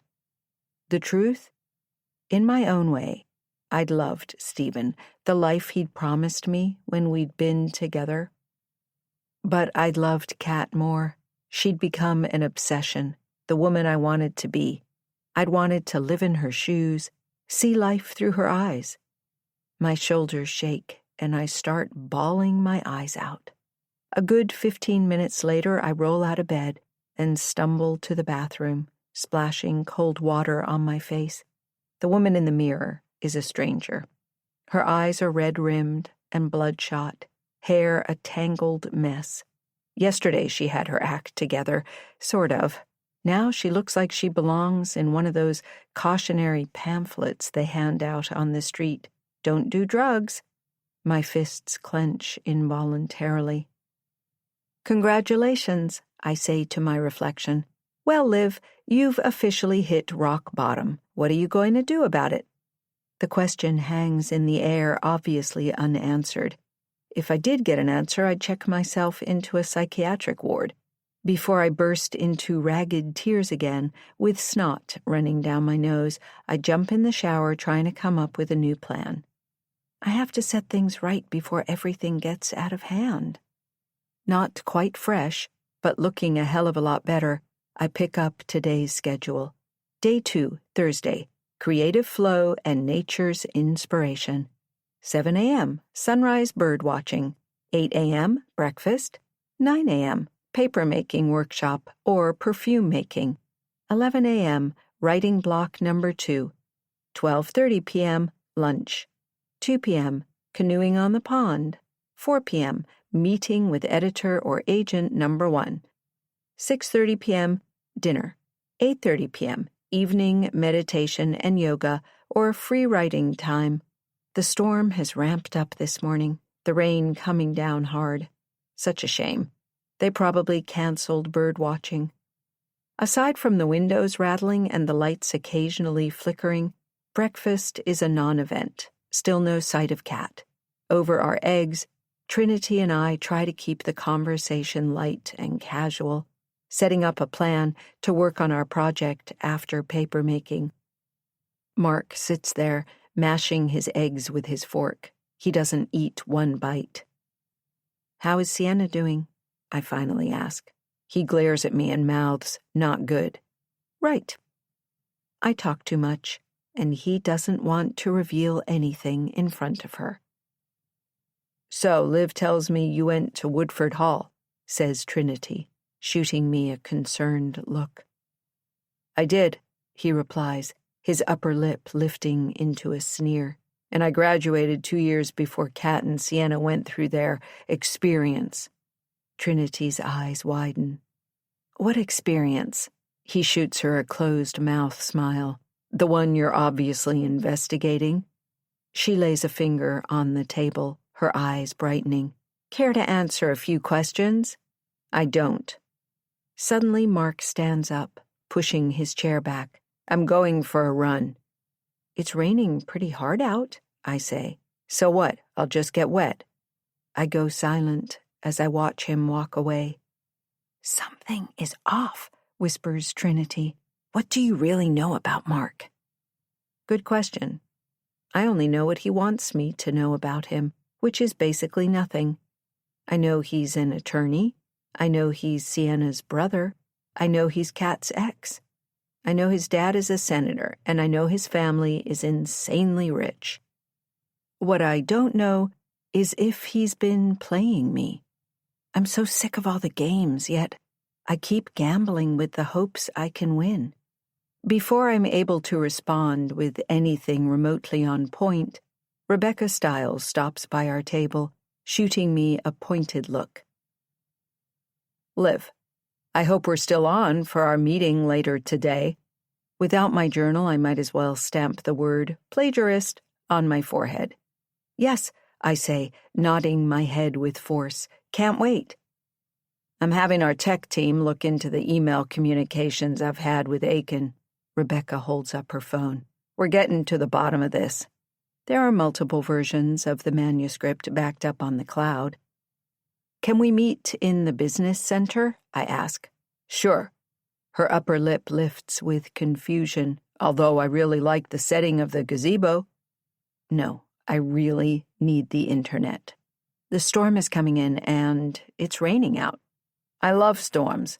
In fact, I was headed off to watch the weather shift before it hits hard, she says, lifting up a brow when my eye twitches. But that could be a me thing. As she turns on her heel, she looks over her shoulder.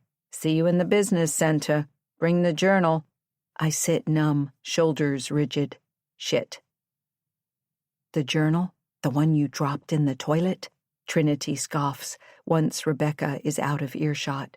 Yup, the very one. I gulp. Let's get to paper making. Maybe I can make a new one? We cross the lawn toward the paper-making facility. No geese in sight. Before we make it to the barn, though, we pass a donkey with silver-gray fur and tall, fluffy ears. He brays a hello, and Trinity backs away. I hope that's Pedro, she says in a low whisper. Jen said the other ones bite. She stops in her tracks. You know what? I need to do some research. And, well, when you mentioned the business center, I get it. Go. You sure? I'm sure. I can fend for myself. After Trinity and I part ways, I meander down a flagstone path and walk into a large barn, the facility humming with the steady sounds of machinery and the gentle slosh of water. Dominating the center of the room is a huge cement vat filled with a thick, milky mixture. The air is slightly humid, carrying a distinct, earthy smell. Towering racks and tables hold sheets of freshly made paper in varying stages of drying, from damp, soft sheets that glisten in the light to large, stiffened slabs of finished paper that await cutting and inspection, some stacked high into piles. An employee, wearing rubber gloves and a stained apron, turns and greets me. Good. I guess everybody else has chosen the perfume-making symposium, and I was wondering if anybody was going to join me today. She grins. I'm Carol, and I'm here to introduce you to the magic of paper-making. Aprons and gloves are over there. She points. Suit up and get ready to get your pulp on. I do as instructed, staring at the murky water churning. Carol gestures toward the vat and explains the process. So, the pulp you see here is the starting point. It's a mix of wood fibers, recycled paper, and water. This machine, she taps a large blender-like mechanism, keeps it moving so the fibers don't settle. Then we pour it onto screens in thin layers to drain out the water, forming a basic sheet of paper. She reaches for a metal frame, lowering it gently into the vat to scoop up some pulp, repeating the process a couple of times. Once you've got the right amount on the screen, press it to squeeze out the water and let it dry before it's pressed flat. She points to metal rollers in the distance. You have to be careful with the pulp consistency, too, she adds. Too much water, and the paper won't hold. Too little, and it'll come out thick and uneven. Any questions? I have a question, says a voice behind me. A voice I recognize. A voice that fills my heart with dread. Sorry, says Carol. I didn't see you come in, Miss Sterling. I can go over everything again. I turn to face Kat, her eyes blazing into mine, Sienna standing like a well-groomed guard dog by her side. That won't be necessary, says Kat with a low growl. The only thing I want to know is why this traitor is standing in front of me. What the hell are you doing here? Carol gulps. Should I leave? Nobody's leaving but her. I want this woman off my property. She raises her voice. Radio security, now. Sienna snickers. Mimi invited her. Kat growls. Why would she do that when she knows how I feel about her? Feel about me? I interject. How about the way I feel about you? What I know about you, what you did? You stupid girl. You ingrate of an imbecile. Kat glowers at me. I tried telling you that I crawled into my own bed that night, but you wouldn't listen. Wouldn't even give me a chance to explain. For all I knew, he could have been one of my goddamn pillows. I lower my head, shaking it. Who was the third woman? Kat's eyes meet mine, her lashes flickering, her cheeks twitching into a nasty grin. You may want to ask Sienna that question. Sienna coughs out a wicked laugh. I force one foot in front of the other, walking toward her, shaking, my jaw clenched. You bitch! Oh, I'm the bitch? We were never really friends. Sienna lifts up her chin. You proved that when you dumped me for Kat. When you got involved with somebody I'd warned you not to get involved with, just to hurt me. You were married to Nick, and you only dated Stephen in high school, and then you went after my brother, knowing full well how much that would hurt Kat. Kat whips her gaze onto Sienna's. What? It's true. Mark told me everything on the ride over. Kat's eyes blaze with a fury I've never seen before. She gets right up in my face, enveloping me in her scent. She doesn't smell sweet. She's bitter. After everything I did for you? After everything? You and Mark? What, to get back at me? In hindsight, she's telling the truth. I don't say a word. I just tilt my head to the side. Mark always has his meaningless flings, and then comes running back to me like a dog with its tail between its legs. Kat hisses, pack your bags. I want you off my property, and I'd move out of the city if I were you.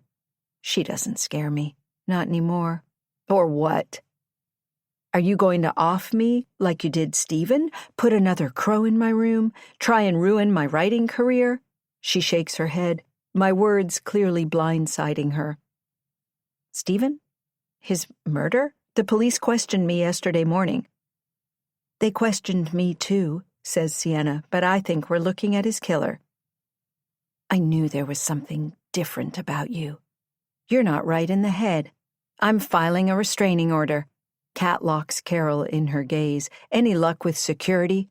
Carol gulps and rubs her eyes. Miss Sterling, there's a problem. A bunch of the big pines have already fallen, blocking the road. I want her gone, this instant. I don't think that will be possible. They told me to tell everybody to hunker down.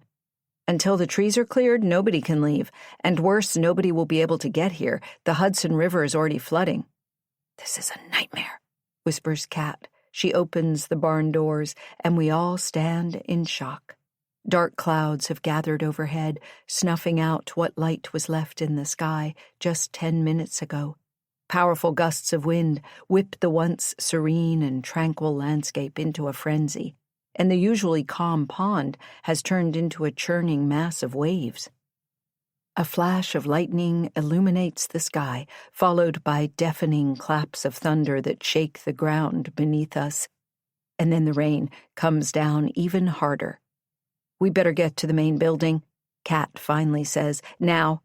The four of us race across the lawn, slipping and sliding. Drenched, we finally make it into the lobby, our clothes leaving puddles, our footprints muddy messes. Kat turns toward me, shaking a finger. No matter how I feel about you, you're lucky I'm not a monster. Don't come within 50 feet of me, or it won't be Mother Nature's wrath you'll have to worry about. Not a problem, especially with the way I feel about her.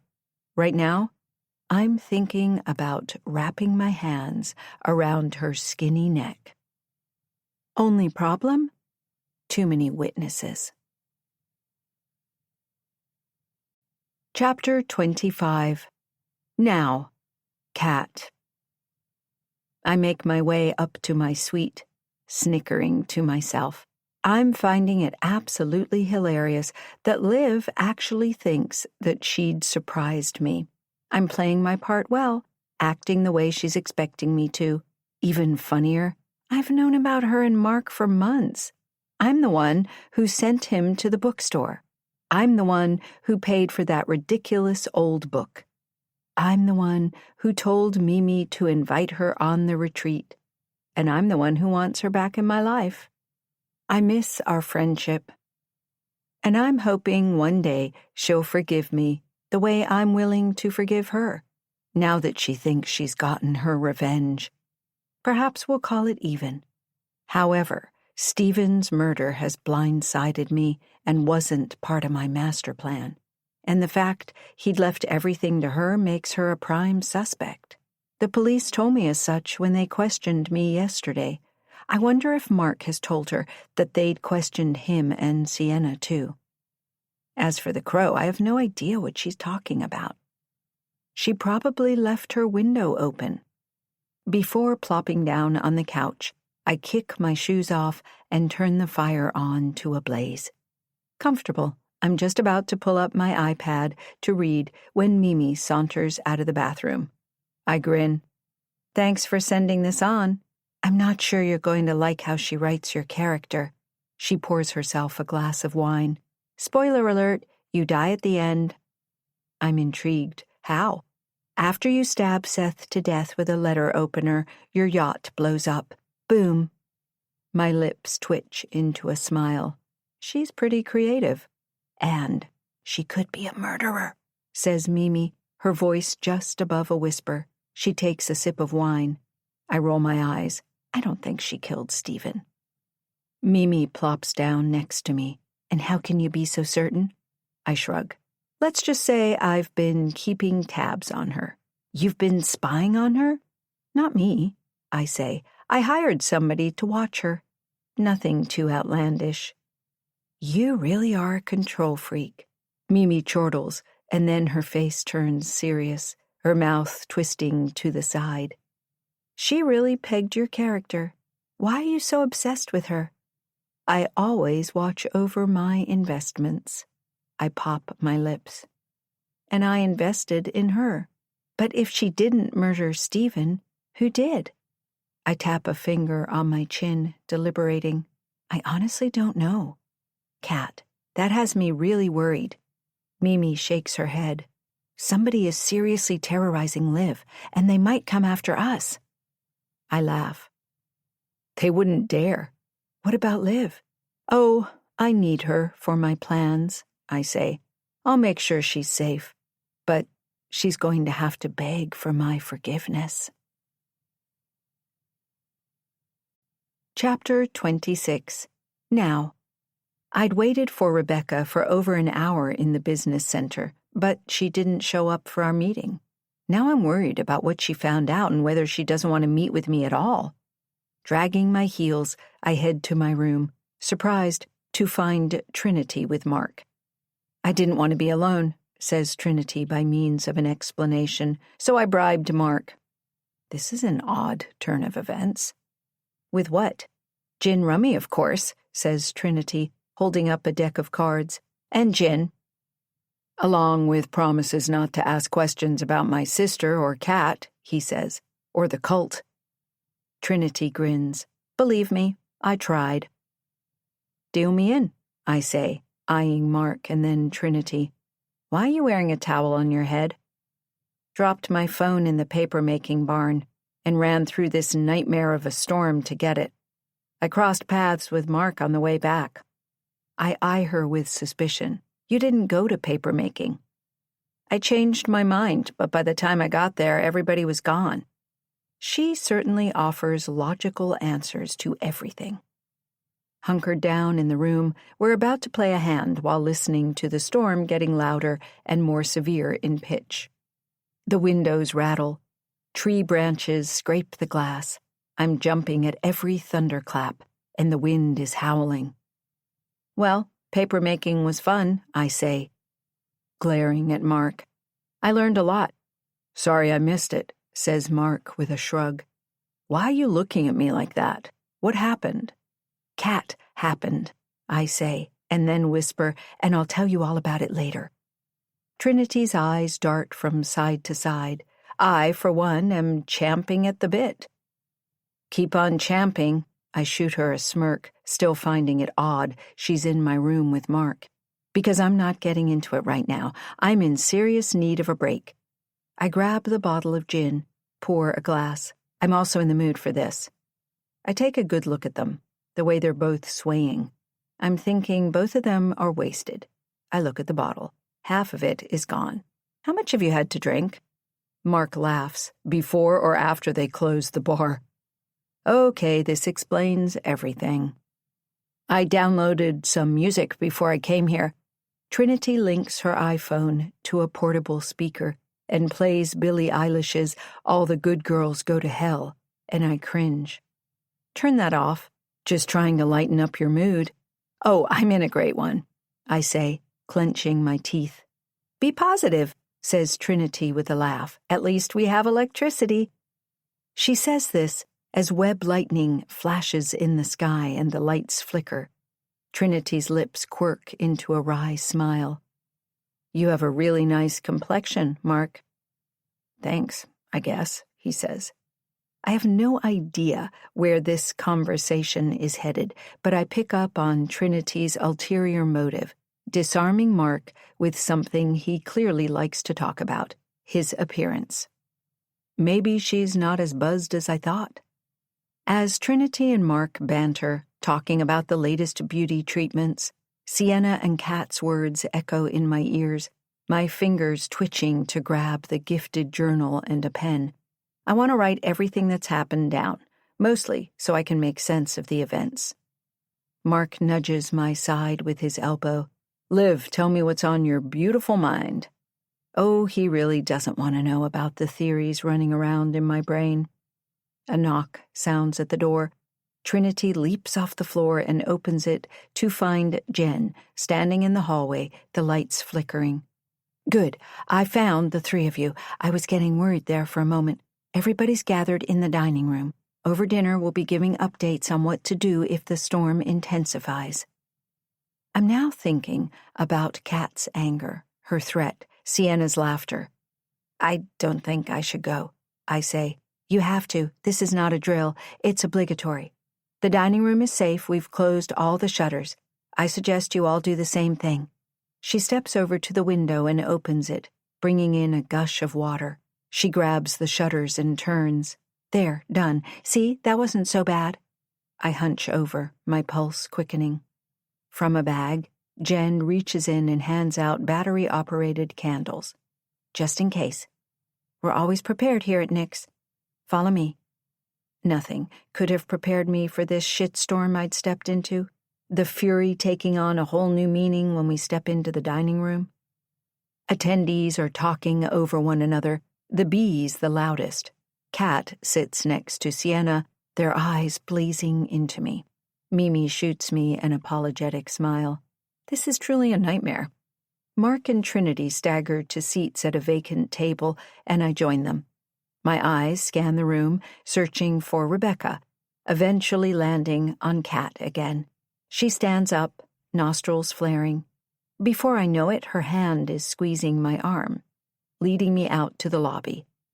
I look over my shoulder, shooting Trinity a pleading look. Don't worry, I've got you, she mouths. How could you? She hisses. What kind of friend are you? I meet her stone-cold glare. We are no longer friends. You made sure of that. Her mouth twists. You're just his side piece. Sometimes he likes to slum it. Like I said, he'll come back to me. He always does. She leans forward and whispers in my ear, her angry breath hot on my neck. And by the way, your writing is shit. Her words hit me like a punch to the gut, but I stand strong. Shit? I thought the whole point was to write what you know. Maybe the book is about you. Kat chuckles. It's over for you, Liv. The words hang in the air between us, sharp, final. Her expression hardens, her green eyes turning icy cold. Don't forget, I know you. Even loved you like a sister, and well, honestly, if I was in your shoes, I'd probably have done the same thing to get back at me, but you're taking things too far. Shoes. I look down at hers. Black Christian Louboutin boots. You're Lila Aiken. No, I'm Kat Sterling and damn proud of it. Her nose scrunches. Who is Lila Aiken? My mind spins. What book are you working on? It's a memoir, very private right now. My throat hitches. The title of your book, is it In Her Skin? Her lips twist to the side. No, it's called Under the Influence. Why? My breathing picks up and my eyes sweep the dining room again. Where's Rebecca? My editor? Kat sucks in a breath and places a hand on my shoulder. I don't know. We have to find her. Now, I think she may be in trouble. The last time I saw her, she was heading to the gazebo. Jen hurries up to us. Some of the guests are missing, says Kat, cutting her off. Have you seen Rebecca Stiles? I knocked on her door to tell her to close her shutters and to head down for dinner. She didn't answer, so I went into her room to close them myself. She wasn't there. Kat's face visibly pales. Her eyes lock on mine. Let's go. Jen, grab a walkie-talkie and a flashlight. We race out of the resort, the rain pouring onto our heads and pricking into our skin like sharp needles. Kat's heels sticking in the mud. The only sound I can hear is my panicked breath. When we get to the gazebo, we all stop, frozen in our tracks. A glimpse of silver hair, a body splayed out on the wooden floor. Jen's eyes go wide. I'm radioing for help. Kat and I race up the steps.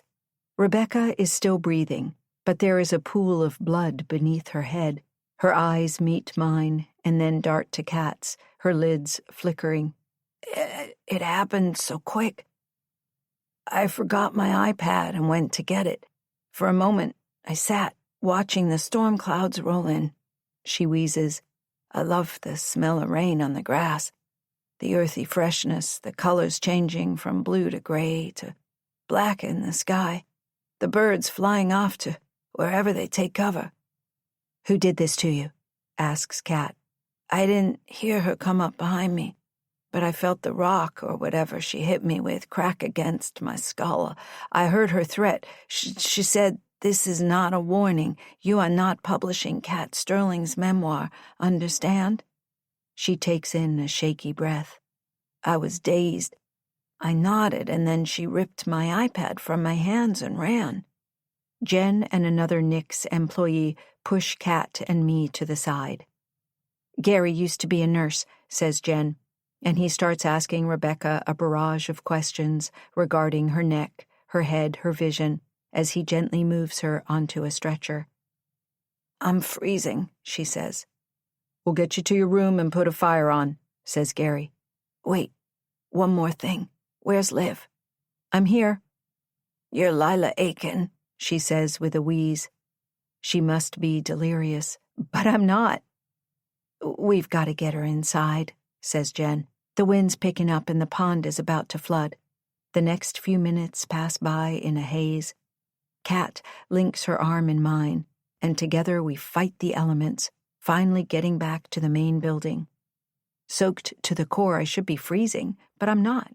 The blood is rushing through my veins like fire. In a daze, I let Kat lead the way, surprised to see that we're in the Nix boutique. Kat ripping off her clothes. I blink. She's bending over, pulling on pants, when I notice the tattoo on her butt. She looks over her shoulder. Stop staring at my ass and pick out something to wear. I point. Your tattoo? I mean, I've seen it before. I forgot the meaning. The scales, a symbol of Nemesis, the goddess, she says, throwing me a long-sleeved t-shirt and a pair of pants, which I catch, followed by a pair of yoga slippers, the latter hitting me in the shins and thudding to the ground. I told you, Tobias Rain branded us. And I'll tell you more about him later. Right now, get changed. You're dripping water all over the floor. Still reeling from waves of shock and nausea, I do as I'm told. There are so many questions I want to ask her, so many things I want her to expand on, but the little voice in my head is screaming. It doesn't matter what she says. Actions speak louder than words, and hers have been more than treacherous. Chapter 27. Now. There's an audience of gaping authors waiting for us when we exit the boutique, all breathing heavily as if they themselves had been caught in the storm, as if they are the ones with targets on their backs. Mark races up to us. Are you okay, Liv? What's going on? He demands. Not now, Mark, barks Kat, her sharp pitch cutting through the rising chatter and shocked cries. A piece of debris knocked Rebecca on the head while she was watching the storm come in. She lies smoothly, but she'll be fine. I'm just glad we found her when we did, or the outcome would have been less than favorable. Please, everybody, go to your rooms, have a coffee or tea in the dining room, or go to the yoga symposium in the spa. We'll have updates on the storm and Rebecca in the morning. I watch the concerned faces, feeling a mixture of panic and relief. One of the bees groans. This retreat is the absolute worst. I need something a lot stronger than coffee or tea. Understatement of the century. You'll all be refunded, says Kat, locking her gaze on Victoria's dropped jaw. She mouths, I'll pay. That's it? Somebody grumbles. I feel like I've been kidnapped. There are many things I can control, but unfortunately I can't control the weather. Help yourselves to anything in the bar. Kat shrugs and then turns to me. She mumbles, a storm. A bunch of drunken writers channeling their inner Bukowskis. Probably not the best mix. She gives me a tight smile. Let's continue our conversation in my room. Your room? Mark is staying with you, and I don't want to look at his smug face. Her eyes glint, or I may kill him. Please tell me you're kidding. Of course I am, Liv. She holds up her hands, wiggles her fingers. I spent $300 on my manicure, and I don't want to ruin it. Fine, I say. I just need to grab the gifted journal. Why? I'm trying to figure things out, and to do so I like writing everything down. I fumble with the doorknob, hands shaking, and the door swings open.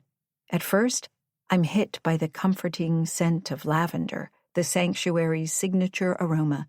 But as I step inside, my breath catches in my throat. There, like the scene in a slasher film, minus the blood, scrawled across the mirror in vivid red lipstick, and on the walls are the words, "Watch your back, fraud, fake, poser, imposter, and not one of us, con artist, murderer."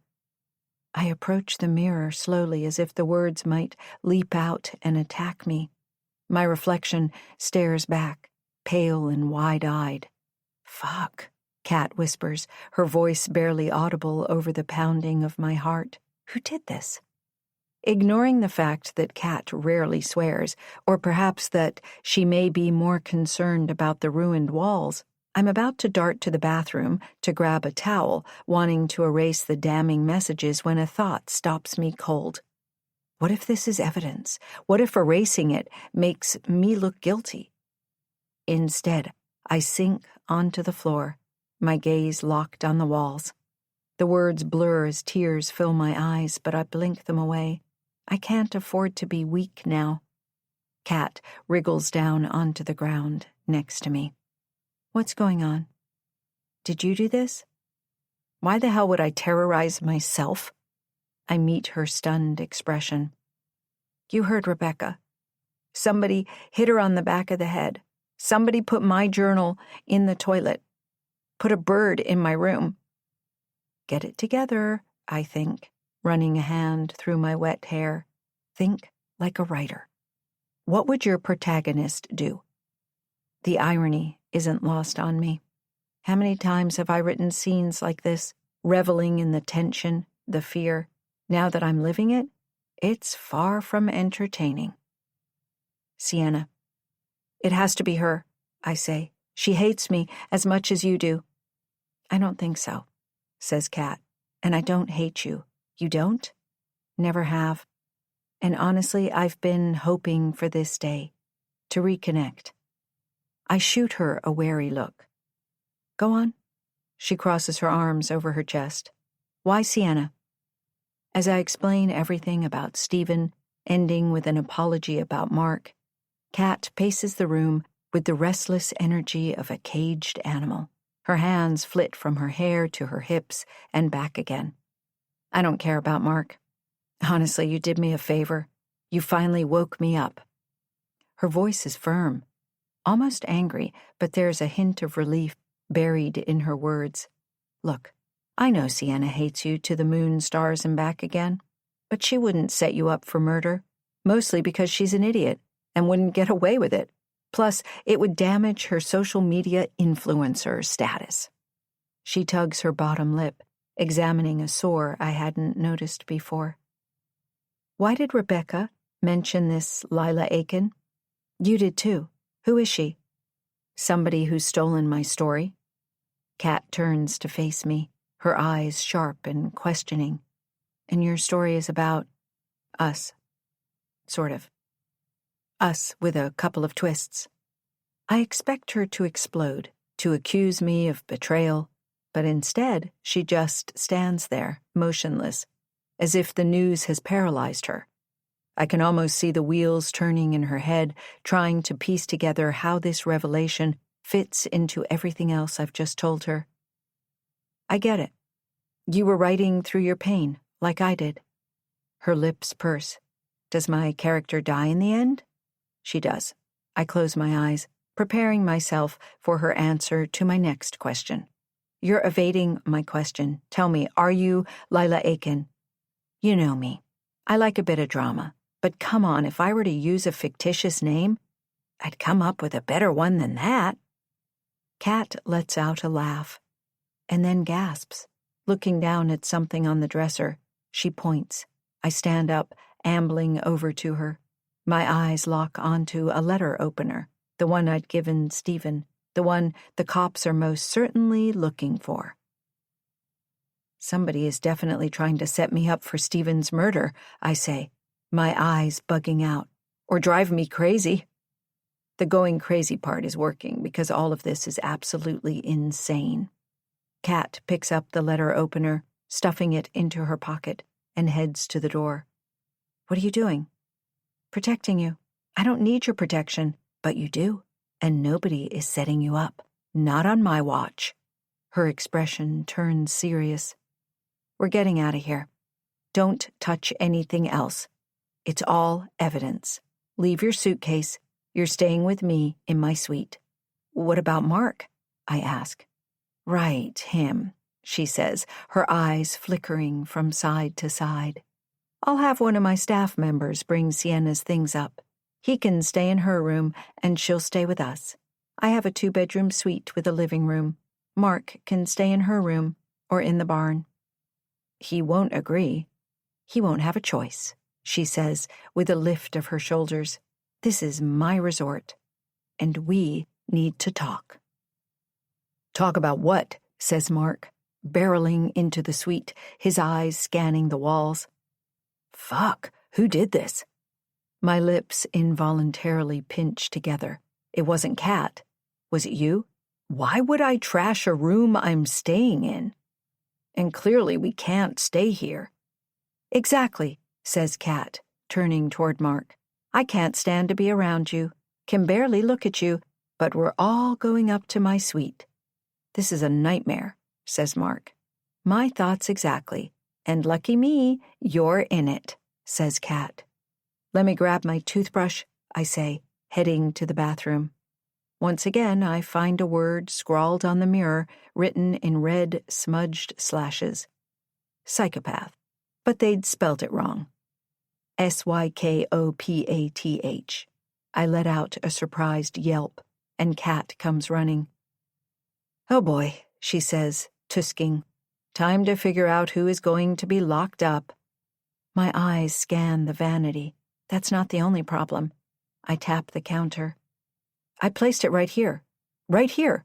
My necklace is missing. The one I won in Santorini when we played that ridiculous game. Kat swats at my hand. Don't touch anything. Everything is evidence, fingerprints. But I was staying in this room, not your fingerprints. Whoever is doing this to you. To us. To us? I ask, still doubting her. I don't know how you're maintaining your composure. I feel like I'm losing my mind. For a while, I did too. When it first started happening, the notes slid under the wipers of my car in my mailbox. I know what you did, and you'll pay. The feeling I was being watched, followed. Somebody was stalking you? Mark asks. Not was, is. And I'm thinking that whoever this person is, she's definitely female, and she's here, watching, waiting. Before we leave the room, I grab the gifted journal from the basket and shrug. I need this so I can write everything down to make sense of things. She shudders. Good luck with that. Kat pulls out a key card, and I hear a click. Stunned, I take a step backwards. I thought the doors didn't lock from the outside. They do when you have a master key. You really should rethink that system, says Mark. Believe me, I am. She sighs. As much as I wanted to believe in it, there's no such thing as a safe place. Kat saunters down the hallway, the lights flickering, and my knees lock. I don't follow. She turns to face me. What? You know I don't trust you. I don't trust you either. She sighs. But I know you're not a killer. I've thought about it. I swallow. Killing somebody. I've thought about it too, but thinking and acting on that notion are two different things. She pauses, especially when you're a writer. Despite the circumstances, the dread pounding in my heart, I have to grin. You know me so well. And you know me. She doesn't know about the micro recorder I've placed in the pocket of my cargo pants. To be safe, I surreptitiously click it on. The dynamics of this retreat have shifted like the weather, and I'm still waiting for the other shoe to drop. Chapter 28. Now. Kat. As we walk to my suite, I'm happy that Liv and I will have a chance to finally sort out our differences. All those petty little things that drove us apart. Okay, fine. What drove us apart wasn't little. It was huge. Still, it's true. I never slept with nor seduced Stephen Shepard, as Liv has accused me of. He was way under my pay grade, as most people are, even Mark, who I've kept around for my own convenience.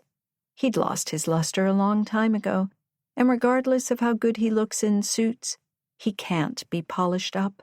I look over my shoulder, watch her slow and deliberate movements, the way she's eyeing my back. She's watching me, just as I've been watching her, but she's being blatantly more obvious about it right now. Me, I operate in stealth mode. For the past 2 years, I've kept a close eye on Liv through a surveillance team. I've seen her sad smile as she sold books in that even sadder bookstore in Brooklyn, still wearing all the clothes I'd purchased for her. I'd liked her from the moment I'd first met her because she didn't ask anything from me. She'd been honest to a point. Liv is the only person who truly knows me, what makes me tick. Way back when, she didn't judge me when I'd told her about my past. She'd simply accepted it. And I'd accepted her. I still remember her words, replay them in my head. We can't let the past define us, but it can surely shape us. I miss her friendship, like the night misses the sun, the way we used to laugh like hyenas, the late nights watching bad movies, the way we'd connected. I know once she hears me out, Liv will come around, because I'm about to tell her something I've never told anybody, a dirty and very ugly truth, hoping she'll also confess her truths to me. I know everyone has secrets they'd rather keep buried, but this tango of ours has to come to an end. I can't wait to lead the next dance. The question now running in my head is, which song shall I play? Chapter 29. Now.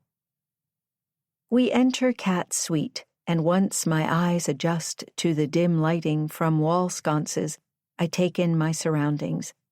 She'd really downplayed her quarters, because it's not just a suite, it's an entire apartment, complete with a spacious living room with a fireplace.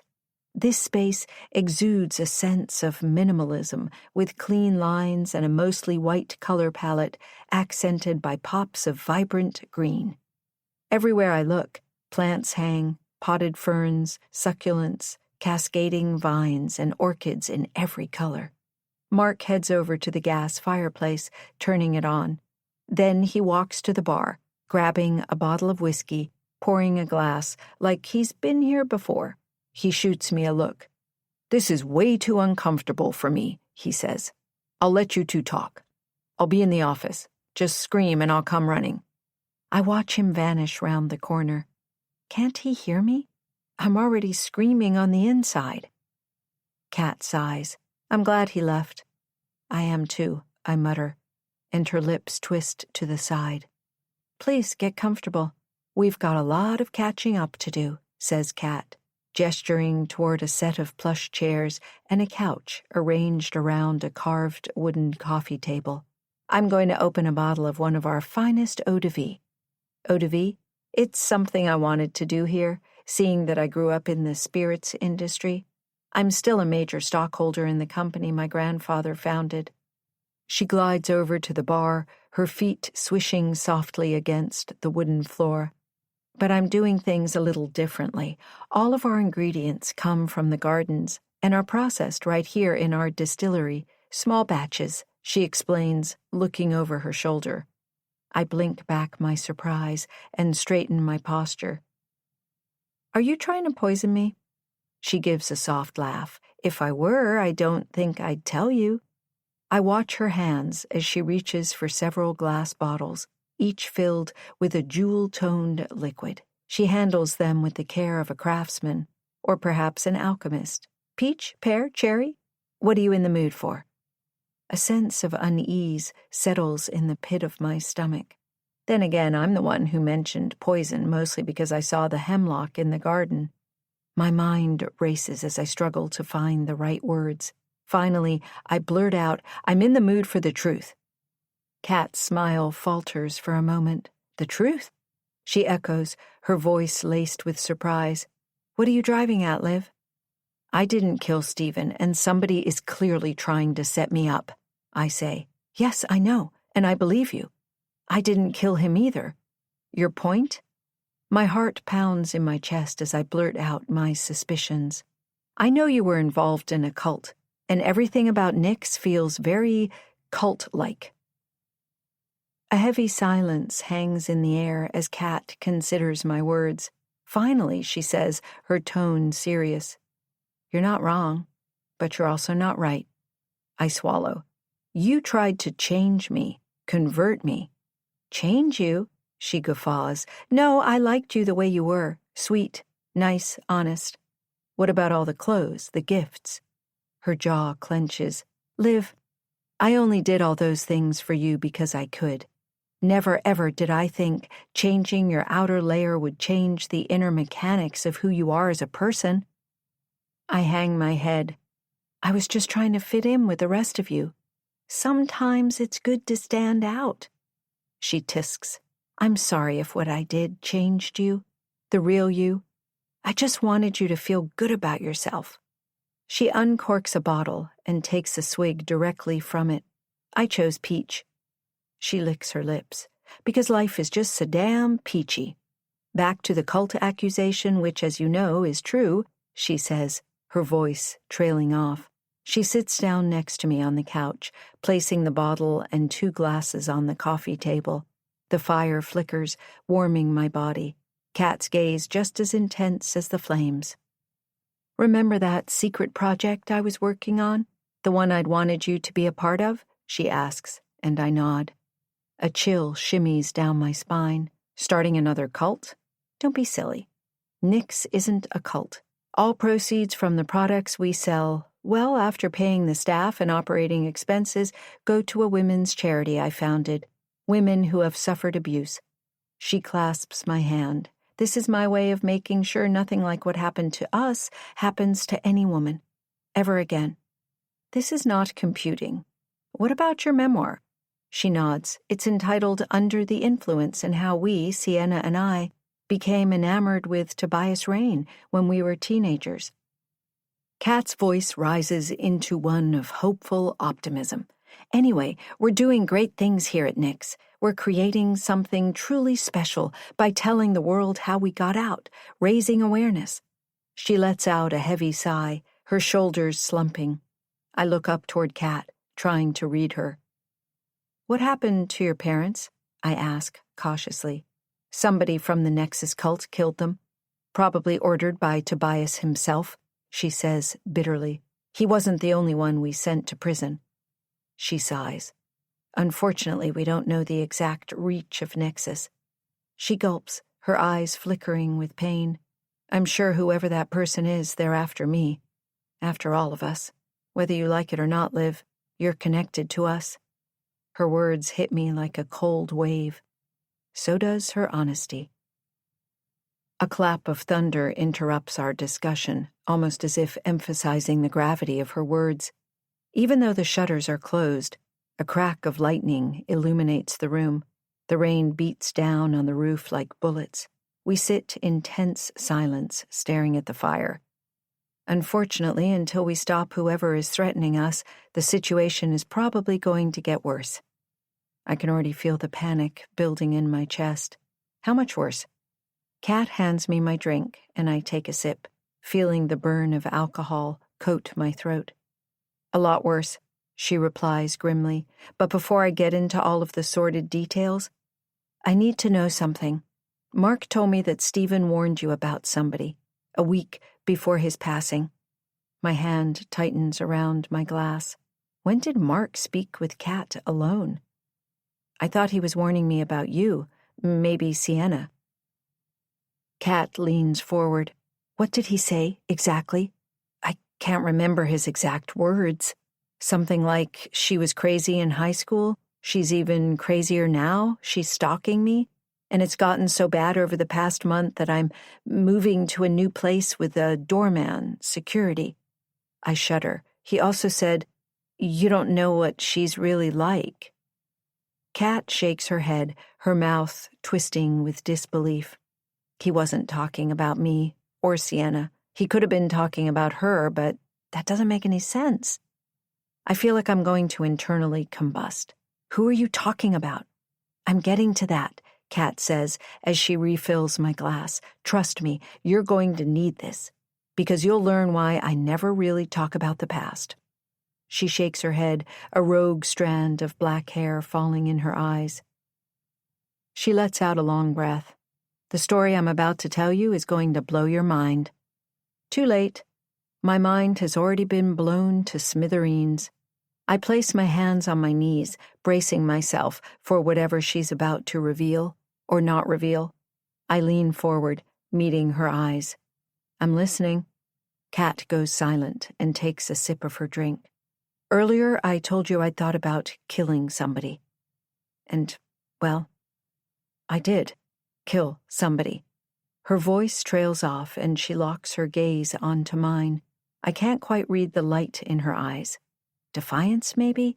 Or a twisted form of pride? I killed her with my own 2 hands. Chapter 30. Then, Kat. It happened after our initiation ceremony at Nick's. Sienna and I raced out of the garden, the wind blowing our hair, the snow crunching under our feet, the trees dropping clumps of fresh powder on the path. Our faces were red and our fingers numb, our bodies shivering, and yet we couldn't stop. We had to keep moving, keep running. The scent of pine infiltrated our noses as we inhaled clean mountain air. Behind us I heard a snap, the sound of a twig breaking, thinking it could be a deer. 2 peacocks strutted into the driveway, their trains fanned out in all their glory, the plumes sparkling in the sun. We gasped in awe as we watched them march into the brush. Like nothing bad could ever have happened here. As we raced down the driveway, we were both surprised to see a lone figure sitting in the gazebo on the edge of the pond. This person's gaze snapped onto ours. Morgan Rain. I'd have recognized that mop of strawberry blonde hair anywhere. I stormed toward her through the snow, Sienna following me. I thought we were leaving this horrible place, Sienna shrieked. Where are you going? Before we leave, I'm going to tap into my inner goddess, I mumbled. I was about 50 yards away from Morgan when she held up her hand like a gun. She grinned. Bang! Hunting season has started. Anger raged within my entire system and I picked up my pace. Sienna tried to grab my arm, but I whipped it away. I ran through the snow, stumbling a few times. I couldn't hear a thing, save for the pounding urgency in my brain. My feet were numb, my mind, too. Finally, I stood in front of her, her icy blue eyes locked onto mine. And then she laughed. "Enjoy your initiation ceremony? Did it work wonders?" Not able to control my impulses, my arm whipped out and I grabbed her by the hair. Thanks to years of studying Krav Maga, I'd learned some serious moves. I kicked her legs out from under her and then grabbed her arm, dragging her to the pond, her body thrashing. She could put up a fight, but I was stronger. Sienna was screaming, "Cat, what are you doing? Stop, stop, you're going to kill her." It was my intention. I ignored her cries. Crows scattered into the sky as if they knew something horrible was about to happen. Morgan's eyes met mine. I saw something spark inside them. Fear. She pleaded with me, gasping for air. I couldn't hear her words. Didn't want to. I was waist-deep in the pond, the water freezing, sloshing around my body. I pushed her underwater, through a thin layer of ice, holding her down until she went still, until the air bubbles no longer popped up to the surface in rings. I gave her one quick look, the ice crackling on the pond in snowflake patterns, little crystals. Then I turned and ran as fast as I could to the car, starting it up with a trembling hand. Sienna jumped in, and we tore out of there like a bat out of hell. Our own hell. Shivering from adrenaline and the cold, I turned up the heat. Finally, I spoke. "I had to do it." Sienna stared blankly out the window. "I think we should call the police." "And say what?" I snapped. "But no buts."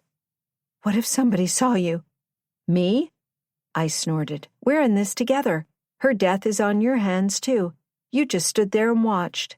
You didn't stop me, which makes you an accessory to murder. Do you want to go to prison?" Sienna sank into her seat, knee on the dash.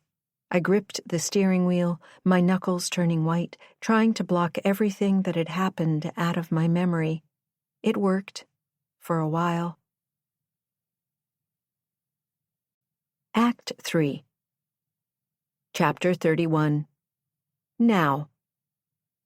When Kat finishes recounting her twisted story, I am speechless. She has just confessed to murder. It takes effort to catch my breath. I wasn't expecting her to be this brutally honest. The sound of the storm outside only adds to the chaos rocking my mind. "I think I need another drink," I finally say. Kat gives a sad chuckle and refills my glass. "Hate to say I told you so," she says, her full lips pressed into a thin line. "But I told you so." I down the eau-de-vie like it's a shot, feeling the burn in my throat. How much of what she's told me is true? Like me, she knows how to spin a story. It takes me a moment to gather my thoughts, to find the right words. "I'm sorry you had to go through all of that," I finally say. "I can't imagine what it must have been like."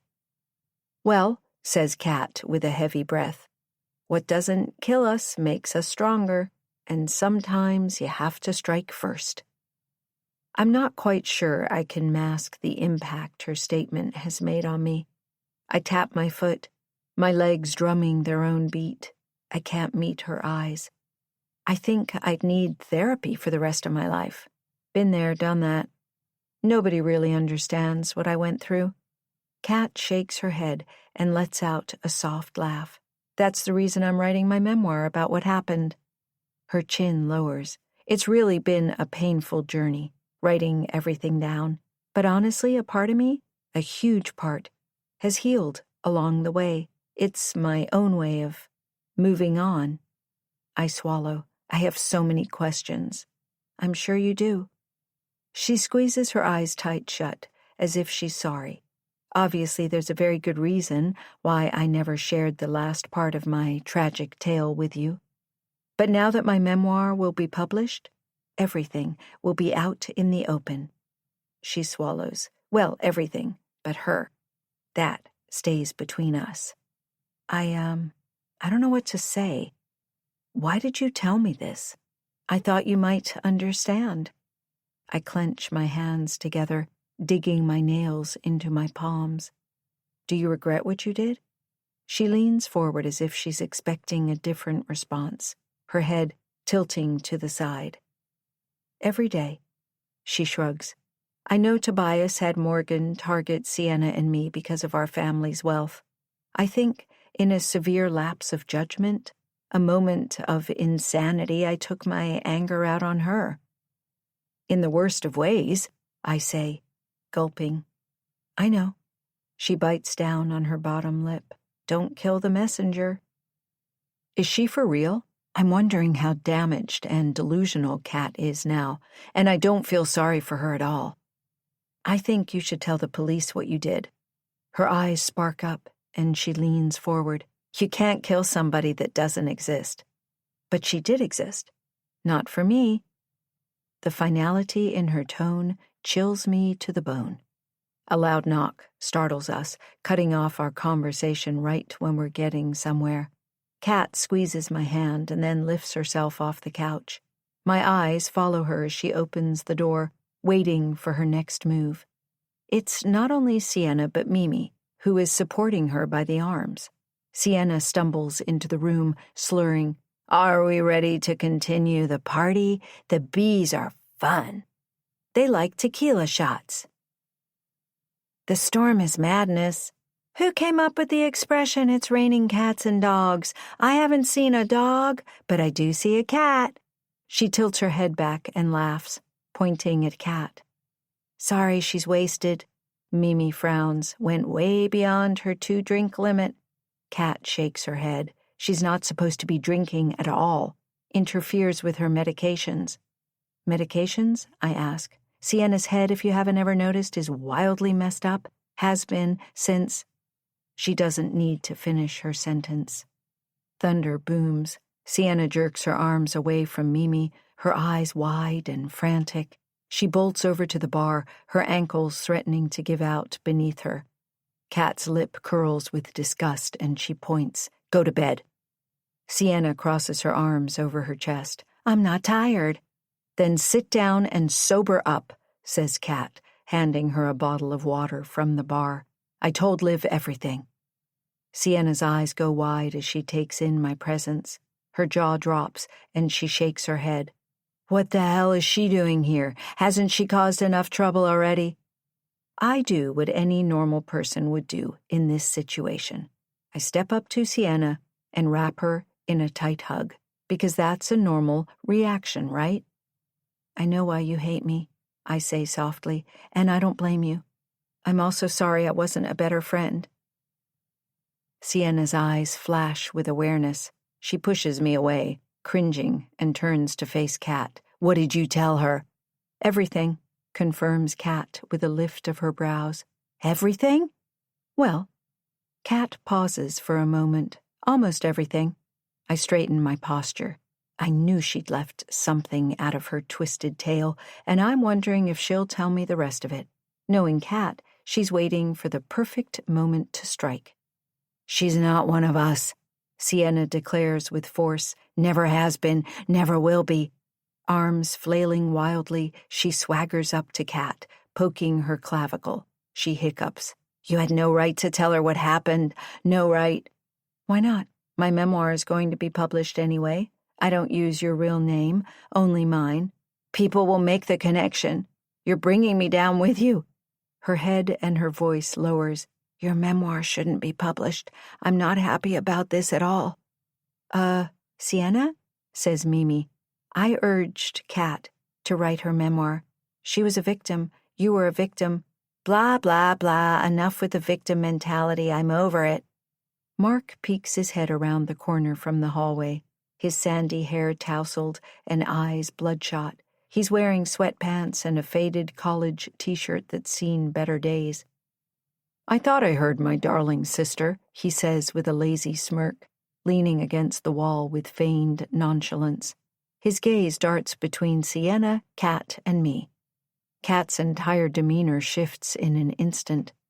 Go to Sienna's room or go to the barn, sleep with the other animals, She shrugs and then meets Mark's widened eyes. We women need to talk. Out. Mark glares at Kat and shakes his head. Kat, have you lost your common sense? I've never lost my senses. They're my power when it comes to perfume making. And they're alive and awake right now. Kat sniffs the air, looks over her shoulder. Liv, why don't you tell me how you reconnected with Mark? Were you following him around, stalking him? That's what he told me. Once again, Kat is changing the narrative. No, I say, not knowing where this conversation is headed. He came into the bookstore and asked me out, and you accepted because you thought it would hurt me? I grimace. True. Good. I like the truth. I have no idea what her intentions are, but she's clearly madder at Mark than she is at me. We're all just chess pieces to her. We're the pawns, and I want to see this game she's playing to the end. Mark, I say, placing a hand on his shoulder. Kat's right. You should go. We need to talk. We're trying to clear the air. Mark's eyes darken. His mouth twists into a sneer. I can't believe this, he mutters. Believe it. Kat shrugs, and then she flicks her fingers up and down in a robotic wave. You know where Sienna's suite is. Bye-bye. Silence settles over the room, save for the hiss of the fire and the thunder booming in the distance.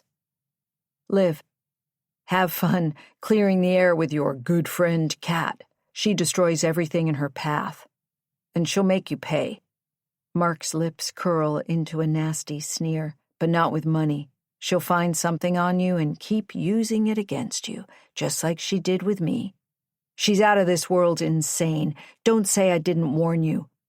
I watch as he huffs and puffs, slamming the door behind him. I don't chase after him because he is no longer part of my plan. I'm one step closer to winning the war I have with Kat. And I'm the crazy one? Kat's chest heaves up and down with quiet laughter. Who needs a drink? I do, but Sienna is definitely cut off, says Mimi, stepping over to the bar, and then I'm going to bed. Back to your questions, Liv, says Kat, and we'll move on from there. Okay, I say, wringing my hands. I'll start with the basic one. I pause. Kat, are you Lila Aiken? Why do you keep bringing up this person? Kat replies, looking at me like I'm nuts. You want to destroy my writing career, I start. Kat is not Lila Aiken. Sienna grimaces and then lets out a long groan. I am. Well, technically, Liv, you are. I feel the blood drain from my face. The room tilts slightly, the chatter in my brain fading to white noise. My jaw tightens, my voice sounding distant even to my own ears. Sienna? What did you do? Okay, so I might have gotten onto Mark's computer one day, and I might have found your manuscript, and I might have forwarded it to myself. I hated the book the way you portrayed all of us. Me? The ditzy gold-digging sidekick? She gives Mimi a look. Well, you were fine. Sienna, get to the point, says Kat, her eyes darkening. The betrayal feels physical, a knife twisting between my ribs. She hiccups. I set up an email using the name Lila Aiken, queried the hell out of the book. I wasn't expecting an offer so quickly, or one at all, but one came in and I may have signed it. Her eyes go wide. She shoots me a sloppy, wicked grin. I wanted to hurt you the way you hurt me. I wanted to destroy your career. I never hurt you, I begin. She stands up and points a shaky finger at me. But you did. When you traded in my friendship for Kat's, constantly blowing me off, when you went after Stephen knowing full well I'd had a thing for him. Mimi lets out a caustic laugh. You're acting like you're still in high school. What you did was illegal. Not as illegal as murder, I mutter, focusing my attention on her. Did you set me up for Stephen's murder? And what about Rebecca? Somebody whacked her on the head. You know what? Forget this. I'm calling the police. No phone service and the radio is on the fritz, says Kat with a shake of her head. No internet. I haven't killed anyone, Sienna sinks onto the couch. Don't you understand? I'm their next target. Last week, someone left a threatening letter in my Pilates bag. I didn't think much of it at the time, thought it was one of my fans. But it was a threat. The way she blinks and won't lift her head up, I sense she's lying, or not telling the full truth. With what I now know, I'm certain she's responsible for the lipstick threats in my room and dumping my journal in the toilet. Before I can rail into her with accusations, Mimi clears her throat. You're not the only one. Right after we announced Kat's publishing deal, I got an email. It said, if under the influence sees the light of day, you're going to regret you were ever born. You didn't tell me about that, says Kat. I didn't take it seriously until now, she replies, setting her glass down. And I can't take much more of this. I'll see you in the morning. After Mimi shuffles to her room, I don't know where to focus, not with the massive headache threatening to split my head wide open. The gravity of the situation hangs thick in the air, punctuated by the loudest of thunderclaps. I sit, tense, alert, waiting. Chapter 32. Now. My mind is tweaked to the point of no return. I just want to write everything down. Get to the end of this twisted story. Though all I want to do is sleep, we continue the discussion, trying to put the puzzle pieces together, comparing notes. Liv, says Kat, this isn't good. The police know about your relationship with Stephen. They know about his texts to you. You must be a person of interest. I hang my head, my mind swirling to the past. What do the police know? The end of my relationship with Stephen came in a fiery explosion.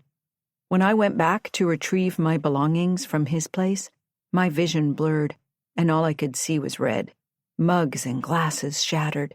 The fight escalated, and we were so loud, one of his neighbors called the cops. The next few hours were a blur. The piercing sound of sirens, of stern voices, the vision of flashing lights pass through my mind as the police handcuffed and escorted me away, cold, hard metal biting into my wrists. They took my fingerprints and then snapped a mugshot of me looking disheveled and unhinged. Stephen eventually chose not to press charges, but he did file a restraining order against me. I know it looks bad, but I didn't kill him. I think you did, says Sienna, and I think you should leave. Liv's not going anywhere, says Kat, shooting Sienna a steely glare. Let's think. The police said Stephen was killed on Sunday, found by his cleaner on Tuesday morning. Sienna throws her hands in the air. Ha! I was in India until Sunday. Why'd you go to India? I ask. I wanted to do some research for the sanctuary. I blink, but Kat's the founder. Mimi and Sienna are private investors in Nick's. Sienna is in charge of the clothing lines, the food and beauty products. And me? I told you about the spirits and perfumes. Mimi obviously is paper and marketing. Proceeds from our sales go to our foundation, which helps women escape from abusive situations. I know bullshit when I hear it. What's it called? Celine's Light, inspired by the goddess of the moon and representing guidance, hope, and illumination in dark times, says Kat. I raise a brow and shake my head. Fine. If Sienna didn't kill him, we have to figure out who did. Tell me, did they ever find Morgan's body? Sienna swallows and then screams, You told her about that? I did, and calm down, says Kat, staring blankly ahead. She swallows and then meets my eyes. We were never questioned. The bears would have found her. The Catskill Mountains have the densest population of black bears in New York State. Sometimes we see the cubs playing in the pond. They're quite cute, the way they roll around on the banks or try to catch fish. My eyes bug out. Kat's brain really needs to be rewired, neuron to neuron, synapse to synapse. Sienna sits in her chair, rocking back and forth and mumbling swear words to herself. What about your staff? Could one of them be involved? It's a possibility, says Kat, and it's the reason I have James and Carol here. They're my watchdogs, here to alert me if they see anything shady going on or if trouble comes knocking on the door. Her eyes dart to mine. Both of them are ex-military, and well, they've been married to each other for 10 years and like living in the country. I still have my bodyguard living with me in the city. You know him. I do? Frank. Oh, I say, clearing my throat. How could I have forgotten about him? I need to recover quickly. I didn't see Frank around much. His job is to slip into the shadows, not to be seen. She tilts her head to the side, shooting me the strangest of looks. I remember how he searched my things the day I moved in with you, I say, nodding. You bought me a whole new wardrobe, and it made me very happy, she says, and then she pops her lips. Well, once you realized I was only looking out for your best interests. We sit in silence for a moment, heads down. What about your new bestie, Trinity? Asks Sienna. I think she's the person we should be looking at. Last name, Powers, could be her goddess name. Or her parents really loved the film The Matrix, says Kat with a laugh. Whatever. Sienna taps her chin. She's interviewed me before for one of her stories on influencers. Isn't it weird she happens to be here now? Yes, Sienna, we know how important you are. Kat lifts up her chin. Trinity freelances for some of the big magazines. She's doing a piece on the resort for Vanity Fair. A photographer was supposed to arrive today or tomorrow, but the storm really put a big old kibosh on that. She's also investigating you, Kat, I say, wondering how she'll react. She knows about the cult, that you were a part of it. Kat reddens. Whatever, she says. Find out what she knows, but don't tell her anything. We can trust absolutely nobody. Not the writers on the retreat, not even the staff. The only people we can trust are sitting in this room. We'd already decided that the four of us will stay together, safety in numbers.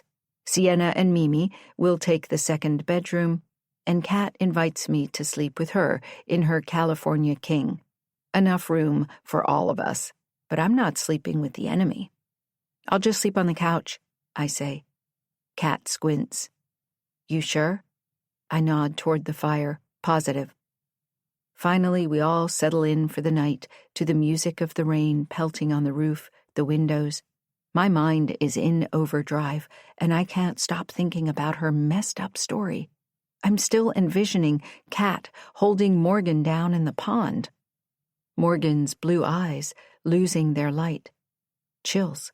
A coldness sets in. I wrap the blankets around me tighter. They smell of Kat. Her perfume. No, I won't be sleeping tonight. About an hour later, I hear footsteps pad into the room, and I jolt upright on the defense. My eyes search the darkness for a flash of light on a blade, completely paranoid. You're still awake? Says Kat. My heart settles down, sort of. I can't sleep. Neither can I. She turns on a light in the kitchen. She's wearing a nightgown, her lanky silhouette glowing pale yellow, her hair smooth on her back. Water? Yes, please. I hear the sound of water being poured, and she joins me on the couch, handing me a glass. If you'd never met us, this wouldn't be happening to you, she says. That's what's keeping me up. I'm sorry. She doesn't sound sorry. No, her tone is flat, devoid of emotion. She's angling for me to say something. Her eyes meet mine. Once the storm has subsided and the roads are clear, I won't hold it against you if you leave. Nope, I say. Whether I like it or not, I'm in this. Actually, I learned a lot from you when we spent time together, and there's so much more I need to find out. She nods, thoughtfully. I told you that I saw something special in you. I meant it. It was some weird, cosmic connection. Uh-huh, I agree. Why did you buy this place? I mean, it's beautiful, but I don't get it. You lived through a nightmare here, and now it's an ongoing nightmare. She shakes her head and blows out a breath. Regardless of everything, my goal, as mentioned, was to take something from the darkness and make it bright and beautiful. She squeezes my hand. I learned a lot about myself here. She stands up abruptly and lets out a deep yawn. I'm exhausted. I'll see you in the morning, she says, padding back to her room, humming a haunting version of You Are My Sunshine. As I think about the lyrics, the true meaning hits me. They are not about love, but about obsession and possession. This is the cat I know, manipulative and dangerous. The cat who needs to be followed, worshipped, the cat who has confessed to murder. As much as I'd love to give Cat the benefit of the doubt, she thinks she's fooled me with her sob story. Think again, Cat. Chapter 33. Now. In the morning, the storm has dwindled to a drizzle, no longer assaulting the roof like an overzealous marching band on parade. Cat unfastens the shutters, peering out with hopeful eyes. She points toward the horizon, her finger tracing an arc. I see the makings of a rainbow and a slash of blue cutting through the gray, she says, turning to me with a smile. Get ready, Liv. I had the boutique send you up a fresh change of clothes. Today is a new day. Thanks, I say. I'll pay you back. She sniggers, as if. As I take a quick shower and dress, the only thing I'm getting ready for is the next circle of hell. An hour later, Mimi and Sienna saunter into the living room. Oh, good, we're all here, says Sienna, shooting me a smirk. I never want to share a bed with Sienna ever again, says Mimi with a groan. She snores like a buzzsaw. She tosses and turns, hogging the blankets and wrapping herself up like a burrito. I really need coffee. I let out a yawn. Aside from getting a caffeine fix, do we have a plan? Cat tilts her head to one side, contemplating. And then she strikes a pose, her finger bobbing up and down as she shifts her weight to one hip. Staying alive? So funny, says Sienna. It is, she insists, the corners of her mouth quirking. She places her hands on her hips, striking a confident stance. I'm wagering that whoever wants to sever our, what's the word I'm looking for? Ties, I offer. Yes, not heads, ties, she says, her voice taking on a more serious tone. I may be making a lot of assumptions here, but after what happened to Rebecca, they know about your book, Liv, and they definitely know about mine. We fall silent, each of us lost in our own thoughts. I'm going back to bed, says Sienna with a groan. I don't feel so well. Poor baby. Sienna is likely facing a monstrous hangover, and I don't feel bad for her. Not one bit. Leaving her to her fate, Mimi, Cat, and I make our way down to breakfast. We pass Mark in the hallway. He grunts, Liv, we'll talk later, and then he shoulders past us with a green smoothie clutched in his hand. Cat shoots me a look. I can't deal with him now, I say. At the entrance to the dining room, Cat pauses. Just pretend everything is normal, she says in a low voice, and find out what Trinity knows. I nod, making my way to my assigned table, journal in hand. I glance around the room, taking in the familiar yet now ominous surroundings. The tension is palpable, and I hope my face doesn't betray me. The bees are having an animated chat at their table, as are the other writers. I start to write, then pause, tapping the pen against my lips. What is my next move? Who is responsible? None of the writers look like a threat. Kat, Mark, Sienna? I'm in the process of underlining Trinity's name 5 times when the scrape of a chair startles me out of my spiraling thoughts. I freeze, heart pounding as if caught in some illicit act. "I see you're working on something," says Trinity, her eyebrows raised. Shit. I glance at the incriminating scrawl in my notebook and slam it shut. My throat constricts. "Just getting into my research," I say. Trinity's piercing brown eyes scan my face. "I knocked on your door this morning, but you didn't answer." She pauses, tilting her head, assessing me. "Are you all right? You look like you've seen a ghost." We all have our ghosts. The trick is to make them work for us, not against us. I laugh, the sound a bit overzealous, and she recoils. "I thought we'd made plans to meet up before breakfast to talk more about—" Her eyes dart to Kat, her. "I stayed with Kat in her suite," I say with a shrug. "We worked through our differences." "Sure that's a good idea?" she whispers. I was worried when you didn't answer." A server comes by, pouring freshly squeezed orange juice into our glasses, and I've never been so thankful for an interruption. I need to keep my wits about me. Is Trinity's obsession with Kat merely professional interest or something else? I take a swig of my juice. Sorry about that. "Right," she says. "After we're done here, come to my room. I want to show you something. You need to see my research. I worked on it all night." Begrudgingly, after a light breakfast of fruit and a much-needed dose of caffeine, I follow Trinity, catching Kat's eye in the foyer on the way. She's speaking with Victoria Foster, and the discussion looks heated. I mouth, "Her room." "Be careful," she mouths back.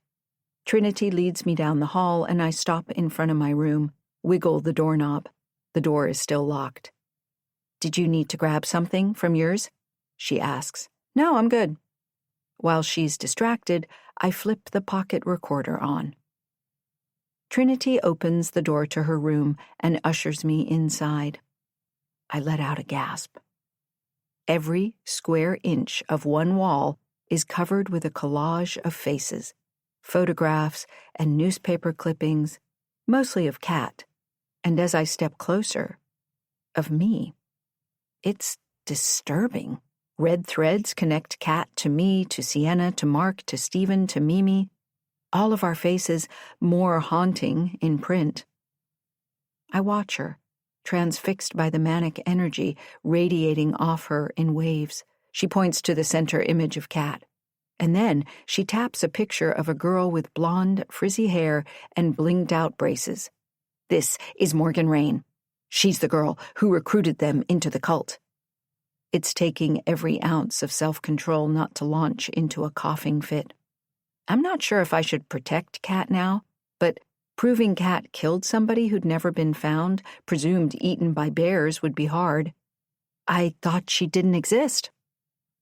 "Oh, she did. I'm the one who took her picture." She raises a finger. "I told you I had my reasons for not wanting to let this story go. I was there at Woodford when everything went down. I always wanted to be part of Kat's group. Back then, I was an easy target for her bullying, but I was still captivated by her. By all of them. I always listened in on their hushed conversations. I heard them talking about all that goddess stuff, choosing a goddess name, Nexus, Tobias. When I left school, I totally reinvented myself. It drove me to be successful, to become who I am today. I was formerly Zuri Williams, and now I'm me." Her declaration resonates in the silence that follows. She's not going to let this story go. "I get it," I finally say, my eyes laser-focused on the picture of Kat. "I completely understand reinventing yourself. Right?" Somebody is not reinventing the wheel. She nods. I think Kat's continuing Tobias's work, hiding behind the facade of a real business. She's starting a new cult, and I'm going to bust this story wide open. She has been watching all of us, studying us like lab rats. Part of me wants to scream at her, to tell her to leave everything alone. She brushes off my shocked expression, the way I'm looking at her like she's nuts. It's just research. I hired a private investigator. You're wasting your time, I say, judging her reaction. There is none. Kat comes clean about everything that happened with Tobias Rain in her memoir. Trinity's upper lip and eyebrows lift at the same time. She told you about it? Last night. I need to get a copy of that manuscript, she says, her tone more urgent than it needs to be. She taps the photograph of Kat. I bet anything she wouldn't have told you or anybody the whole story. Yes, Kat never tells the whole story. In her eyes, it's her world and we all revolve around her. I can't fall for her act all over again. We've always had a toxic and delusional friendship. We need to watch her closely. Trinity's gaze flickers over to me, and I can see the suspicion flashing in her eyes. I think we should be looking at everybody here. Even you, I say, but again, Trinity doesn't flinch. Liv, I'm an investigative journalist. You're seeing connections where there are none, she says, but her words lack conviction. In my experience, she continues, her voice low, nobody is ever truly innocent. Especially those who try too hard to look it. Why do I feel like that statement is directed at me? But for my story, I'm focusing on one person. Kat Sterling. It's tricky material. She's tricky. I guess it will be a race to the finish line. As we're leaving her room, my eyes catch sight of a metallic gleam tucked under her pillow. It looks exactly like the edge of an iPad. The truth has a way of flashing right in front of your eyes, even when you're not supposed to see it. Is it hers, or the one stolen from Rebecca? One thing is certain. Trinity is not only after a story, she's after Kat. Guess what? I am too. Chapter 34. Now. The higher powers must be looking down upon us favorably. Forget about the goddess of night and bring on the sun. Right before lunch, our phones buzz and chirp like cicadas. Finally, the storm is clearing. I walk into the dining room. Trinity follows, and we take a seat at our usual table. I'd like to talk with Sienna privately, but it's impossible with Trinity and her sharp ears and probing eyes. Also impossible because Sienna's not here. Victoria stands, clinks her glass. Ladies, as our lunch is served on what's looking to be a beautiful day, I'd like to play a fun game. Get this writing retreat back on track. She smiles. My question, are you a plotter or are you a pantster? What's a pantster? One of the bees asks. Somebody who, when they write, flies by the seat of their pants.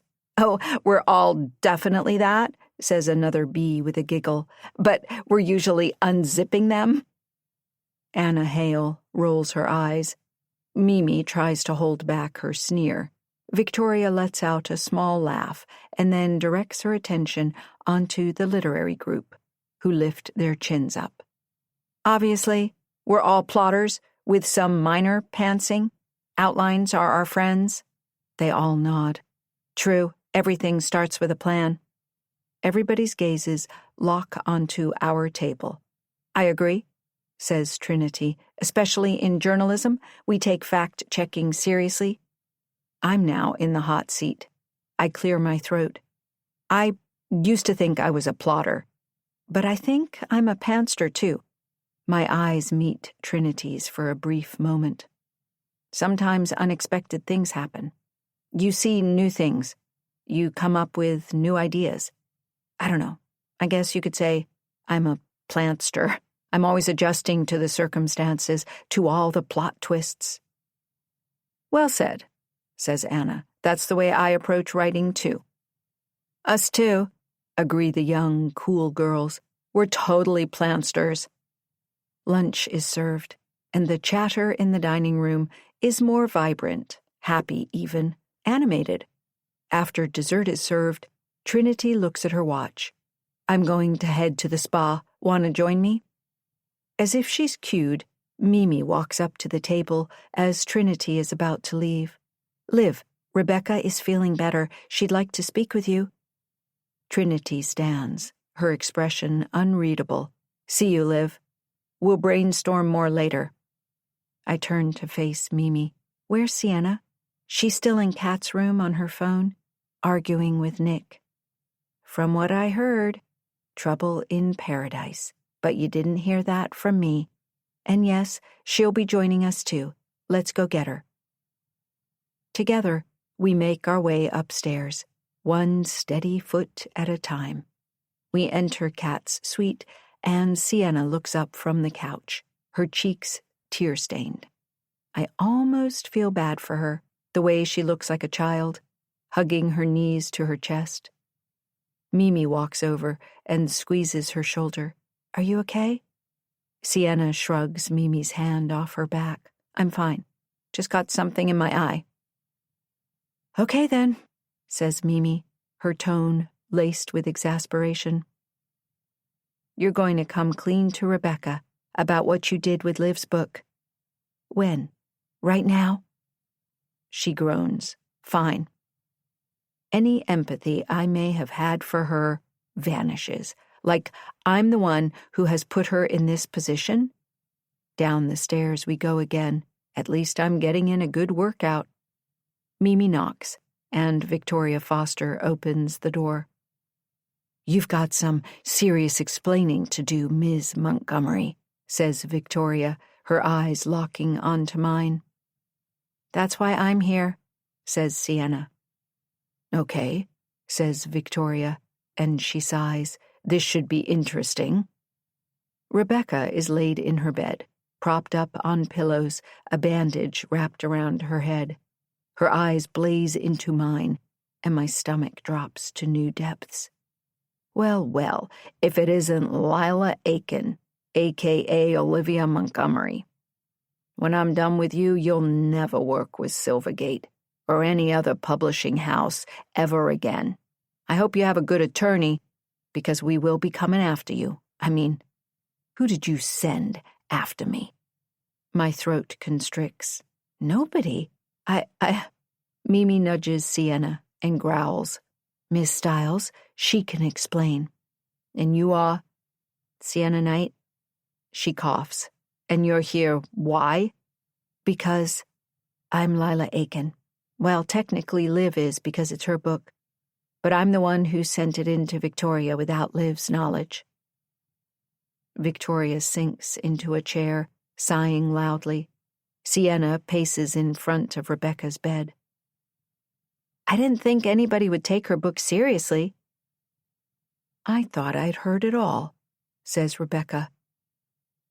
If we can find out who stole your iPad, I say, we can find out who hit you on the head. And, well, find out who is trying to terrorize all of us. Miriam, Victoria, and Sienna. Rebecca stares blankly at the ceiling.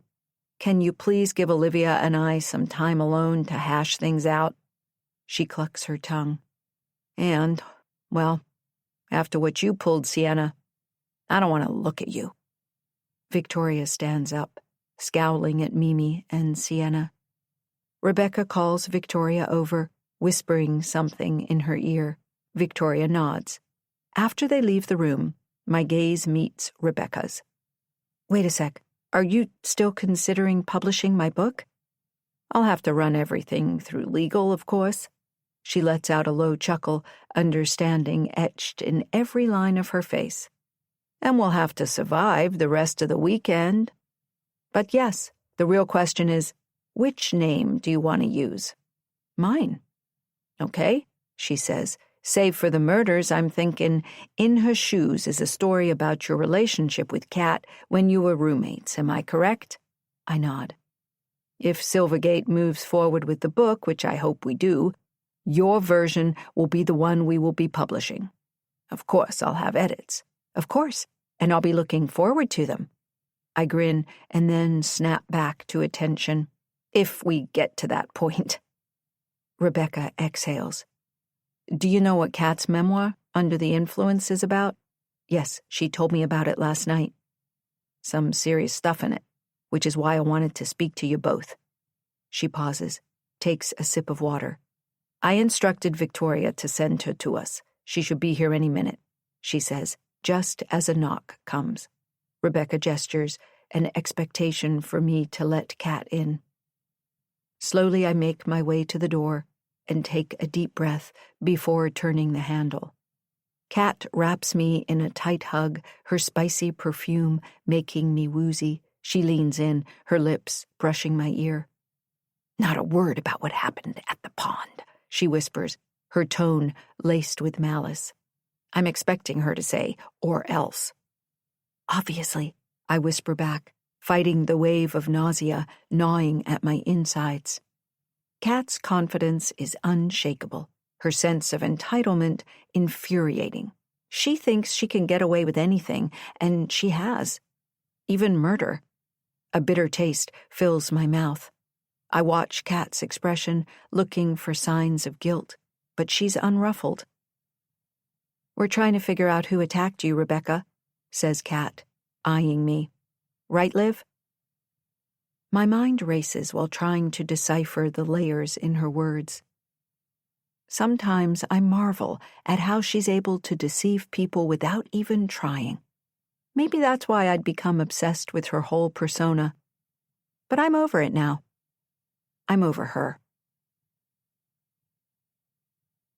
Chapter 35. Now. After meeting with Rebecca, I want to get away from Kat. Maybe carve out some plotting and planning time. To my relief, Kat seems to be on the same page. She hands me the Woodford Hall yearbook she managed to find online and print it off. Then she tells me she's going for a power nap. I clomp down the stairs, thinking about how messed up everything is. I'm not paying attention to my surroundings, and I should be on high alert. Somebody taps me on the shoulder. I turn around, my heart racing, to find Mark glaring at me. He's dressed in expensive running clothes, right down to his designer sneakers.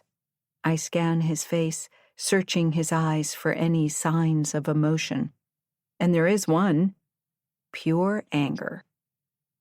You're doing exactly what you did to Sienna, to me, he growls. You've made your choice. You're choosing Kat. His words hang in the air, pulsing and hitting me in the heart. I didn't choose her, I say, but you did, and you've made a huge mistake. I really don't have time for this, I say, heading toward the lobby. He follows, grabbing me by the wrist again. Liar, fake, con artist, he spits, his words flying through the air like shrapnel. Sienna's right about you. You're pretending you're someone you're not, to take advantage of people. Guess what, talented Mrs. Ripley? I have you all figured out, and Kat's going to find out who and what you really are, a nothing, not even worth the air we breathe. I rip my arm from his grip. I can't believe I'd ever seen anything in him. He's showing his true colors now. This conversation is over. Over his shoulder, our argument has caught the attention of the people sitting on the terrace, including Sienna. He shoots his sister a look. This time, Kat won't play around. She'll finish you off, just like you did with Stephen. My blood runs cold. Is that a threat? His eyes meet mine, and then he stomps off, heading out the door and down the steps toward the gardens. Before he rounds the corner, he turns to face me and yells, It's not a threat. It's a promise. Sienna's sitting at a table on the terrace, her perfect blonde hair veiling her face as she refreshes her manicure. But she looks up when I make my approach, my heart slamming against my ribcage. Last time I checked, potential murderers didn't paint their nails stark white. Blood would be too visible. Her piercing blue eyes, the same color as Mark's, lock onto mine. "We need to talk," I say with force. "No, we don't. I'm on a mission, and it seems to be impossible." "What mission?" "Avoiding you," she says, smirking. "I saw you talking," she pulls her fingers into air quotes, "with my brother." He looked very pissed off. "I'm really hoping he ended things with you." My nerves are already on fire, and she's getting on the last of them. "I'm not playing games, Sienna. People are dead. People are getting hurt." "Honestly," she says, tilting her head with infuriating calm, and then blowing on her nails, "I'm hoping you're next." I want to scream, but I force myself to breathe. In, out. Channel that rage into words. The pen is mightier than the sword. But before I can formulate a retort, a thunderous boom echoes in the distance, sending a flock of geese into frantic flight. We both whirl toward the direction of the sound, united in our confusion. Sienna's eyes go wide. "What the hell was that?" she whispers, more to herself than to me. My jaw tenses. A Nix worker steps onto the terrace. She raises her voice. "Sorry about the commotion. A tree must have fallen. The good news is," she smiles, "the roads should be cleared soon." A cheer resounds from the bees' table. "Thank God. I can't wait to get away from you. I'll book your car." "Pay for it," begins Sienna, and then she sucks on her bottom lip, glaring at something behind me. I turn my head to find Trinity staring at us from another table. Sienna shudders. That reporter really gives me all of the creeps. She stands up, her lips quirking into a tight smile. "Glad we had this little chat. I'm going to tap into my inner goddess. I'd ask you to join me, but I don't want to spend one more second with you." Ditto, I think, watching her amble down the steps. Trinity steps over as Sienna sashays round the corner. Her eyebrows lift curiously. "I saw you arguing. What happened with Mark?" "Well, we definitely broke up. Because of Sienna or because of Kat?" I go quiet. The sun finally manages to burst through the clouds, warming up the doom and gloom, if only for a moment. As Trinity tries unsuccessfully to pump me for more information about Kat and Sienna, I look at the fractured reflection of the mountains in the pond, thinking about my own fractures, thinking about the circumstances in which people can crack. Chapter 36. Now. Fake it until you make it away from Nix has become my new motto. I don't want to go back to Kat's suite to grab the gifted journal, so I head to the boutique to buy a new one, hoping they can charge it to my room. To my right, a wall of glass shelving catches the recessed lighting, transforming ordinary perfume bottles into objects of art. The Nemesis collection commands the central display, each bottle a different shape, but unified by their smoky glass and gold accents. The names are etched in an elegant script. Vengeance in a tall dagger-like flagon. Retribution in a round vessel with sharp edges. Payback, housed in something that resembles an elegant poison bottle from another century. Vengeance, retribution, payback. I can almost hear Kat's voice peppered with seductive intonations as she describes each scent with precise, cutting adjectives. The sales associate, a young woman with a practiced smile, notices my gaze and takes a half step in my direction, waiting to see if I need assistance.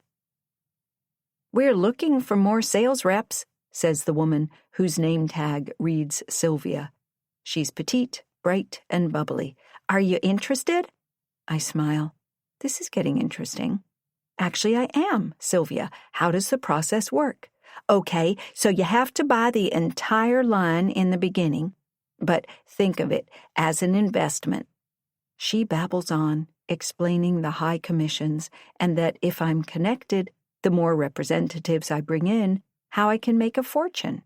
I nod along, thinking how Kat is using her influence, how she's a liar, and how she's creating the ultimate in pyramid schemes. Kat is definitely creating a different kind of cult, one that only serves her.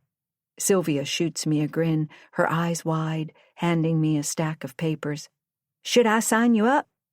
"Let me think about it," I say. "Read everything over."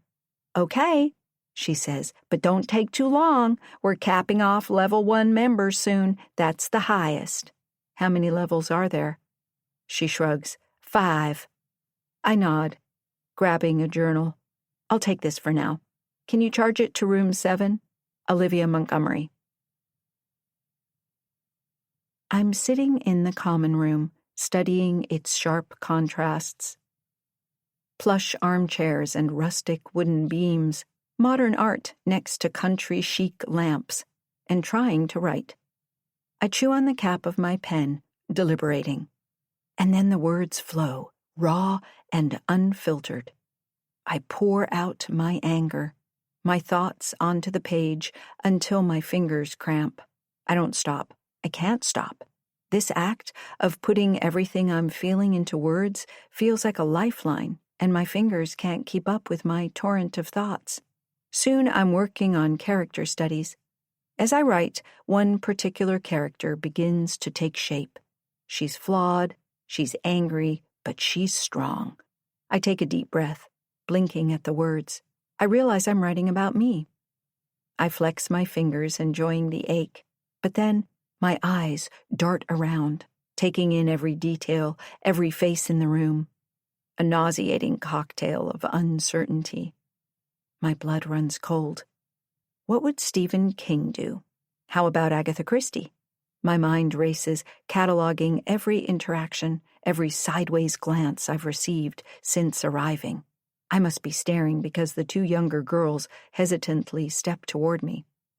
I scan their faces, looking for any signs of danger. There are none, unless you count big wide smiles. I force what I think is a friendly grin. "You're Liv, right? I'm Emily, and this is Sarah. Styles is our mentor, too. We couldn't help but notice you scribbling away in your journal." She grins and wiggles her brows. "Working on the next great American thriller?" I let out a soft laugh. "Maybe the next American disaster." "Rebecca was tough on us, too," says Emily, head nodding, eyes focused on the ceiling. "But she was right," agrees Sarah. "Man, do we have our work cut out for us." "I heard your book is a mashup," I say. "Big Little Lies meets True Blood?" "And now we have to mash it up less." Emily gives a soft laugh. "Care to share what you're working on? You look completely focused." "Sorry," I say. "Right now I'm just trying to figure out what's going on. Rough notes. Nothing is making sense." "Oh, we get that," says Sarah. Yep. Sometimes it's back to square one. If you need to run anything by us, feel free." "Thanks," I say. "I may take you up on that."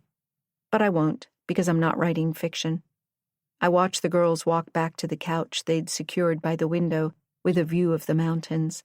Soon they're back in an animated discussion. "We need to circle back to the main plot. That's what Rebecca told us. That, and to go through the 12 beats of Save the Cat." Save the cat? I hold back my laughter and scribble the words in my notebook. I'm about to delve further into Kat's character when Trinity taps me on the shoulder. Like a bad penny, she just keeps showing up. "What are you working on, Montgomery?" She leans over my shoulder and I close my journal. "You want to be the next Nancy Drew?"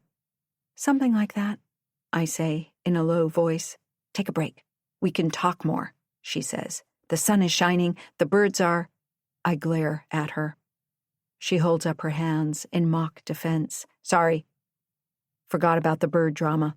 Let's grab a coffee. We're supposed to be brainstorming now. It's on the schedule. In this place, even something as innocuous as perfume or coffee could be deadly. My fingers involuntarily shoot to my temples. I eye the bees buzzing around an irritated Anna Hale as Trinity calls a server over.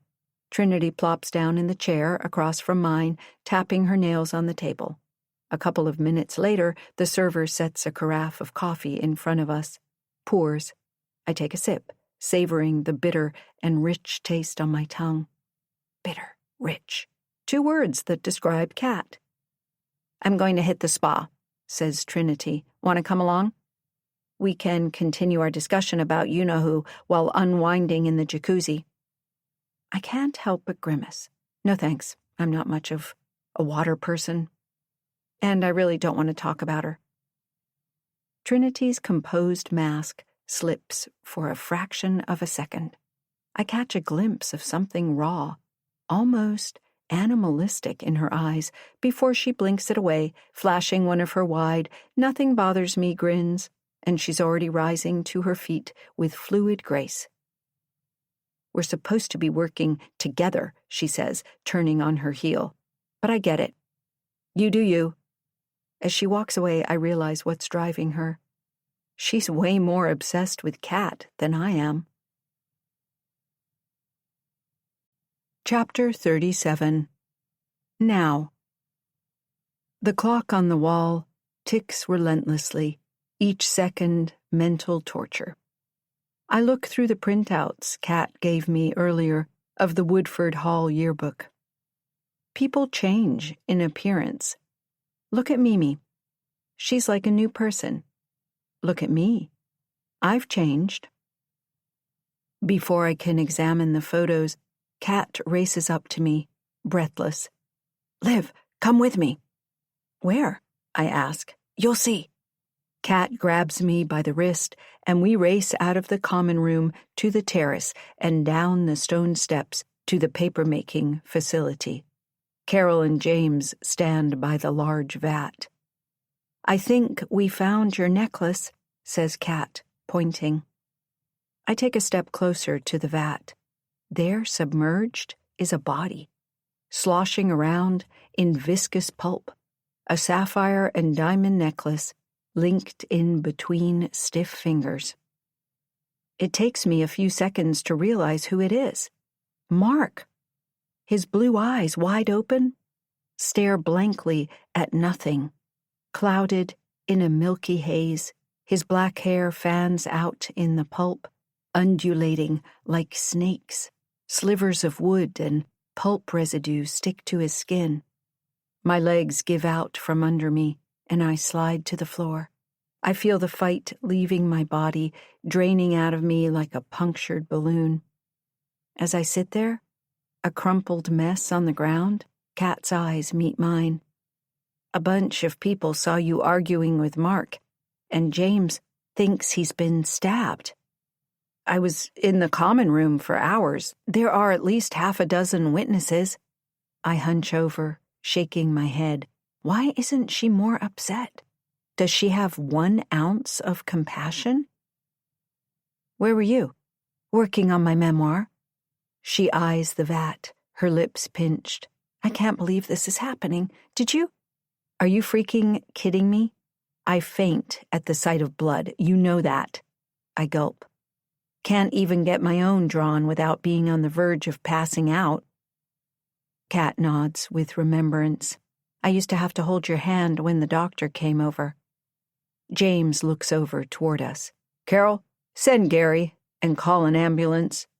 I think I've got a handle on this. You should go.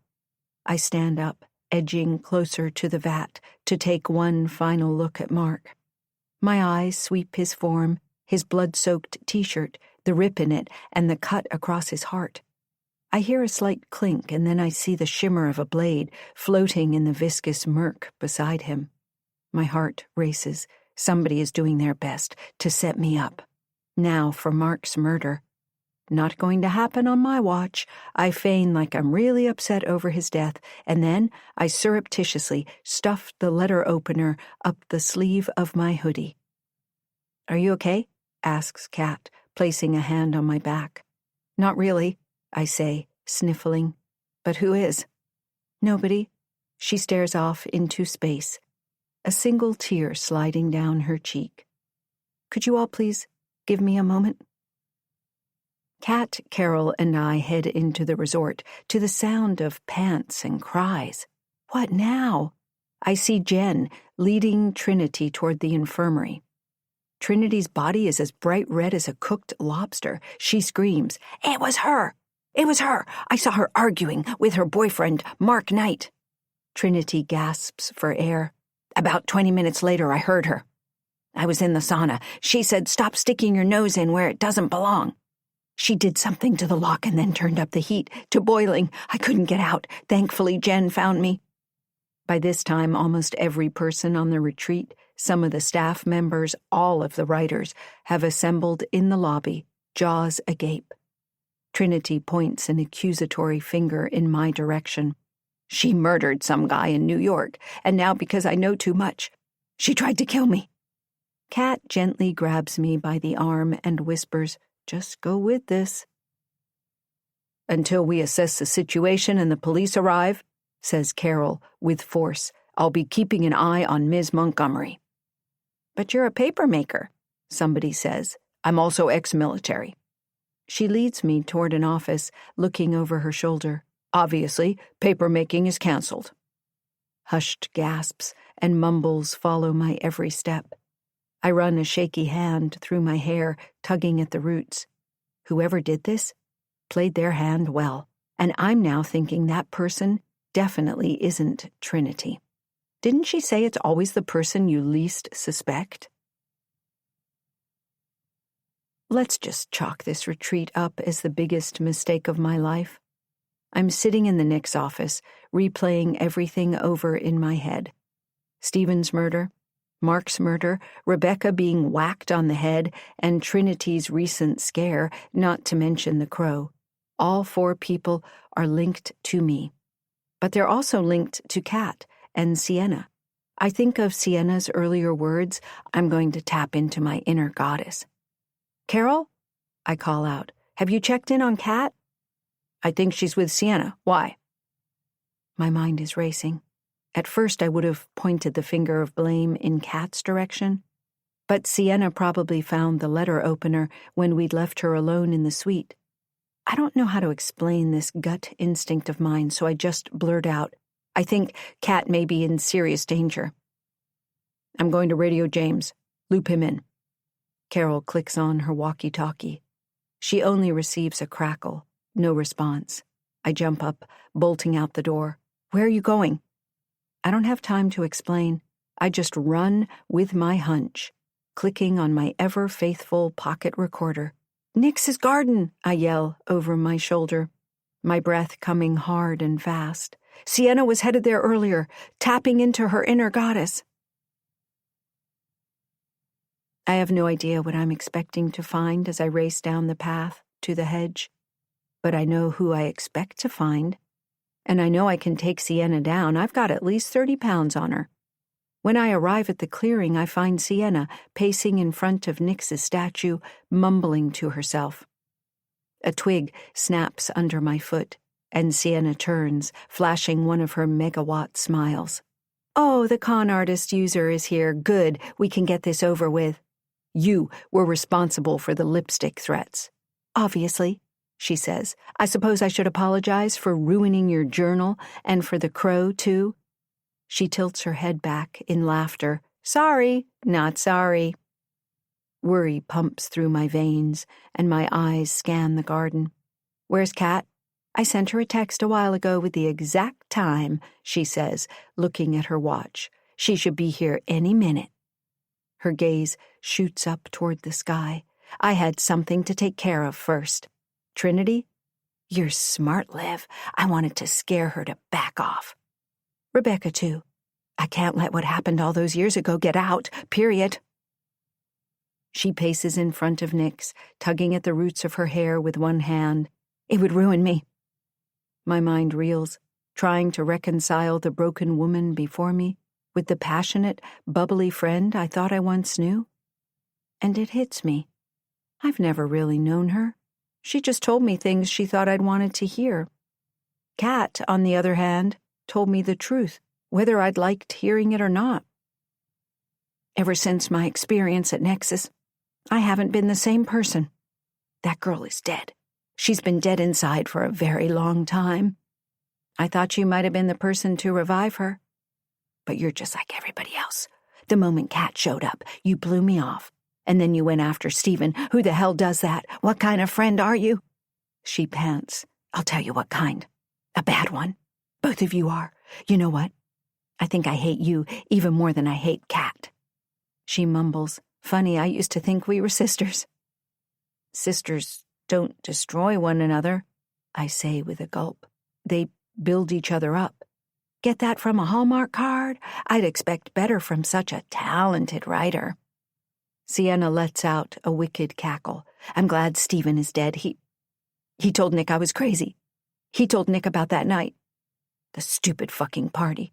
Stephen urged Nick to divorce me. He deserved to die. She glowers at me. Voila, Nick and I are getting divorced. And it's all your fault. I can see Sienna spiraling further now, the flip of the switch I'd noticed before but didn't really pay attention to. How could she be bubbly and effervescent one second and manic the next? My heart pounds against my ribs, like a caged bird of all damn things, desperate for freedom. Her eyes flash with malice, something dark swirling in the depths. What about Mark? What about him? She scoffs. Somebody stabbed him and then threw him in the paper-making vat. Her eyes flicker to the side. Pathetic. Stop making stuff up. Liv isn't making anything up. Kat appears in the opening to the garden, her green eyes wide.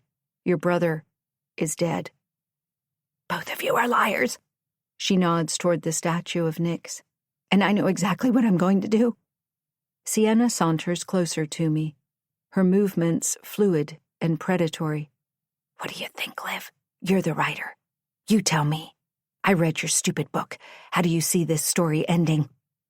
I'm hoping you calm down, Kat whispers. This is insane. Insanity?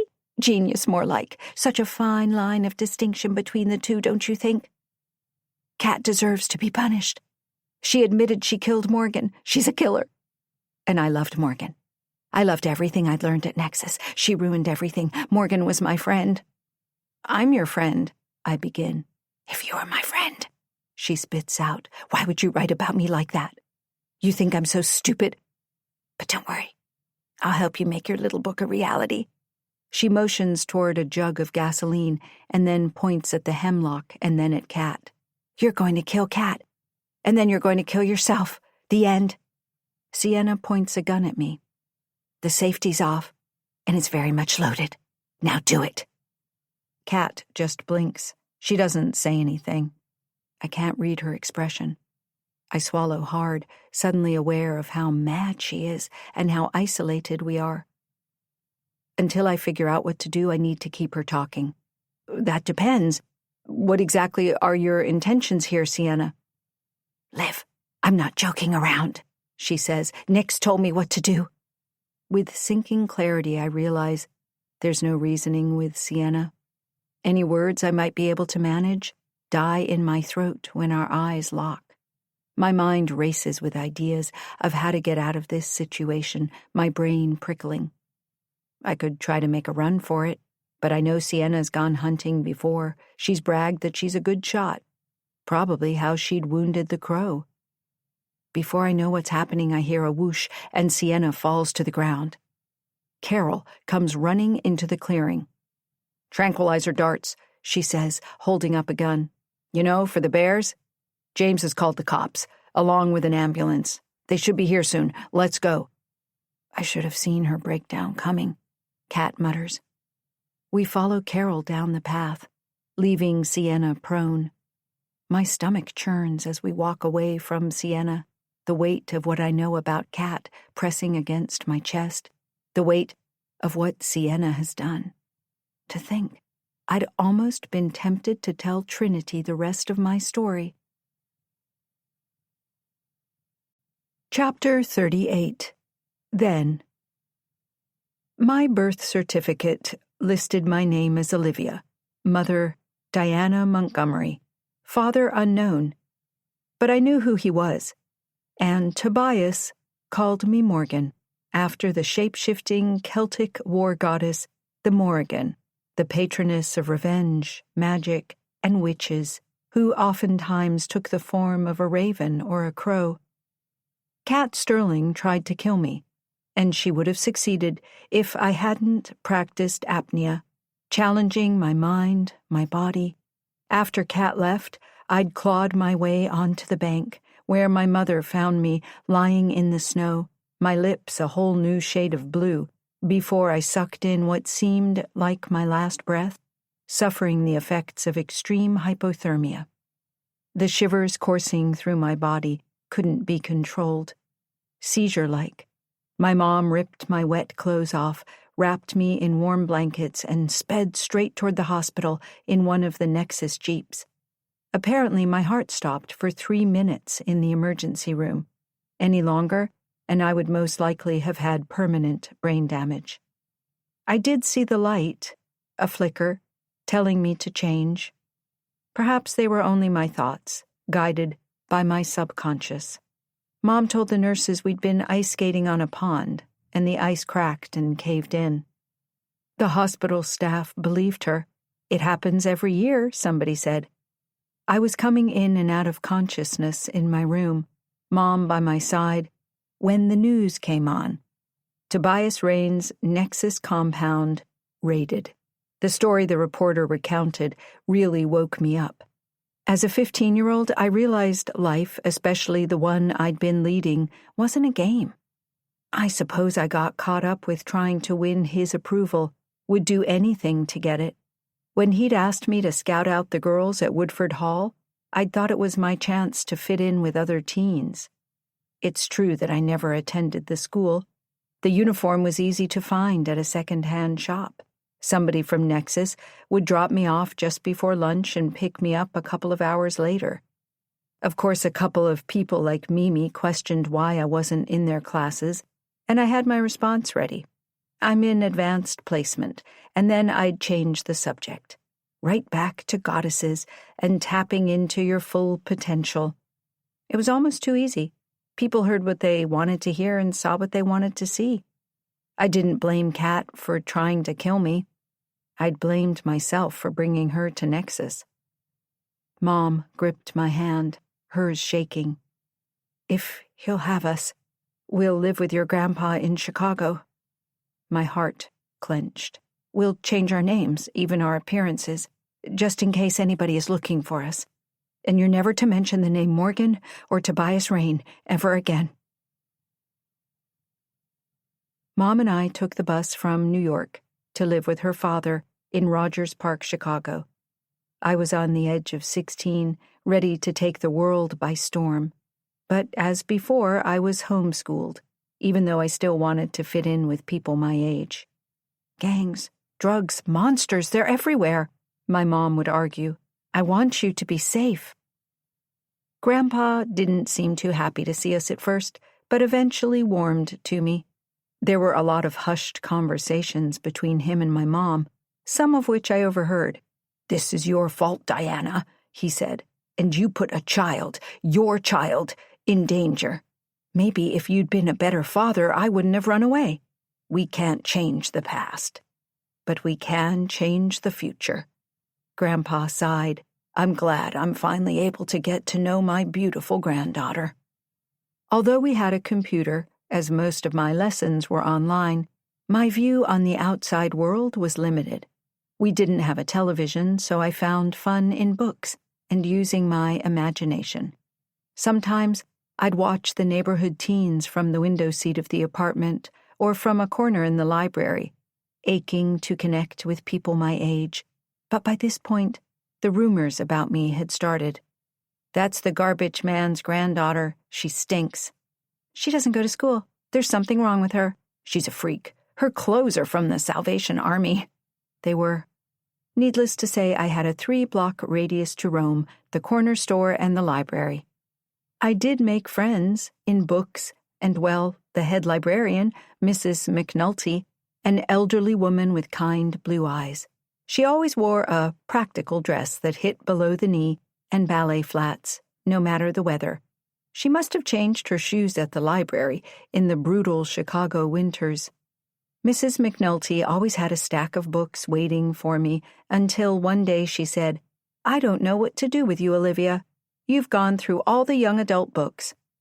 She lowered her glasses and eyed me, tapping her chin. "I know. I have the college curriculum. You're an advanced reader. That's what we'll do. How's that sound?" "Great. And some thrillers, too?" I said, and she placed a pile of books in front of me. And thus my induction into the adult literary world began, moving on from classic authors like Steinbeck and Austen and Rand to Gillian Flynn, Paula Hawkins, and Leanne Moriarty, to name a few. One night I'd looked at my grandfather. "I think I want to be a writer," I'd said, haphazardly twirling a strand of spaghetti on my fork. Grandpa smiled. "A good profession." "For those who make it," said Mom, rolling her eyes. "She's good with computers." Grandpa ignored her and took my hands. "Liv, you should spread your wings and go to a university." "She's not going to university," said Mom. "Period. End of story." "You can't keep her under lock and key forever," said Grandpa. He stood up and slammed his fist on the table, rattling our water glasses. "I've had it with you, Diana. You're too overprotective. She's not living a good life." "I have my reasons," said Mom, her cheeks flaring red. And so the fight of the century went down, a screaming and yelling match, along with a couple of broken dishes. Finally, my mom sat down, breathing heavily. "Fine. Liv can go to university, if she can get into a school and if she can pay for it." My eyes bugged out wide, and I raced to the computer, Googling universities with the best writing programs. Mom dwindled down my list, wanting me to focus on the University of Chicago or Northwestern because they were closer to home. I wanted to get far, far away. "Look, Liv," Mom said, "Syracuse has this S.I. Newhouse School of Public Communications, very well respected for their advertising, public relations, and journalism degrees. But I want to be a writer." She scoffed. "We Googled the chances of becoming a successful author. You need to stop living in a fantasy world and start thinking about living in the real world, because that's what you want to do, right?" She tapped the screen. "The campus looks safe, and they have security." One thing I'd learned from Tobias was how to hack. It was how he got a lot of leverage on people, and I was quite good at it. A couple of hours, and 1,000 keystrokes later, I'd hacked into Sienna and Kat's email accounts. I watched their social media posts with an eagle eye. That's when I found out Sienna was gunning for Syracuse. For weeks, I worked on my essay, took all the required tests, a near-perfect score in English, and prayed. I got into every university I'd applied to. But only one stood out. Not only did Syracuse accept me as an early admission, I qualified for financial aid, the big decision maker. The tuition was still steep, but Grandpa and I went to the bank, applying for student loans. "I'm proud of you, Liv," he said. "Your life is going to change." Even though I'd gone through so many changes, I was ready for another. I was ready to start making amends. I wanted to prove to myself that I was a good person, that I wasn't like my dad, although his lessons proved to be invaluable and would help me. I had one last play, hacking into the Syracuse system using an LLM agent. It worked, and ensuring I became roommates with Sienna. Finally, I found my way back to Kat.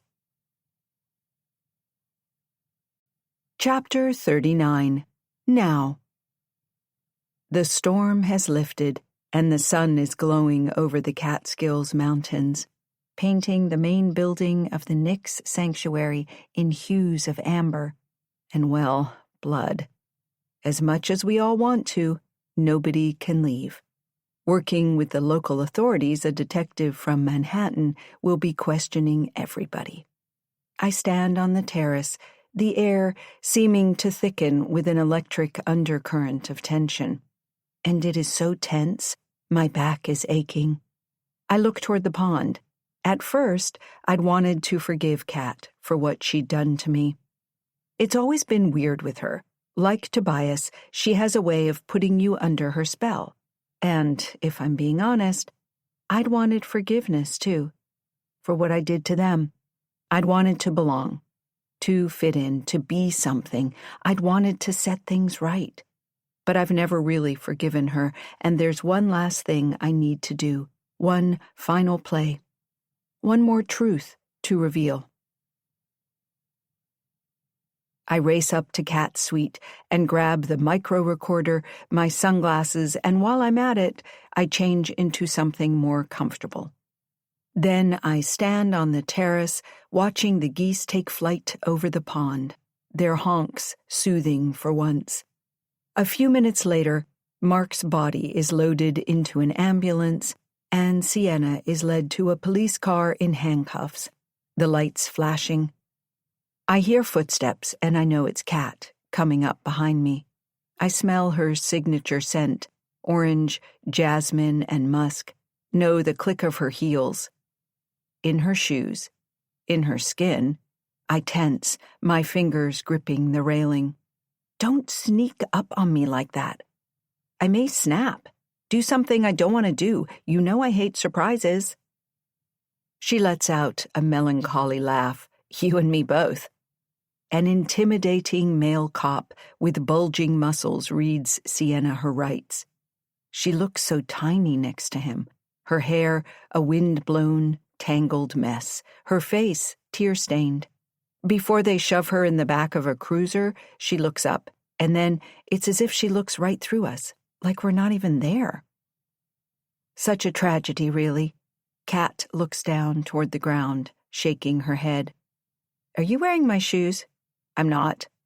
I lift my sunglasses to the top of my head and meet her gaze, raising my chin.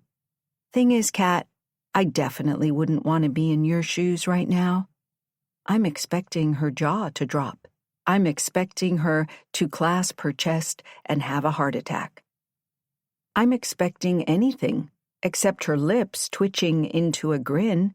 She blows out a breath and then releases a soft laugh. I've always known you were Morgan Liv, whatever you want to call yourself. I knew who you were the moment I laid eyes on you in Santorini. I feel like all the air is going to be sucked right out of me. She's been playing me for years, screwing with my head and messing with my life. Chapter 40. Then, Kat. The moment I saw Liv walking down the sandy beach toward the tender in Santorini, I knew exactly who she was. Morgan Rain, the woman I thought I'd left dead in the icy cold waters of the pond. Although she'd slimmed down and her hair and eye color had changed, I knew her by her walk, her mannerisms, her tics, the way she straightened her spine, bit down on her bottom lip, and I really gave her a lot of credit for trying to pull off the act of not knowing me. I tried to dig for information, namely how she knew Sienna, but she wouldn't break. Just kept going on with her sweet, innocent facade, told me things about herself, just things I didn't really care about. I wanted to know why she was back in our lives, and I couldn't come out and say, I thought I killed you. I wanted to know what she wanted, what her end game was. So I invited her to live with me in the lap of luxury. Spoiled her rotten, made her feel worthy, thought one day she'd break down and tell me everything. Even though I dropped many hints along the way, told her my story about Nexus, that didn't happen. Naturally, Sienna was furious that I had taken Liv's friendship from her, Self-centered as she was, Sienna never realized that Liv was actually Morgan. When she'd witnessed what happened at the pond that day, the day I killed Morgan, Sienna lost it. Her PTSD wasn't caused by the cult or the blackmail. Her mental illness swirled into madness because of me. Sienna had loved Morgan, thought she was the bomb, cool and unshakable. Sienna had lost all semblance of reality after Morgan died, closed herself off from me, and became a danger not only to herself but others as well, until Liv came along. And then Liv ruined her when she'd moved in with me and started dating Stephen. Sometimes when worlds collide, there are catastrophic outcomes. But like the roots of trees communicating under the earth, Liv and I share a connection. Chapter 41. Now, Cat. My gaze snaps up to her eyes, to the ice blue-colored contact lenses she's now wearing. Did you think I'd confess what I'd done to just anyone? Liv's eyes dart to the side. She takes a step toward me and growls, "You tried to kill me, and..." "Clearly you survived, and came back even stronger." I clasp onto her hand, and if you were in my shoes, wouldn't you have done the same thing? Her book is more on point than she thinks. Liv blows out a breath and then lifts an eyebrow. "No, I'm not a murderer." "Neither am I. You're not dead," I say with a shrug. "I think we both got what we wanted from each other. I've forgiven you for bringing me to that cult, and you've forgiven me for the day at the pond." Her jaw clenches. "You took so much more away from me." I puff out my bottom lip into a pout. "Are you really upset about Tobias? That I was the one who sent him to prison?" She scratches at her ear. "No, he deserved to go to prison. He's the one who sent me after you in Sienna, but in the process you also took away my mom." Abandonment issues. I pull Liv toward me. "We're both orphans, Liv, and honestly that's why I need you, and perhaps it's the reason you need me," I say, hanging my head. "I'm reading your book." Her eyes blaze with anger. "What the hell? Who sent it to you? Sienna?" "Mimi did. And if we're finally being honest, I was as obsessed with you as you were with me. But we have each other now. We have a deep connection, a bond, and it goes far beyond family." And then I whisper, "After all this blows over, I may have an offer for you, one you won't be able to refuse." She lifts her chin. "Oh, I'll probably refuse." I shrug my shoulders. "Name your price." Her eyes survey the land, the mountains in the distance. She points, circling her finger. "I want what is rightfully mine." I figured as much. I've already had my attorney draw up the contract. Do we have a deal? She doesn't say a word, just turns to face the mountains, steadying her hands on the railing. I watch her back, expanding and contracting with her breath, and then I continue. I truly believe in what I'm doing here. I believe in the products I'm creating. I believe in female empowerment, especially when I felt it was taken away from me. I pause, swallowing hard. I believe in Nyx, and I'd really like you by our side, with Mimi. And what would my role be?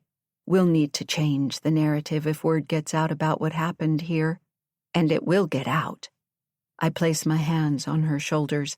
Liv, you don't have to answer me today, not even tomorrow.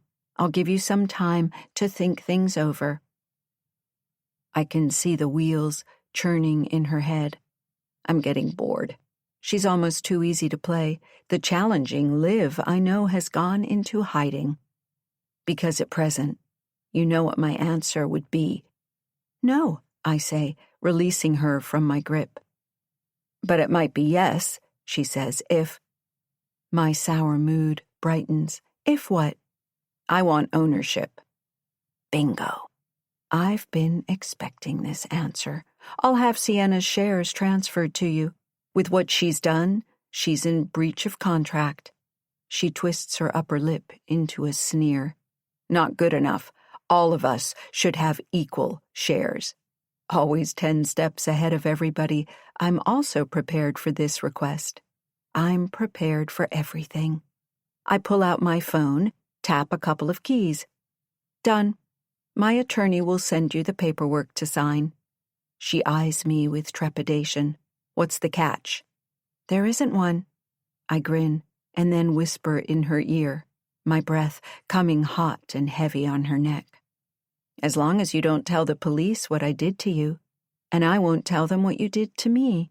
That, and nobody can find out that you're Morgan Rain. She smiles in turn. What if I tell them everything? I know she's bluffing. Do you really want to play that way? You'd become a pariah, Morgan. Your writing career would be finished. First of all, my name is Liv, and second, she holds out her hand. We have a deal. Right when we're shaking, an officer steps onto the terrace. Ms. Sterling, please follow me. I watch her shoulders cave in as I'm walking away, knowing I have her exactly where I want her. A hunter always knows its prey and waits for the perfect moment to strike. The thrill isn't in the chase, but drawing its target closer. Chapter 42. Now, Cat. Detective Shaw leans heavily against the wall, a massive, rugged figure with a noticeable paunch. He's clad in nothing like a designer suit. A raw, unpolished presence, an eyesore. As I answer questions about the past few days, the recent terrifying experience with Sienna and how Carol found Mark, Shaw scrawls sharply in his battered notebook, the pen scratching fiercely against the paper. He looks up, which brings us to Stephen Shepard's murder. Miss Sterling, a couple of days ago you mentioned you had a connection to Ms. Montgomery.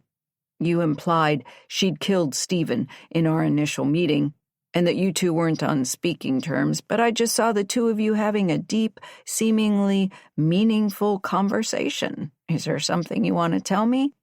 I maintain eye contact, keeping my voice level. Liv is upset.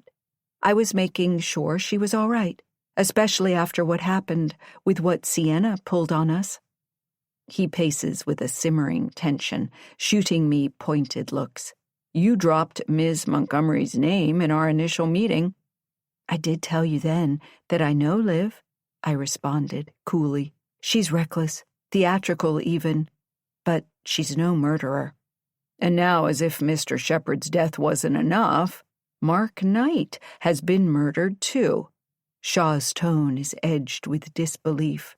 Weren't you involved romantically with Mark Knight? I was, I say. His eyes widen, and then one of your former friends, as you put it, got involved with him. I let out a sigh, dab my eyes with a tissue. Clearly neither one of us is attached to him anymore. Right, because somebody killed him. His lips twist into a tight grin. You? Detective. Sienna basically confessed that she'd killed Stephen Shepard. She'd said, I'm glad he's dead. And after today's event, I wouldn't be surprised if... I allow myself a small sigh. Detective, Sienna wanted to set Liv up for everything. Sienna, right. Shaw stops pacing and plants his hands on the chair opposite mine.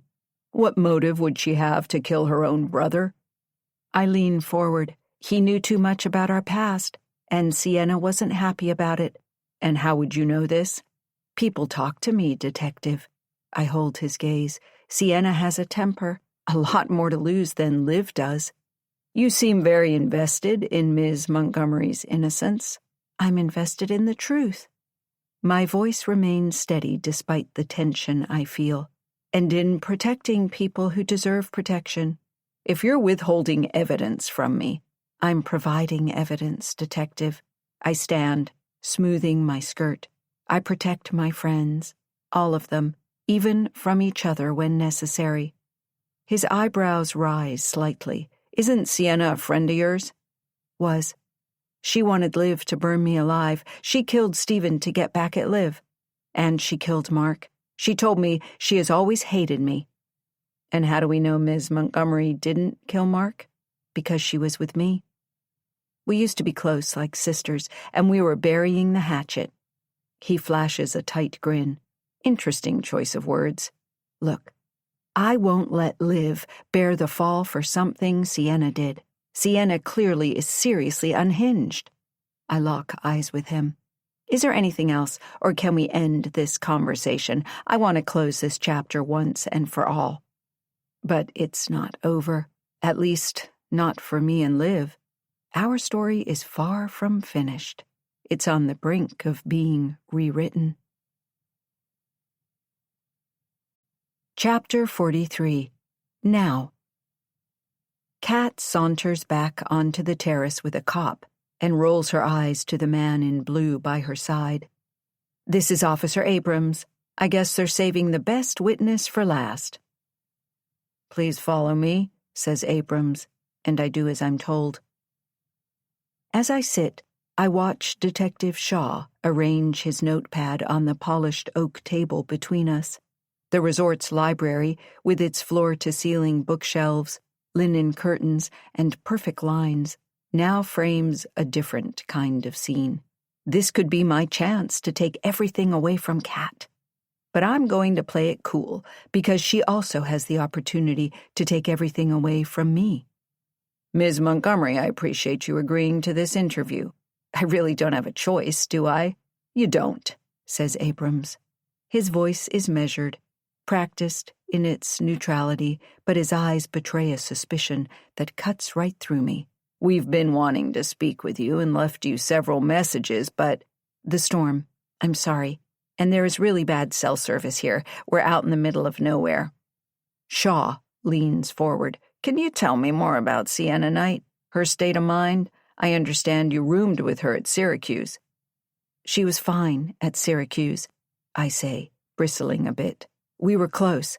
How close? Very, I lie. Knowing that we'd used each other so we weren't alone, knowing that I'd targeted her again. But I suppose I never really knew her that well. Just the surface stuff. He grins, his eyes lighting up. I understand you've had complicated romantic relationships with both Stephen Shepard, one of her ex-boyfriends, and Mark Knight, her brother. Complicated. Such a bloodless word. I smooth my hands against my thighs, feeling the rough texture of my jeans against my palms. The tactile sensation grounds me, a technique I'd learned during those years after my father went to prison, after Kat's testimony sent him there. Who told you that? Miss Sterling did.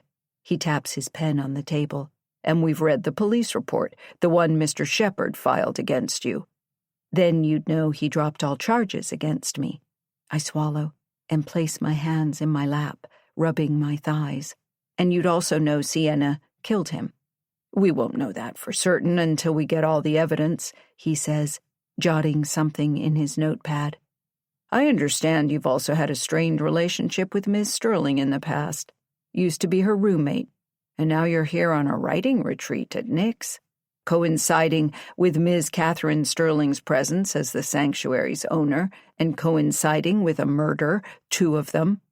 The accusation hangs in the air, unspoken but palpable. I didn't know Kat owned Nick's, I say, though the lie tastes metallic on my tongue. Of course I knew. I'd tracked Kat for years, watching from the digital shadows as she transformed the compound of my childhood into this haven, watching as she built a life from the ashes of what she'd destroyed. Ms. Montgomery, Olivia. Liv, I correct him automatically. Everyone calls me Liv. The diminutive, the persona I'd constructed after everything fell apart.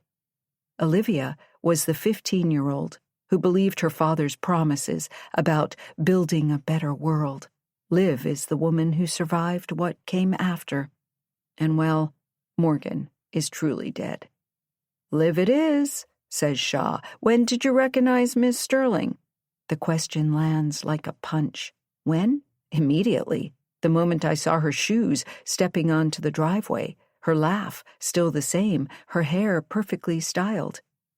I clamp my lips together and breathe through my nose. It took a few days. I lie again. She's changed a bit from when we were roommates. And once you recognized her, why stay? Most people would find that uncomfortable, especially since you were dating her ex. Most people. As if either Kat or I fell into that category anymore. As if either of us had been most people since that fateful day when I first brought her to Nexus. I swallow. Mark has absolutely nothing to do with Kat and me. But he does. He's dead. His eyes glimmer. Do you think Miss Sterling killed him because of you? I shift in my seat. No, she's happy we've rekindled our friendship. So the two of you were working together? Asks Abrams. On what?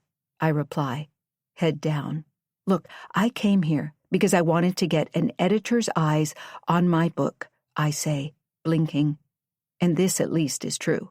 The book that had brought me here, ostensibly a thriller about female friendship and betrayal, a book I'd been writing in my head ever since I'd met her.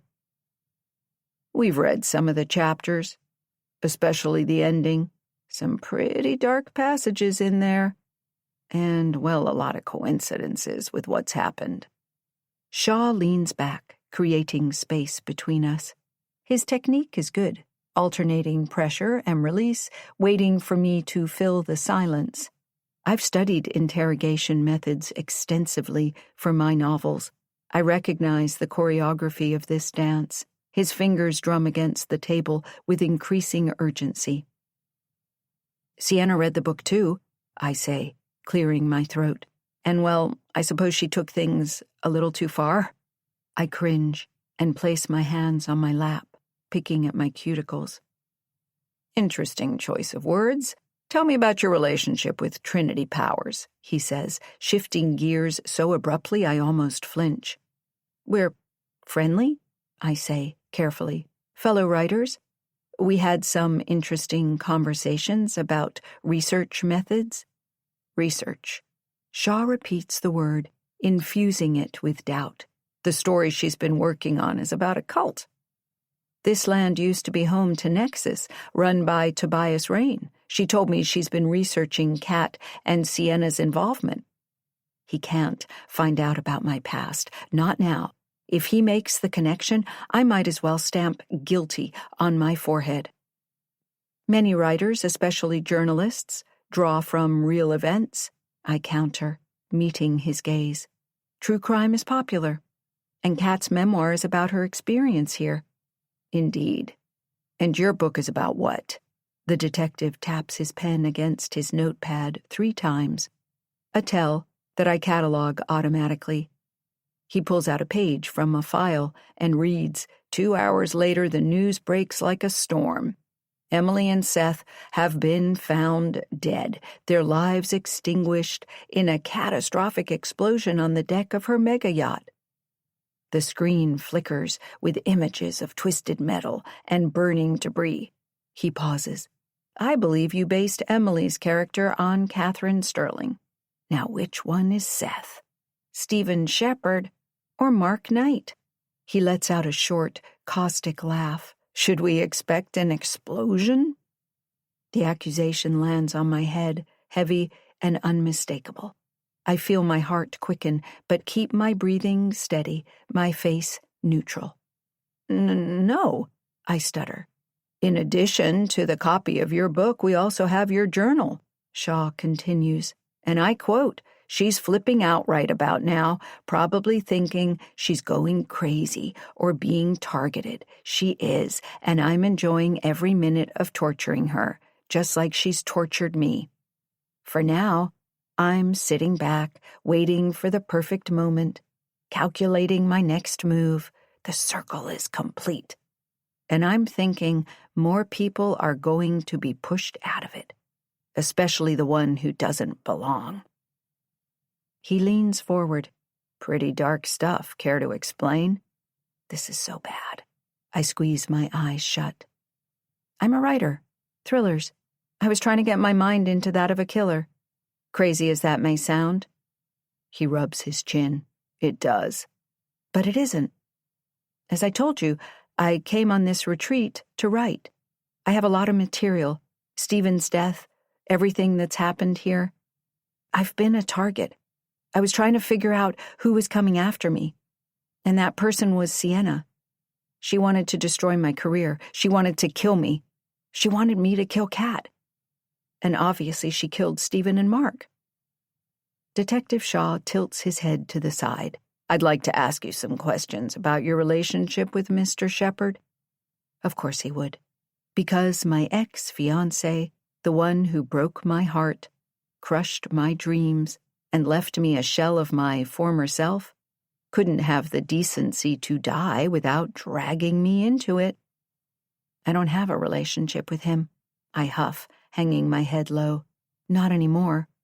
Then why did he list you as the sole beneficiary of his estate? I lift my shoulders into a tight shrug. I don't know. I'm assuming he felt bad about the way things ended with us. Detective Shaw snorts. Right, when he filed a restraining order. I saw him a week ago, I begin, explaining how he'd come to Brooklyn bound to warn me. Yes, he replies. We saw his texts to you. Then you'd know I didn't respond to any of them. While you've been away, we obtained a warrant to search your place. Care to explain why you have such a large collection of letter openers? My heart is about to leap out of my throat. I can feel every muscle pulsing and throbbing. My ears are ringing. I take a moment to collect my thoughts, gather my nerves. I'm a writer. I collect letter openers, fountain pens. I pause, my mouth dropping open. Wait, was Stephen stabbed with a letter opener? Is that how he died? Detective Shaw raises a brow, the answer clear. A long stretch of silence settles between us. Shaw, watching me closely, he taps his knuckles on the table. We believe Mark Knight was killed the same way, too. He pauses. If there's anything you want to share with us, the time is now. His words blur together as realization hits. I've read enough thrillers over the years, and I know my best move is not to say anything without an attorney present. I've probably already said too much. I clench my teeth together. I used to be so grounded, level-headed, until she infiltrated my life. My thoughts race inside my mind, tripping over one another. Kat Sterling collects letter openers, too. I know this because I lived with her. She's the one who turned me on to them. You're wasting your time with me, I snap. The words slip out of my mouth, a whole lot sharper than I'd intended, and way too wrong. Damn it, why did I say that? Detective Shaw clears his throat and eyes me warily. He's watching me too closely. Does he see the story behind my eyes? The deleted scenes? The alternate endings? We've already spoken with Ms. Sterling. He pauses. How would you classify your relationship with her? It's complicated, I say, using the same word he'd used. The next hour is beyond uncomfortable. Sweat pools at the nape of my neck as Detective Shaw paces around the room, shooting me pointed looks and spouting off a barrage of questions. Back and forth, the conversation goes, always landing on the restraining order. I shift in my chair, the backs of my legs sticky. As you can imagine, this news has me shaken up. I've been pushed into a story I really don't want to be in. Detective Shaw's lips twist into the tightest of smirks. I swear he rolls his eyes before directing his gaze to me. By his laser-focused stare, he's telling me that he thinks he's found their killer. Thank you for your cooperation, he says. Until we conclude our investigation, you're not to cross state lines. Understand? I sink into the chair, my head lowered. Understood. He and Officer Abrams make a move to leave, pausing in the doorway. Shaw shoots me a curt nod. Before you go, I have a question for you, I say hesitantly, and he waits. What's going to happen to Sienna? While we process the evidence and crime scenes, her parents are sending her to the Central New York Psychiatric Center in Marcy because of her actions toward you and Ms. Sterling. She's been there before, after her first experience here when the property was called Nexus. She'll be evaluated, he says, his voice distant. The courts will decide after that. I nod as if I understand, as if I'm not complicit. As they leave, the blade presses against my ribs, and a sense of relief floods my system. I'm thankful they didn't frisk me. I know I've taken a huge risk by hiding evidence, but I'm not going down for a crime I didn't commit. Chapter 44. Now, Cat. After searching my car and rifling through the contents of my suitcase, a hulking officer watches with feigned boredom as I rearrange the mess of clothing, his other hand lazily scrolling through my phone, scanning for what he thinks will make the big catch. There's no privacy here, not even for Nix's closest thing to a celebrity. I can't believe these people are treating me like some common criminal, as if I'm one of their everyday hicks. Don't they know who I am? Don't they know I'm a goddess compared to their paltry lives? Although I do enjoy spending time in nature, I can't wait to leave this podunk town in a cloud of dust and get back to the city where I belong. I'll have to put all this countryside drama behind me, get everything back on track with Liv firmly by my side. I can't wait to talk to her, to hear her voice and know she's in on this wild ride. I'm wondering what she told the detective, if she kept her cool like I'd told her. She can't go soft on me now. I need her. One thing is certain, I have to squash the news before it gets out. Stephen's murder was bad enough, but Sienna will take the blame for that one. Probably Mark's, too. Before the officer leaves, he hands me my phone and I collapse onto the couch, scrolling through pictures, searching for shots of me and Mark, reliving the moments when we burned bright and hot. He was a beautiful man, more like a pretty boy, really, and we were such an Instagram-worthy couple. We'd met at that awful gallery opening my parents had dragged me to, the one I didn't even want to go to. But the minute I saw him, brooding in the corner by the giant abstract monstrosity they'd called art, I'd been smitten. A few drinks, a few smiles later, and we were sailing off into the proverbial sunset, him playing rich.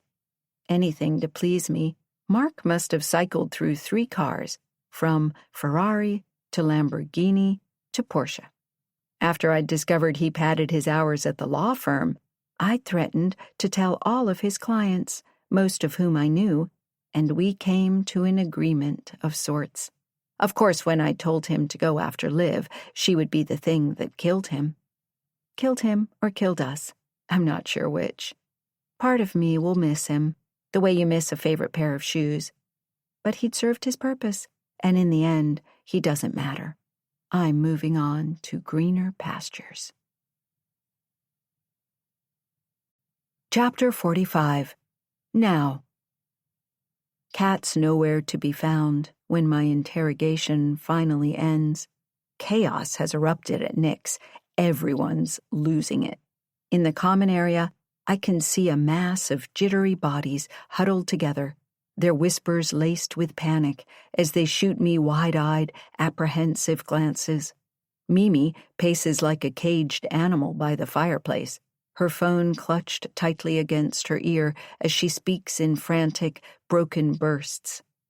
The bees are pressed into a tight cluster in the corner, their heads leaning in conspiratorial whispers, eyes flaring with distrust. Suddenly the room's clamor dies down, replaced by a suffocating silence where 12 pairs of eyes bore into me. I shrink further under their relentless scrutiny, desperate to vanish. Walking out front, I silently plead for escape, and I'm about to send Hank a text to pick me up when Kat's Range Rover screeches onto the driveway. The passenger window rolls down, and she calls out to me, Liv, get in. I take a deep breath. I just want to go home. I'll take you there. Williamsburg, above a bookshop, she says, winking, and my jaw goes slack. We've already hammered out our deal, and there's no more room for debate. Get in. She's like the all-seeing eye. She knows where I live. She knows everything about me. I have to find out what she's up to. I take one last agonized glance at the ominous Nick's grounds before slipping into Kat's car. Good girl, Kat snaps, her voice both mocking and commanding. We've got a hell of a ride ahead of us. Fasten your seatbelt. The instant her car roars off the compound, my phone erupts with a volley of texts from Trinity. Weary, I appraise the screen. I know you're the killer. I'm going to prove it. I made the connection, Morgan. Hope you know what you're doing. I do. I turn off my phone and shove it into my purse, refusing to reply. Kat's hand tightens its grip on the steering wheel, her knuckles straining white. I notice her nail polish is chipped. Who was texting you? I'm betting it was Trinity Powers. I raise a brow. That's not her real name. It's Zuri Williams, and she went to Woodford. So that's why she seemed vaguely familiar. She nods. Don't worry, I'll take care of her. Nobody can find out you're Morgan Rain. Why, because you tried to kill me? My eyes search her face for any signs of emotion. There are none. And now 2 other people are dead? She drums her fingers on the steering wheel, shoots me a side glance. You know, if I placed a bet on who the killer is, I'd put all my chips on Trinity. That whole drama she had about being locked in the sauna, I'm wagering it was a distraction. She lowers her voice into a whisper.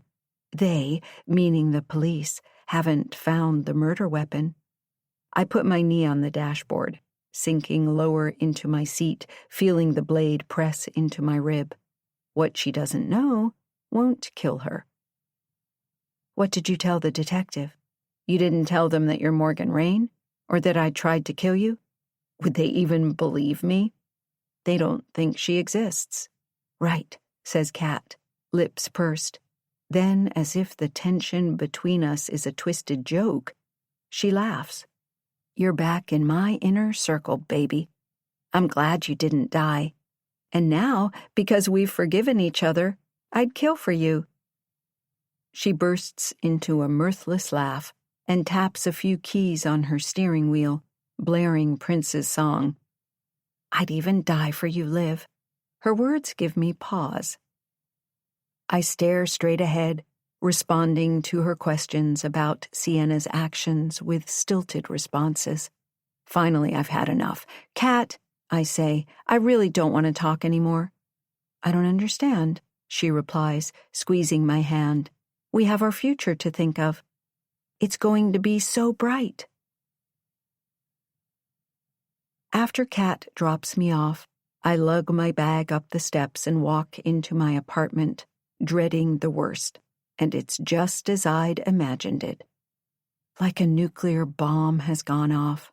Drawers ripped from the dressers, clothes scattered everywhere, things I didn't even know I owned are thrown across the floor. The couch cushions are not on the couch. The mattress on my bed is flipped, and the smell of something chemical-like clings to the air.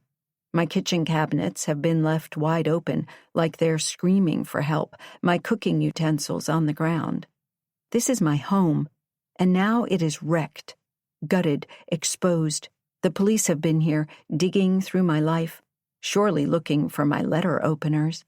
And they took them. I know this because when I look in the open drawer, where I always keep them, they are not there, probably at some lab, being tested. Although I feel violated and furious, I mostly feel hollow. It's like the world is ripping out the last sense of security I've had in this city, in this neighborhood, where I used to feel at ease. All I can do is slump onto the floor, taking it all in, trying not to cry, trying not to scream. My phone rings. It's me. I wanted to let you know that your floor at my place is available if you want to move back and we can work on Nick's. I swallow a deep breath. No, Kat. I need some time away from you. I'll see you at Stephen and Mark's funeral. Wait, Liv, I'm not finished. I am, but not with everything. After I hang up on Kat, I make a call. Mom? It's me, I say with a shaky voice. Are you okay, Liv? I've been watching and reading the news, and I've tried calling countless times. I know, I'm sorry, I say. Things have been incredibly crazy. I pause. What do you think about me coming for a visit in a couple of weeks? I can finally meet my baby brother and... Of course, Liv, she says, cutting me off. I'll buy your ticket. And I have a surprise for you. Does the woman know me? Mom, I'm really over surprises. Chapter 46. Now, Kat. After I drop Liv off at her run-down apartment above the bookstore, I drive home, my thoughts drifting between Liv and her alter ego Morgan, getting lost in the spaces between what we were, what we are right now, and what we might never be again. I'd promised her everything, the moon, the stars, the universe. She'd only uttered a few words when she left, words that hurt. I need some time away from you, Kat. Time to think. I'll see you at the funeral. And then she slipped out of the car, vanishing into the night, as if she had never been by my side at all. Never heard anything I said, or maybe heard it all too well. I thought I saw tears in her eyes, but as I stare into the bright lights of the Manhattan skyline, I start to doubt myself. I park in my garage and leave my bags in the car. Frank can get them later. When I open the door, the feeling hits me hard. A cold slap of reality. I may have everything in the world, all the money a woman could ever dream of. But what does it matter when there's no one to share it with? Liv is that person for me. She always has been, even under the guise of her alter ego.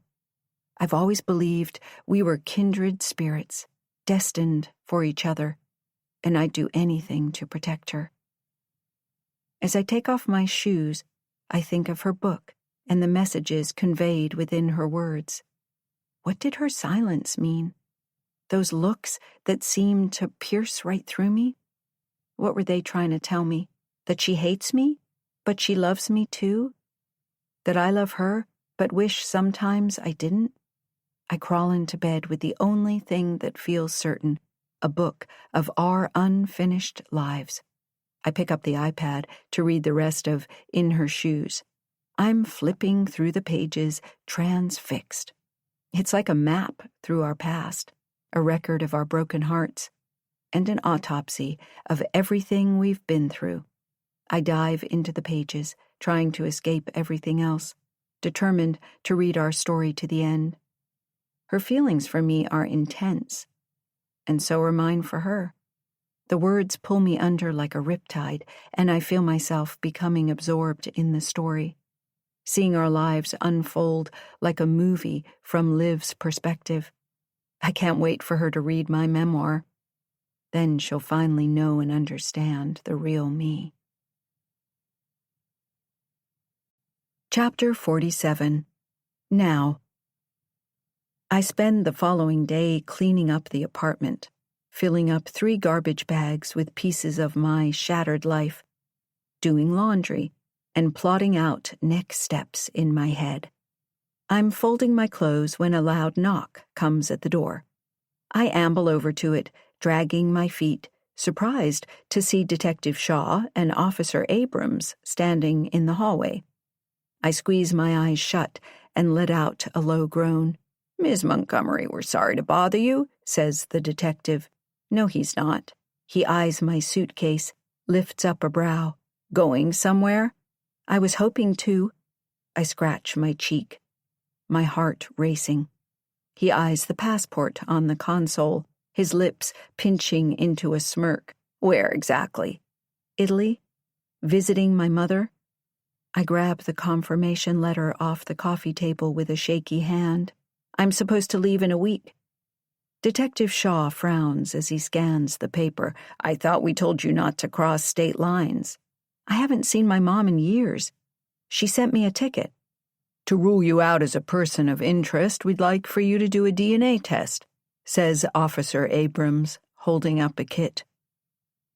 Unless you have a problem with doing one? Of course, you can always come down to the precinct. I don't have a problem. Great. He grins and puts gloves on. We'll also print you if you're okay with that, too. I sigh. Don't you have my prints from the last time? Abrams shrugs, just covering all of our tracks. Fine, I say, worry coursing through my veins. I step to the side, letting them in. Let's just get it over and done with. Detective Shaw nods. You're being very agreeable.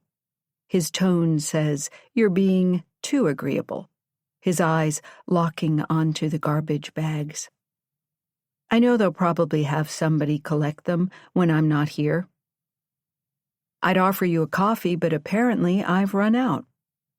No problem, says Abrams. A half hour later, they finally leave. I sink down onto the couch, my ink-covered fingers cradling my aching head. Chapter 48. Now. Cat. I make my way downstairs to the place that has become a monument to Liv, or, more precisely, to the ideal of her I still hold so dearly in my mind. Her former room waits, undisturbed, at the end of the long hallway. I turn the handle and step inside, feeling the subtle rush of her presence. Although I do have my cleaning staff work their magic, it remains unchanged since the day she left me after what I'll call the incident. Her vanilla-scented perfume still rests on the dresser, her lipstick at its side, the silver hoop earrings she used to wear. I linger over each item, letting the memories seep into my mind. They are artifacts of Liv, but they mean something more, evidence of our shared history, proof that she was here. I pick up the strawberry balm, unscrew the cap, and slather it on my lips. Then I spray myself with her perfume and lay down on her bed. Yes, some people may call this an obsession, but for me it's more of a ritual. I close my eyes, feeling a mix of relief and anxiety. She's probably still questioning why I never admitted that I knew she was Morgan Rain all along. But we both have our reasons for keeping secrets, building walls around our vulnerabilities. The truth is, our individual truths wouldn't have withstood the chaos without each other's support. Now that most of our secrets are out in the open, Liv and I can be friends, a thought that truly excites me. Liv and Cat take over the world. It's true that we've both done some terrible things, inexcusable actions that could haunt us. Every action has a reaction. But the fact remains, we've both survived the darkness that could have consumed us. I bring my wrist to my nose, inhaling the scent of her perfume that lingers. Her choice in fragrances is something I'll never fully understand, yet I've always respected her for her individuality. And I know she's always respected me in return, as does everyone else, though sometimes I question the logic of that respect. Take Trinity, for example. She's wanted to be me since high school. I pull out my phone, feeling an urge to connect with Liv, to bridge the silence. I type a message, hoping to convey my optimism. I'm excited for the future, our future. I sit there, staring at the screen, waiting for a response. Seconds turn into minutes. Are you ignoring me? She doesn't reply. I know she has her phone, and thanks to Frank's surveillance, I know she's home. Why is she doing this to me? The silence on her end frustrates and maddens me, considering everything we've been through together, so I send another text. We still have a lot to talk about. I slump back onto the pillows, staring at the ceiling, remembering how we'd laugh amongst the stars. Finally, after what feels like an eternity, I hear a ding. I sit up to read the message. I told you that I need some alone time. Just give me some space. The sting of her pushing me away gnaws at my brain. I don't like being ignored. Perhaps I'll change my approach. That's no fun. I stare at my phone, waiting for a response that doesn't come. Now I'm left wondering why she feels the need to distance herself from me. I suppose I'll give her some time. A predator always has to be patient, because the real power lies in knowing when and where the prey runs and, most importantly, why. Chapter 49. Now. 1 week later, Mrs. Shepherd stands rigid beside her son's casket. Across from her, Mr. and Mrs. Knight cling to each other, their grief tangible. The sky is gray, it's raining, the perfect atmosphere for a double funeral. I stand apart from the others, a solitary figure in a simple black dress that cost more than most people's monthly rent.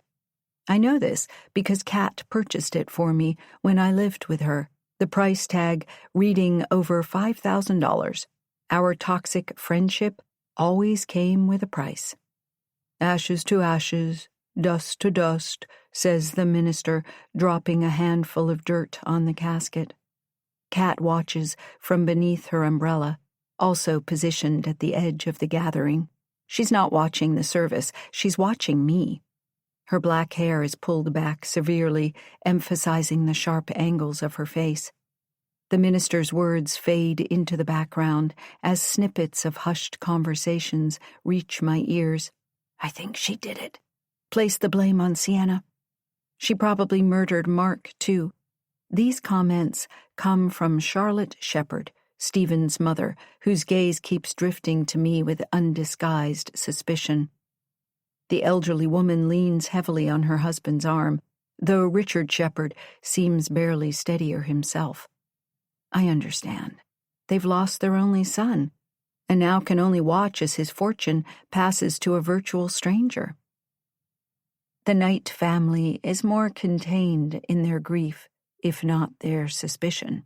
Mark's parents stand close together, the two of them maintaining a careful distance from me. My head lowers, and I shake it, sucking in a breath.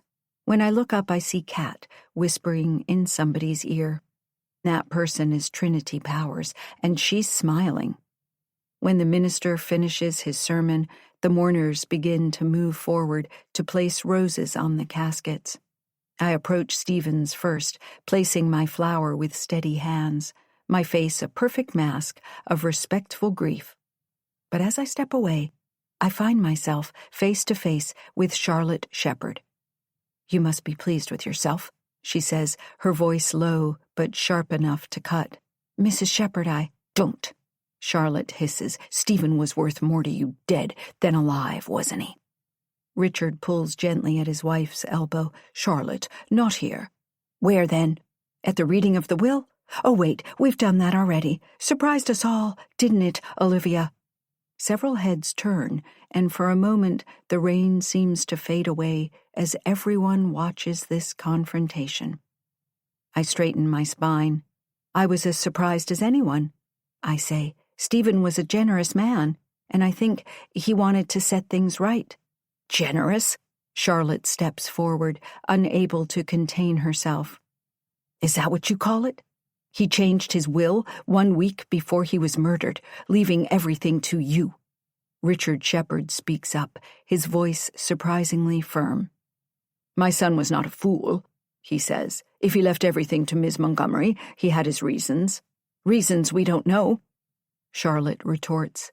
Perhaps we should find out those reasons before we condemn the girl, Richard suggests. The Knight family draws closer, forming an enclosed audience. They haven't said one word to me, and I don't think they will. Rain starts to pelt the ground, growing steadier. The police have questioned me extensively. I reply, trying to keep my composure. My hands curl into fists at my sides. They found no evidence connecting me to what happened. None whatsoever. And they won't, mutters Kat, stepping to my side. Her jaw is set, eyes narrowed against the rain. The crowd around us bursts into shocked whispers, falling silent as a sleek black car pulls up, tires splashing in a puddle. The windows roll down to reveal Detective Shaw. "I hope I'm not interrupting," he says, though his tone suggests he doesn't particularly care if he is. His gaze sweeps over the group, lingering momentarily on Kat. "There have been some developments in the case." "What developments?" Charlotte demands, pointing at me. "Is it about her and the inheritance, how she killed my son?" "And ours," says Mrs. Knight with a low growl, "and set up my daughter for it. That girl has always been trouble." Detective Shaw's expression remains neutral. He simply blinks. "Ms. Montgomery's inheritance is the least of our concerns. She is no longer a person of interest. The evidence we've procured doesn't lie. Neither does DNA." He nods at me. "Have a nice time in Italy. You're free and clear to go." Kat's gaze whips to mine. She clasps my wrist and whispers, "You are not leaving me. Not after everything I've done for you." "But I am," I say, releasing my arm from her grip. As the rain continues to fall, a collective gasp falls over the crowd. I exchange a brief look with Kat, watch her mouth drop open when Detective Shaw asks her to come with him, and then I turn on my heel. If I have my way, the lies she's buried won't stay hidden for long. Chapter 50. Now. Kat. Liv isn't playing by the rules, the ones I've clearly established. She's acting like we don't have a shared history, acting like a brat. I suppose that's my fault. I'd spoiled her rotten, and now I can finally see how truly rotten she is. Detective Shaw escorts me into an interrogation room. I sit in an uncomfortable metal chair, my arms crossed over my chest. "Would you like a water?" he asks. "No, thank you," I say. "I just want to know what this is about." He rolls his shoulders, the pudge on his neck making me cringe. "I think you know. Mark Knight has left you a portion of his estate." He thumbs through some papers. "And you were in dire need of money. Spent all of your inheritance. All the designer clothes, the mega yacht, the taxes on your home, buying Nick's." I let out a harsh laugh. Think again. Regardless of what piddly amount Mark has left me, I'm set for life. Maybe you should get in contact with my financial planner. I'd give you his information, but you have absolutely no right to question me like this, and the status of my financial situation is private.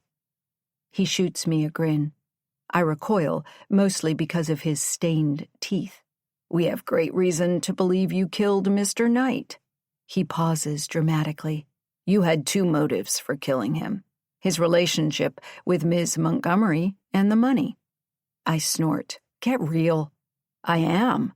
He sits up straight. "Your DNA, your hair was found all over the crime scene. I own the resort. That doesn't explain the strands under his nails." My lips curve into a grin. "Like my finances, my sex life is absolutely none of your business." His eyes go wide and his jaw drops. "You were still having relations with him even though he was dating Ms. Montgomery?" My relationship with Mark has always been complicated, on again, then off again. Somehow we always end up back together. He and Olivia had broken up. I wasn't planning on outing her, but she's left me no choice, mostly because she's left me. Now is the perfect time to make a power play. "Did you know Olivia is actually Morgan, the daughter of Tobias Rain?"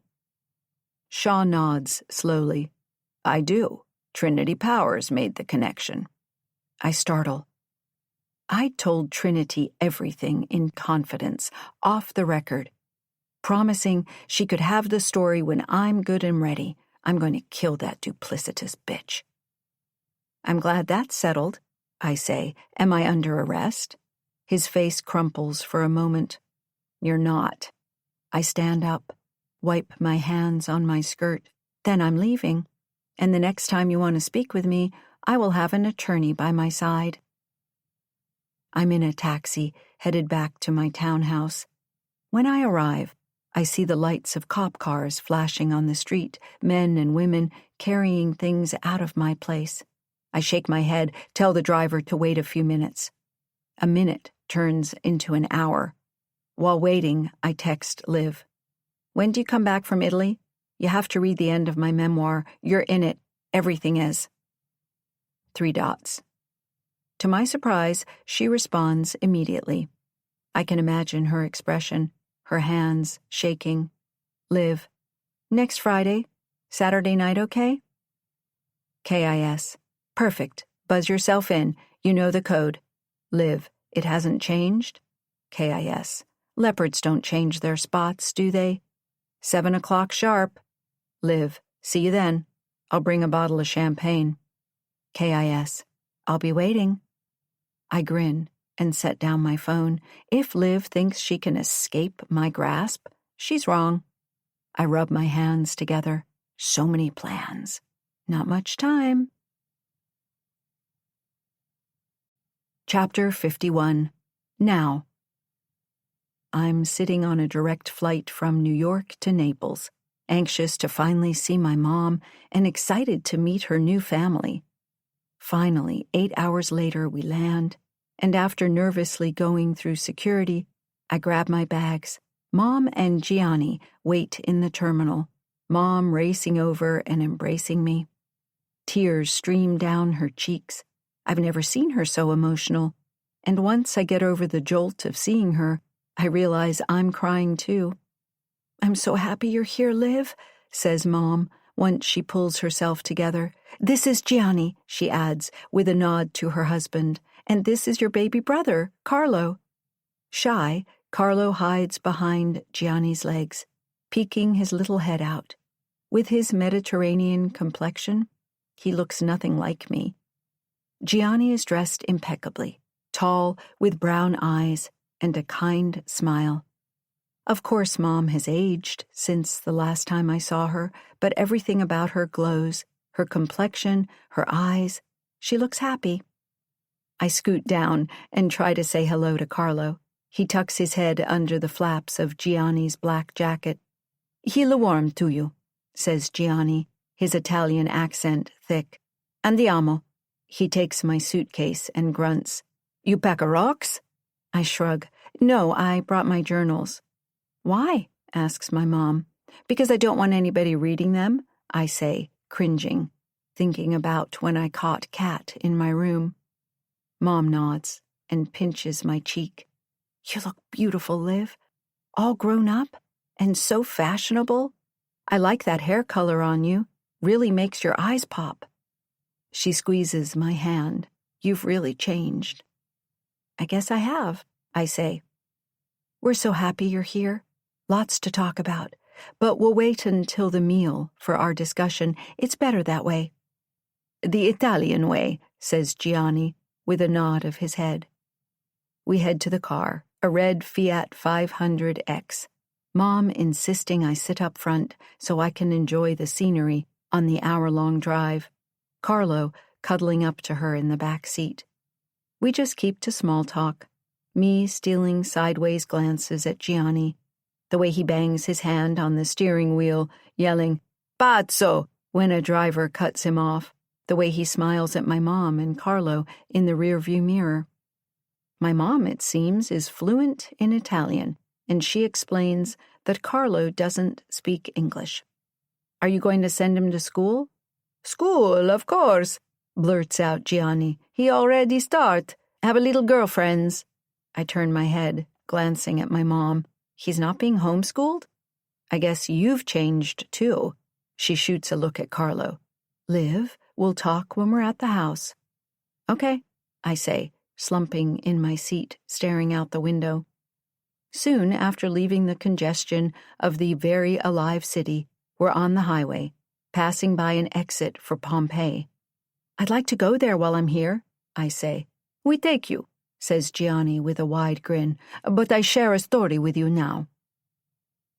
As Gianni gives me a history lesson on when Mount Vesuvius erupted, destroying an entire city, I listen, nodding and looking out the window.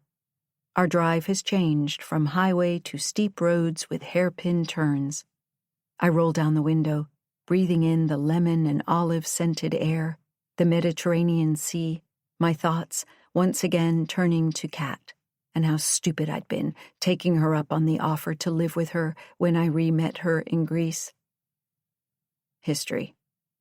The past. I wonder if I'll ever be able to move on. This Nocelle village, says Gianni, we 500 meter above sea. I gasp, taking in the sea view, the villages down below, the bright yellow lemons and red peppers hanging from wooden structures or in large wicker baskets, the pink-hued church. A few minutes later, he pulls over, parking the car on gravel. This is my place. We have a 10-minute walk. He points to my shoes. Might I want to change? Right. I look down at my kitten heels. I don't think I brought anything practical. That's okay, says Mom. I have sandals in the back. Are we still the same size? I don't think my feet have grown since I was 22, I say, refraining from saying, when you abandoned me. There's a time and a place for everything. As I throw Mom's sandals on, Gianni grabs my suitcase with a grunt. It has wheels, I say, but he carries it anyway. Too many steps, he says. Come on, Liv, says Mom. Follow us. And so I do. We walk up steps, pass stone buildings, and meander down a flagstone path, finally ending up at Gianni's home. Benvenuta, Liv, says Gianni, opening the large carved wooden door. I stand, stunned, surprised at the truly out-of-this-world view their home has, noting the terrace overlooking the sea, so peaceful, away from traffic and noise. No wonder my mother didn't want to leave. I want to stay here too. I don't know if it is a rude question, but I have to ask. Gianni, what do you do for a living? I retired now, he says. This are my grandparents' home. Left it to me when the parents... He stops talking, pointing up. Family owned the Limoncello distillery in Sorrento. I sold it 80 years ago, after first wife. He points up again and makes the sign of the cross. Met your mama. Fell in love. He shrugs and pats his belly. And now we live la dolce vita. Don't just stand there, Liv. Come inside, says Mom. Gianni will put your bag in your room. My jaw slack. I follow her in. She steps outside onto the terrace. My eyes are drawn to the table, the beautiful blue and yellow lemon-patterned tablecloth, the dishes set out with piles of food, antipasti, olives, the drinks chilled and ready to be poured. All I can think, this is paradise. Gianni is taking Carlo on a walk, says my mom, which leaves the two of us to talk. Have a seat. I nod, numbly. I'll start, she continues, settling into a chair. I was very young when I met Tobias, and, well, I was infatuated with him. Moved to his property in the Catskills, a compound of sorts, so many people around. When I became pregnant with you, things with Tobias began to shift. She pauses, a tear sliding down her cheek. At the time, I didn't realize I wasn't living in nature, like he'd said, but in a cult. She pauses, swallowing. He thought he was a god, above it all, above everything. I knew I needed to escape, get out of there, and then... Cat tried to kill me, I say. Mom reaches for my hand. And then he was arrested, and we had a chance to create a new life for ourselves. I meet her eyes, soft and concerned. Does Gianni know about our past? She lets out a soft laugh. There's no hiding from the past when... She latches onto my hand. The daughter you'd left behind shows up on your doorstep. I look out at the sea, the azure blue, thinking about the dream I'd shared with Sienna in Greece. Staying, opening up a bar. I'm not upset with my mom anymore, and the peace of forgiveness washes over me. That's it, I say. Forget New York. I'm moving here. Mom's lips curve into the tightest of grins. We were hoping you would say that. You were? It's time for your surprise. Ugh, I told you that I hate surprises. Her smile widens, and I told you that you'll like this one. She rises from her chair, ushering me to follow. She opens up shuttered doors and then points. This is your room. It's yours, nobody else's, and I've been hoping for this day. Tears form in my eyes. The room is a dream, complete with a canopy bed, draped with Italian linens and a writing desk in the corner. A black, white, and blue feathered magpie swoops over our heads, landing on the wooden railing. Both Mom and I go stiff, motionless, only our eyes darting to the side. I take it you're afraid of birds too, she says, barely moving her lips. Petrified, I reply, especially seagulls. Me? I'm afraid of geese. A flock attacked me at the compound. No wonder I'm terrified of geese. The memory of Mom running and screaming coming back to me. I think I remember that. You were 5. Her shoulders contract, and then she waves a napkin. Is it gone yet? I look over my shoulder. It's gone. Gianni walks onto the terrace, with Carlo on his shoulders. Are we to celebrate? All the truth out? We are, I say, stepping up to embrace my mom in the tightest of hugs. Let's eat, says Gianni, hoisting Carlo into a chair. He ruffles his hair and then uncorks a bottle of wine. Carlo gives me a shy smile, and I realize I've always had a family. For the first time in a long while, I feel content, until my phone buzzes with a text. I let out a shocked gasp. Liv, we still have loads to discuss. I can't wait to see you on your return. Should I have a car pick you up? My vision blurs. I can't focus. Mom grabs my phone, looks at the text. You're not going back to New York. You're staying here. I meet her eyes. Mom, this has always been the plan. I mean, I have to tie up all the loose threads. I'm not quite sure I understand what you mean by that. I lower my gaze so she can't see the lies written in my eyes. I have to pack. I have to let Brooklyn Bound know I'm leaving. I have to end things with her, once and for all. I nod and look up. Exactly. I don't like this, Liv. Neither do I. I know Kat's never been finished with me. No. She's been playing me, just like I've been playing her. But this time, I'll be getting the last word in. Chapter 52. Now. Kat. While Liv's been jaunting around Italy, eating pasta, drinking Lambrusco, and living la dolce vita, I've been setting my plan into motion. I pull out my phone and text Trinity. KIS. Are we still on for the final interview tonight? TP. If you'll tell me the whole story, and I get an exclusive. I laugh at her initials. TP, like toilet paper. She'll be cleaning her mess up. KIS. It's definitely an exclusive. I rub my hands with anticipation. Yes, I know Liv absolutely despises surprises, and she'll definitely hate the one I have in store for her. Tobias taught me well. Blackmail. Works like a charm.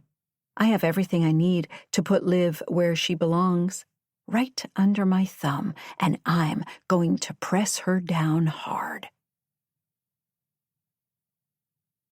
Chapter 53. Now.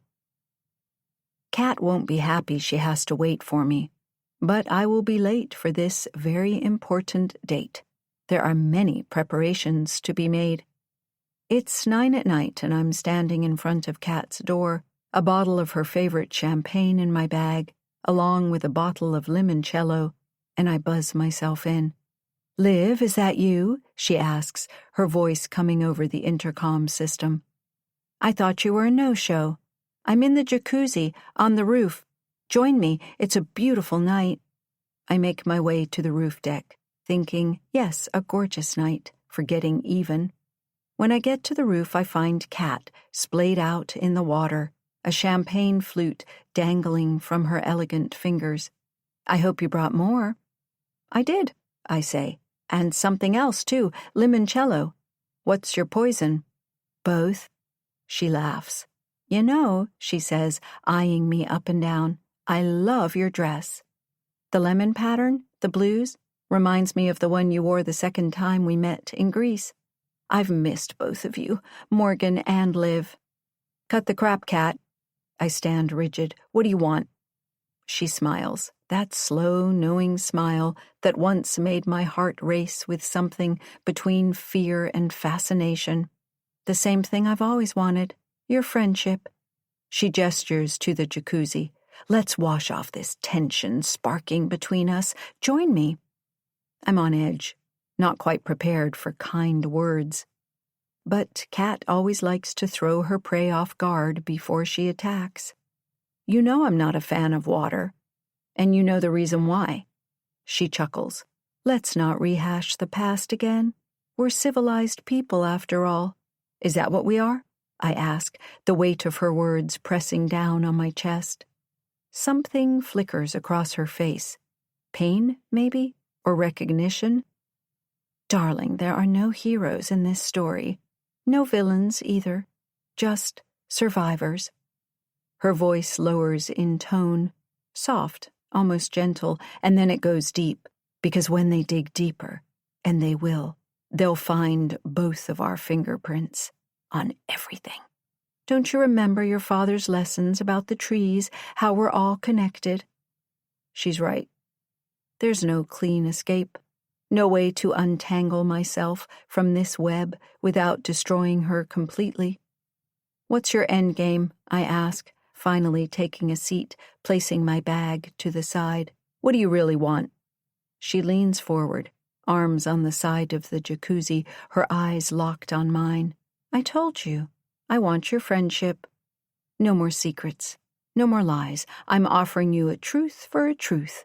She motions to a book on the table behind me. "My memoir, the real version.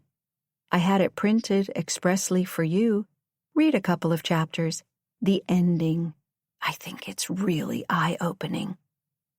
I pick it up, hesitantly. The cover of the book is of a woman dressed in black, the background stars in the sky. The title, in silver, is Goddess of the Night. Holding back a disgusted sigh, I flip through the pages, reading quickly as Kat watches me. Out of spite, I want to suggest a new title, The Ramblings and Lies of a Diabolical Narcissistic Sociopath. "You can't publish this," I whisper. "Do you want us both to go to prison? Could be fun." She splashes me and howls out a laugh. "We'd be roommates again."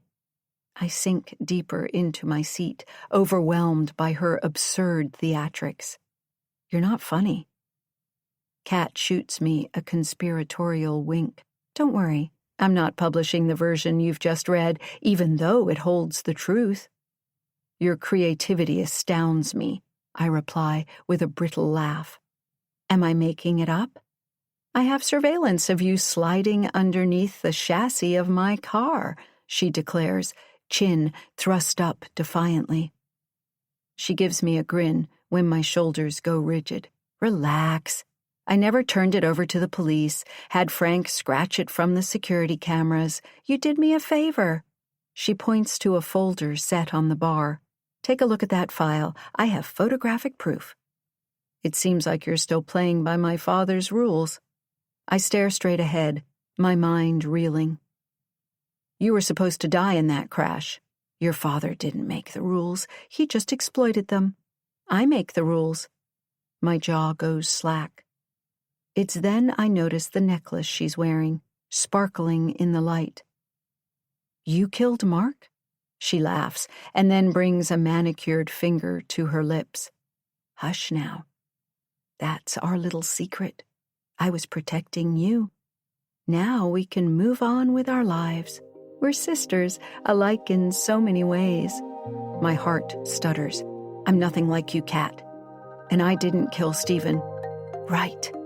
She guffaws. Then you should probably explain why Frank has a picture of you wearing a blonde wig and a baseball cap outside Stephen's place.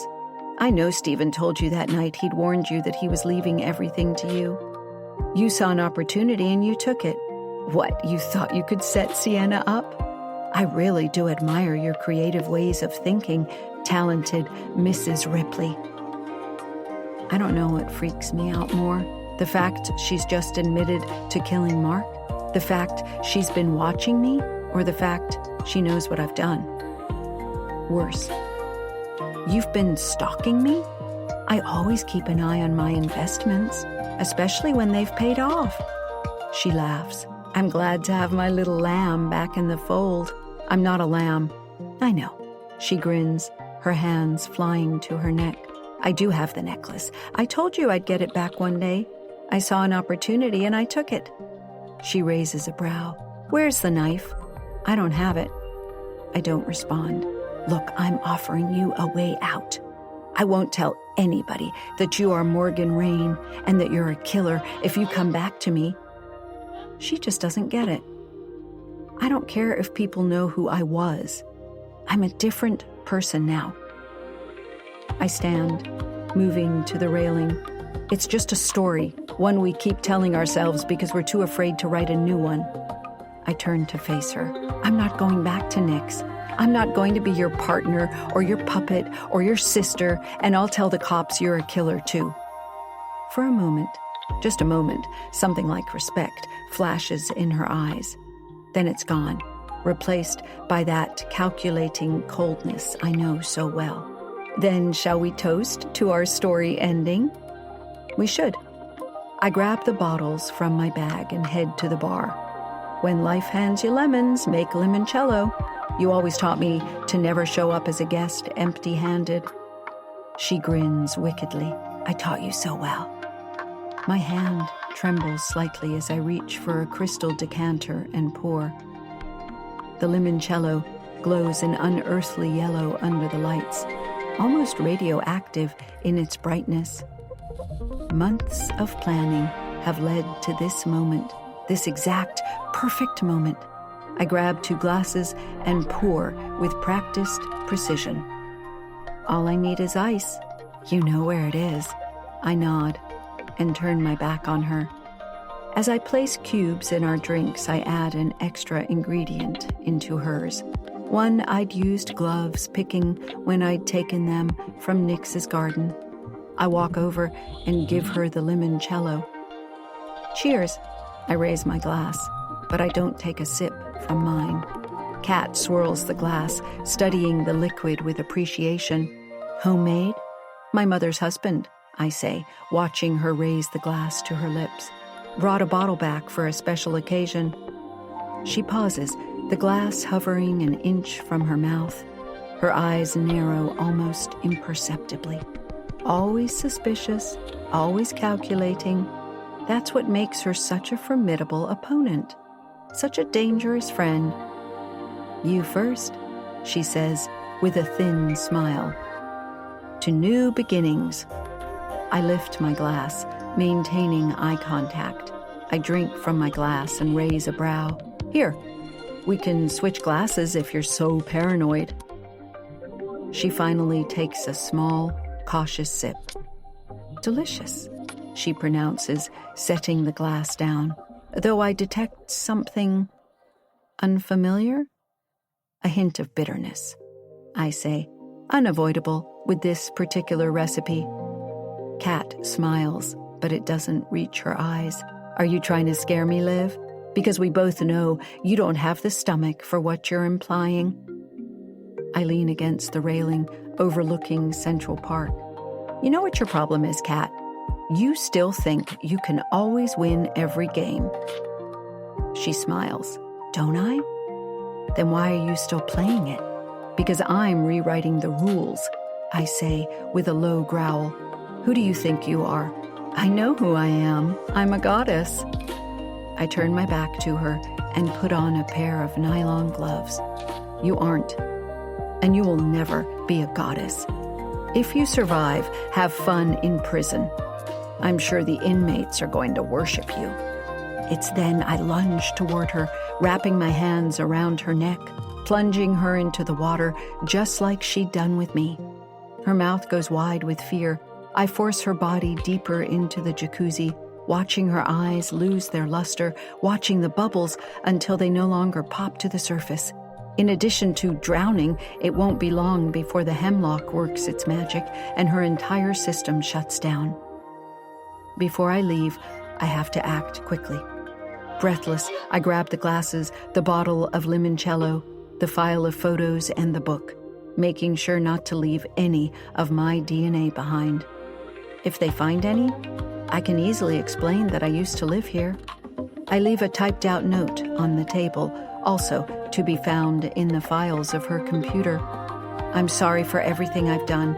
I didn't mean to hurt so many people. Forgive me.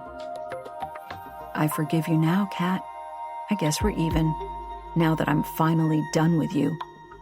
Catherine Isabel Sterling has just committed suicide with the murder weapon. K.I.S. Or should I say the kiss of death and the bane of my existence. For Kat, this thing between us has always been about power. And I've taken her power away. I look at her still form one last time, throwing the letter opener in the jacuzzi. Kat's DNA will be found on it, not mine. Kat has what she's always wanted. She's now truly a goddess of the night. I erase all security footage. I erase everything, including her manuscript. Once a hacker, always a hacker.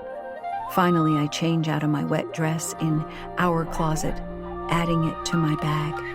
I look at my watch. I've accomplished all of this in less than 25 minutes, which leaves me 5 minutes to wipe everything down. After leaving Kat's, I walk 2 miles before hailing a cab back to my apartment, shaking. Back home, I light the fireplace and I burn the book and the incriminating photos. Then, for the next week, I move forward on autopilot. Tell Brooklyn Bound I'm moving to Italy, pack up my things. During this time, not one person comes to question me. And there's not one word about Kat's death, which has me looking over my shoulder every few minutes. Chapter 54. Now. I've been back in Italy for a few months now. There has been no news of Kat's suicide, not one word about her confession. I'm wondering if everything that happened actually happened. I think of Trinity's statement, how powerful people can brush things under the rug, thinking they are untouchable. Come to think of it, it's been a while since I've received text threats from Trinity. Like Kat, she's disappeared into thin air. Any news? Mom asks casually as she refills my water glass, but I catch the worry in her eyes. About her? Nope, I say. What about Nix? She asks, her expression unreadable. Mimi's taking it over. I've signed my shares to her. As the primary shareholder, she'll be turning Nix into a foundation for abused women.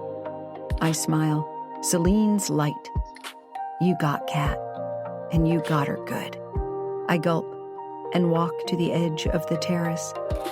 Below, the village of Positano glitters like fallen stars, the path of gods winding away into darkness. The darkness has never frightened me. I've learned to see in it, to find my way. That night, I open my laptop and begin to write. Not about Kat, not about Sienna, not about the past. I write about the path of gods, about the way light changes on the Mediterranean Sea. I write about becoming someone new. There are stories we tell others and stories we tell ourselves. The truth lives somewhere in between. By the following afternoon, pages from a new manuscript sit on the terrace table, gleaming bright white in the afternoon sun. I decide to walk down the 1,750 steps from Nocelle to the village, leading me to the beach. One step at a time, I make my way onto the sand, breathless. The tide is coming in, and I wade in up to my knees, feeling the cold water chilling me to the bone. I think back to the day when Kat tried to kill me, the way my lungs froze, to the night I'd killed her. Behind me, something moves in the water, a sleek shadow beneath the surface, there and gone. But when I turn to look, there's nothing but the endless, empty sea. Just my imagination, just a ghost story I tell myself. I could write another book. I could tell the whole ugly truth about us, could finish what Kat had started, what I'd started. Just another ending I choose not to write. For a moment, I hesitate. I'm not afraid of water anymore, of drowning. It's in the water I'd found the strength to live, to fight for my life, and I know what to do now. I'm going to swim like my life depends on it. Chapter 55. 1 year later.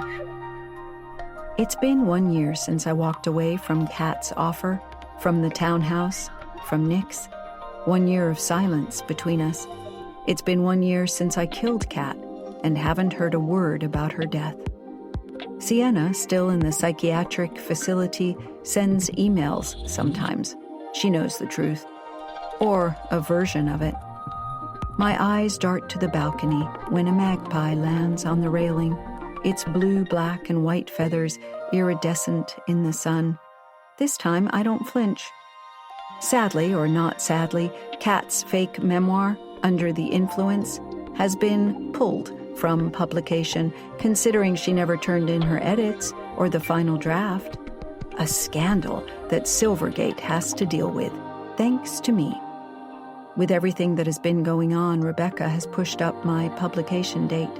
My book, In Her Shoes, hits the New York Times bestseller list before it even launches. And it's been on there for 4 weeks so far. Mimi and Rebecca, well, they're the talk of the town, so they're both thrilled. Mom and I arrive at my book launch together.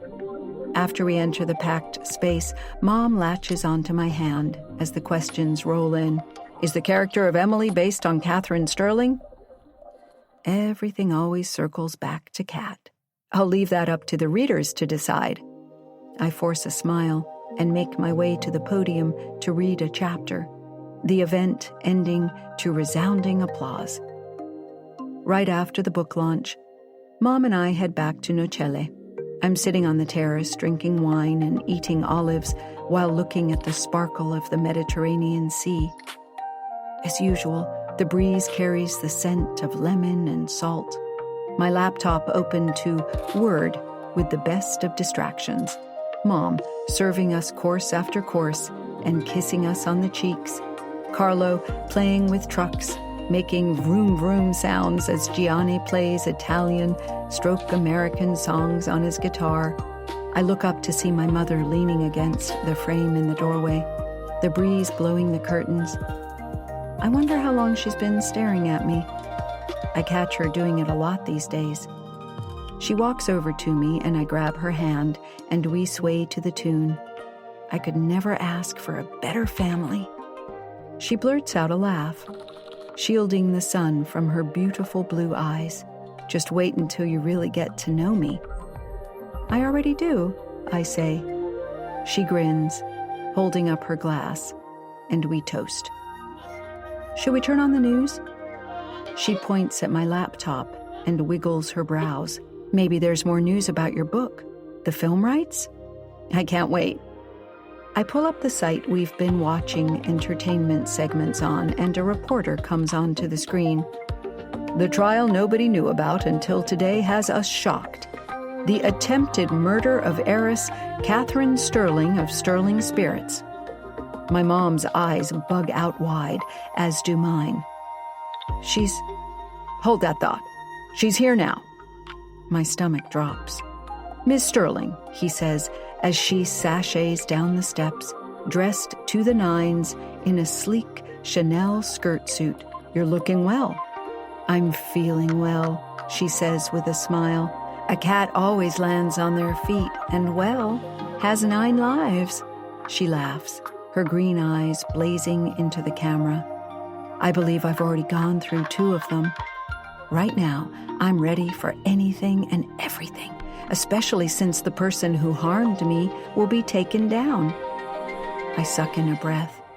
She's threatening me. Why are we only getting wind of this trial today? The reporter continues. I had to take supreme measures to protect myself until this trial was over. She'd killed Stephen Shepard and Mark Knight, and then she came after me. She lets out a shaky breath. I did die for 3 minutes, but thankfully my bodyguard Frank found me in time. What she'd assumed to be hemlock was not. It was simply a special variety of parsley that's often confused with the poisonous plant. She lowers her gaze. She did manage, however, to leave a deep scar on my heart. It's going to take a while for it to heal. Kat's eyes focus on the camera, and it's almost as if she's looking directly at me. My spine goes rigid, my fingers go numb. Are you able to tell us who is being charged with these heinous crimes? Continues the reporter. I clench my teeth together, holding my breath. Trinity Powers. She's been obsessed with all of us, but mostly me. She wanted me to go down for crimes I didn't commit. It didn't help she'd kept so many files on all of us, especially the board with all our photos on it, connected by red threads.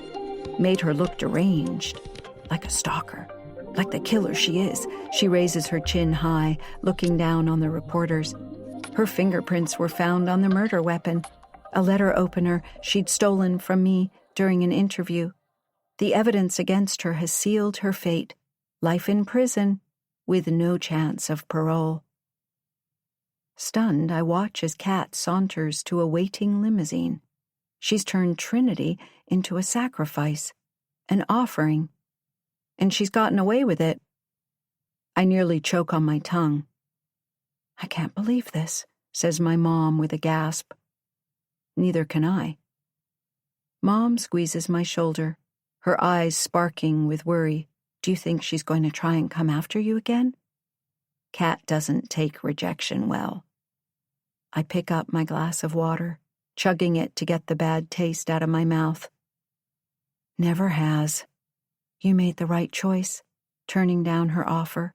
She pops an olive into her mouth. But while we're on the subject of Kat, the story that's making you a success is hers instead of your own. The truth of her words lands like a physical blow. My book, the one that earned me this luxury of writing in paradise, is still orbiting Kat's world.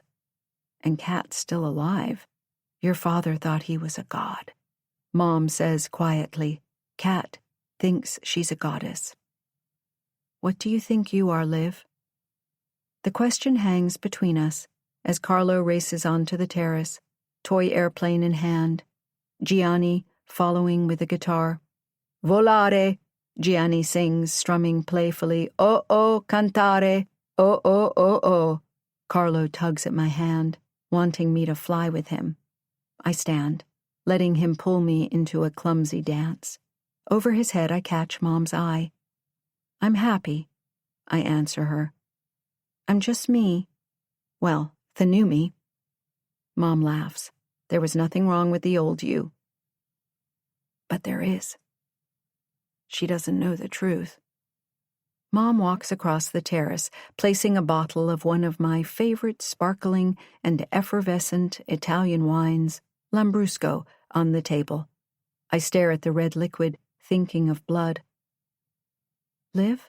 Honey, are you okay? I rub my eyes. I'm fine. I have a question I've been meaning to ask you. Mom pours us glasses. She clears her throat. Do you ever want to visit your father?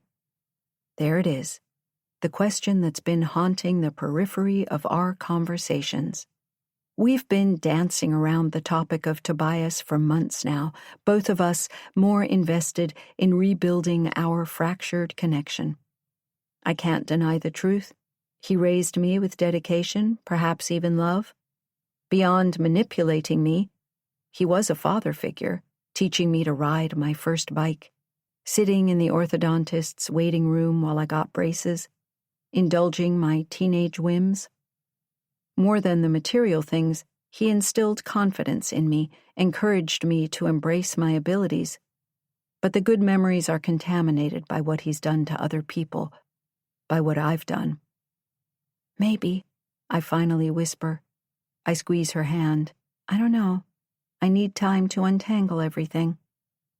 She shoots me a melancholy grin. He may have been a lot of things, but some of what he did was good. I blink. What's that?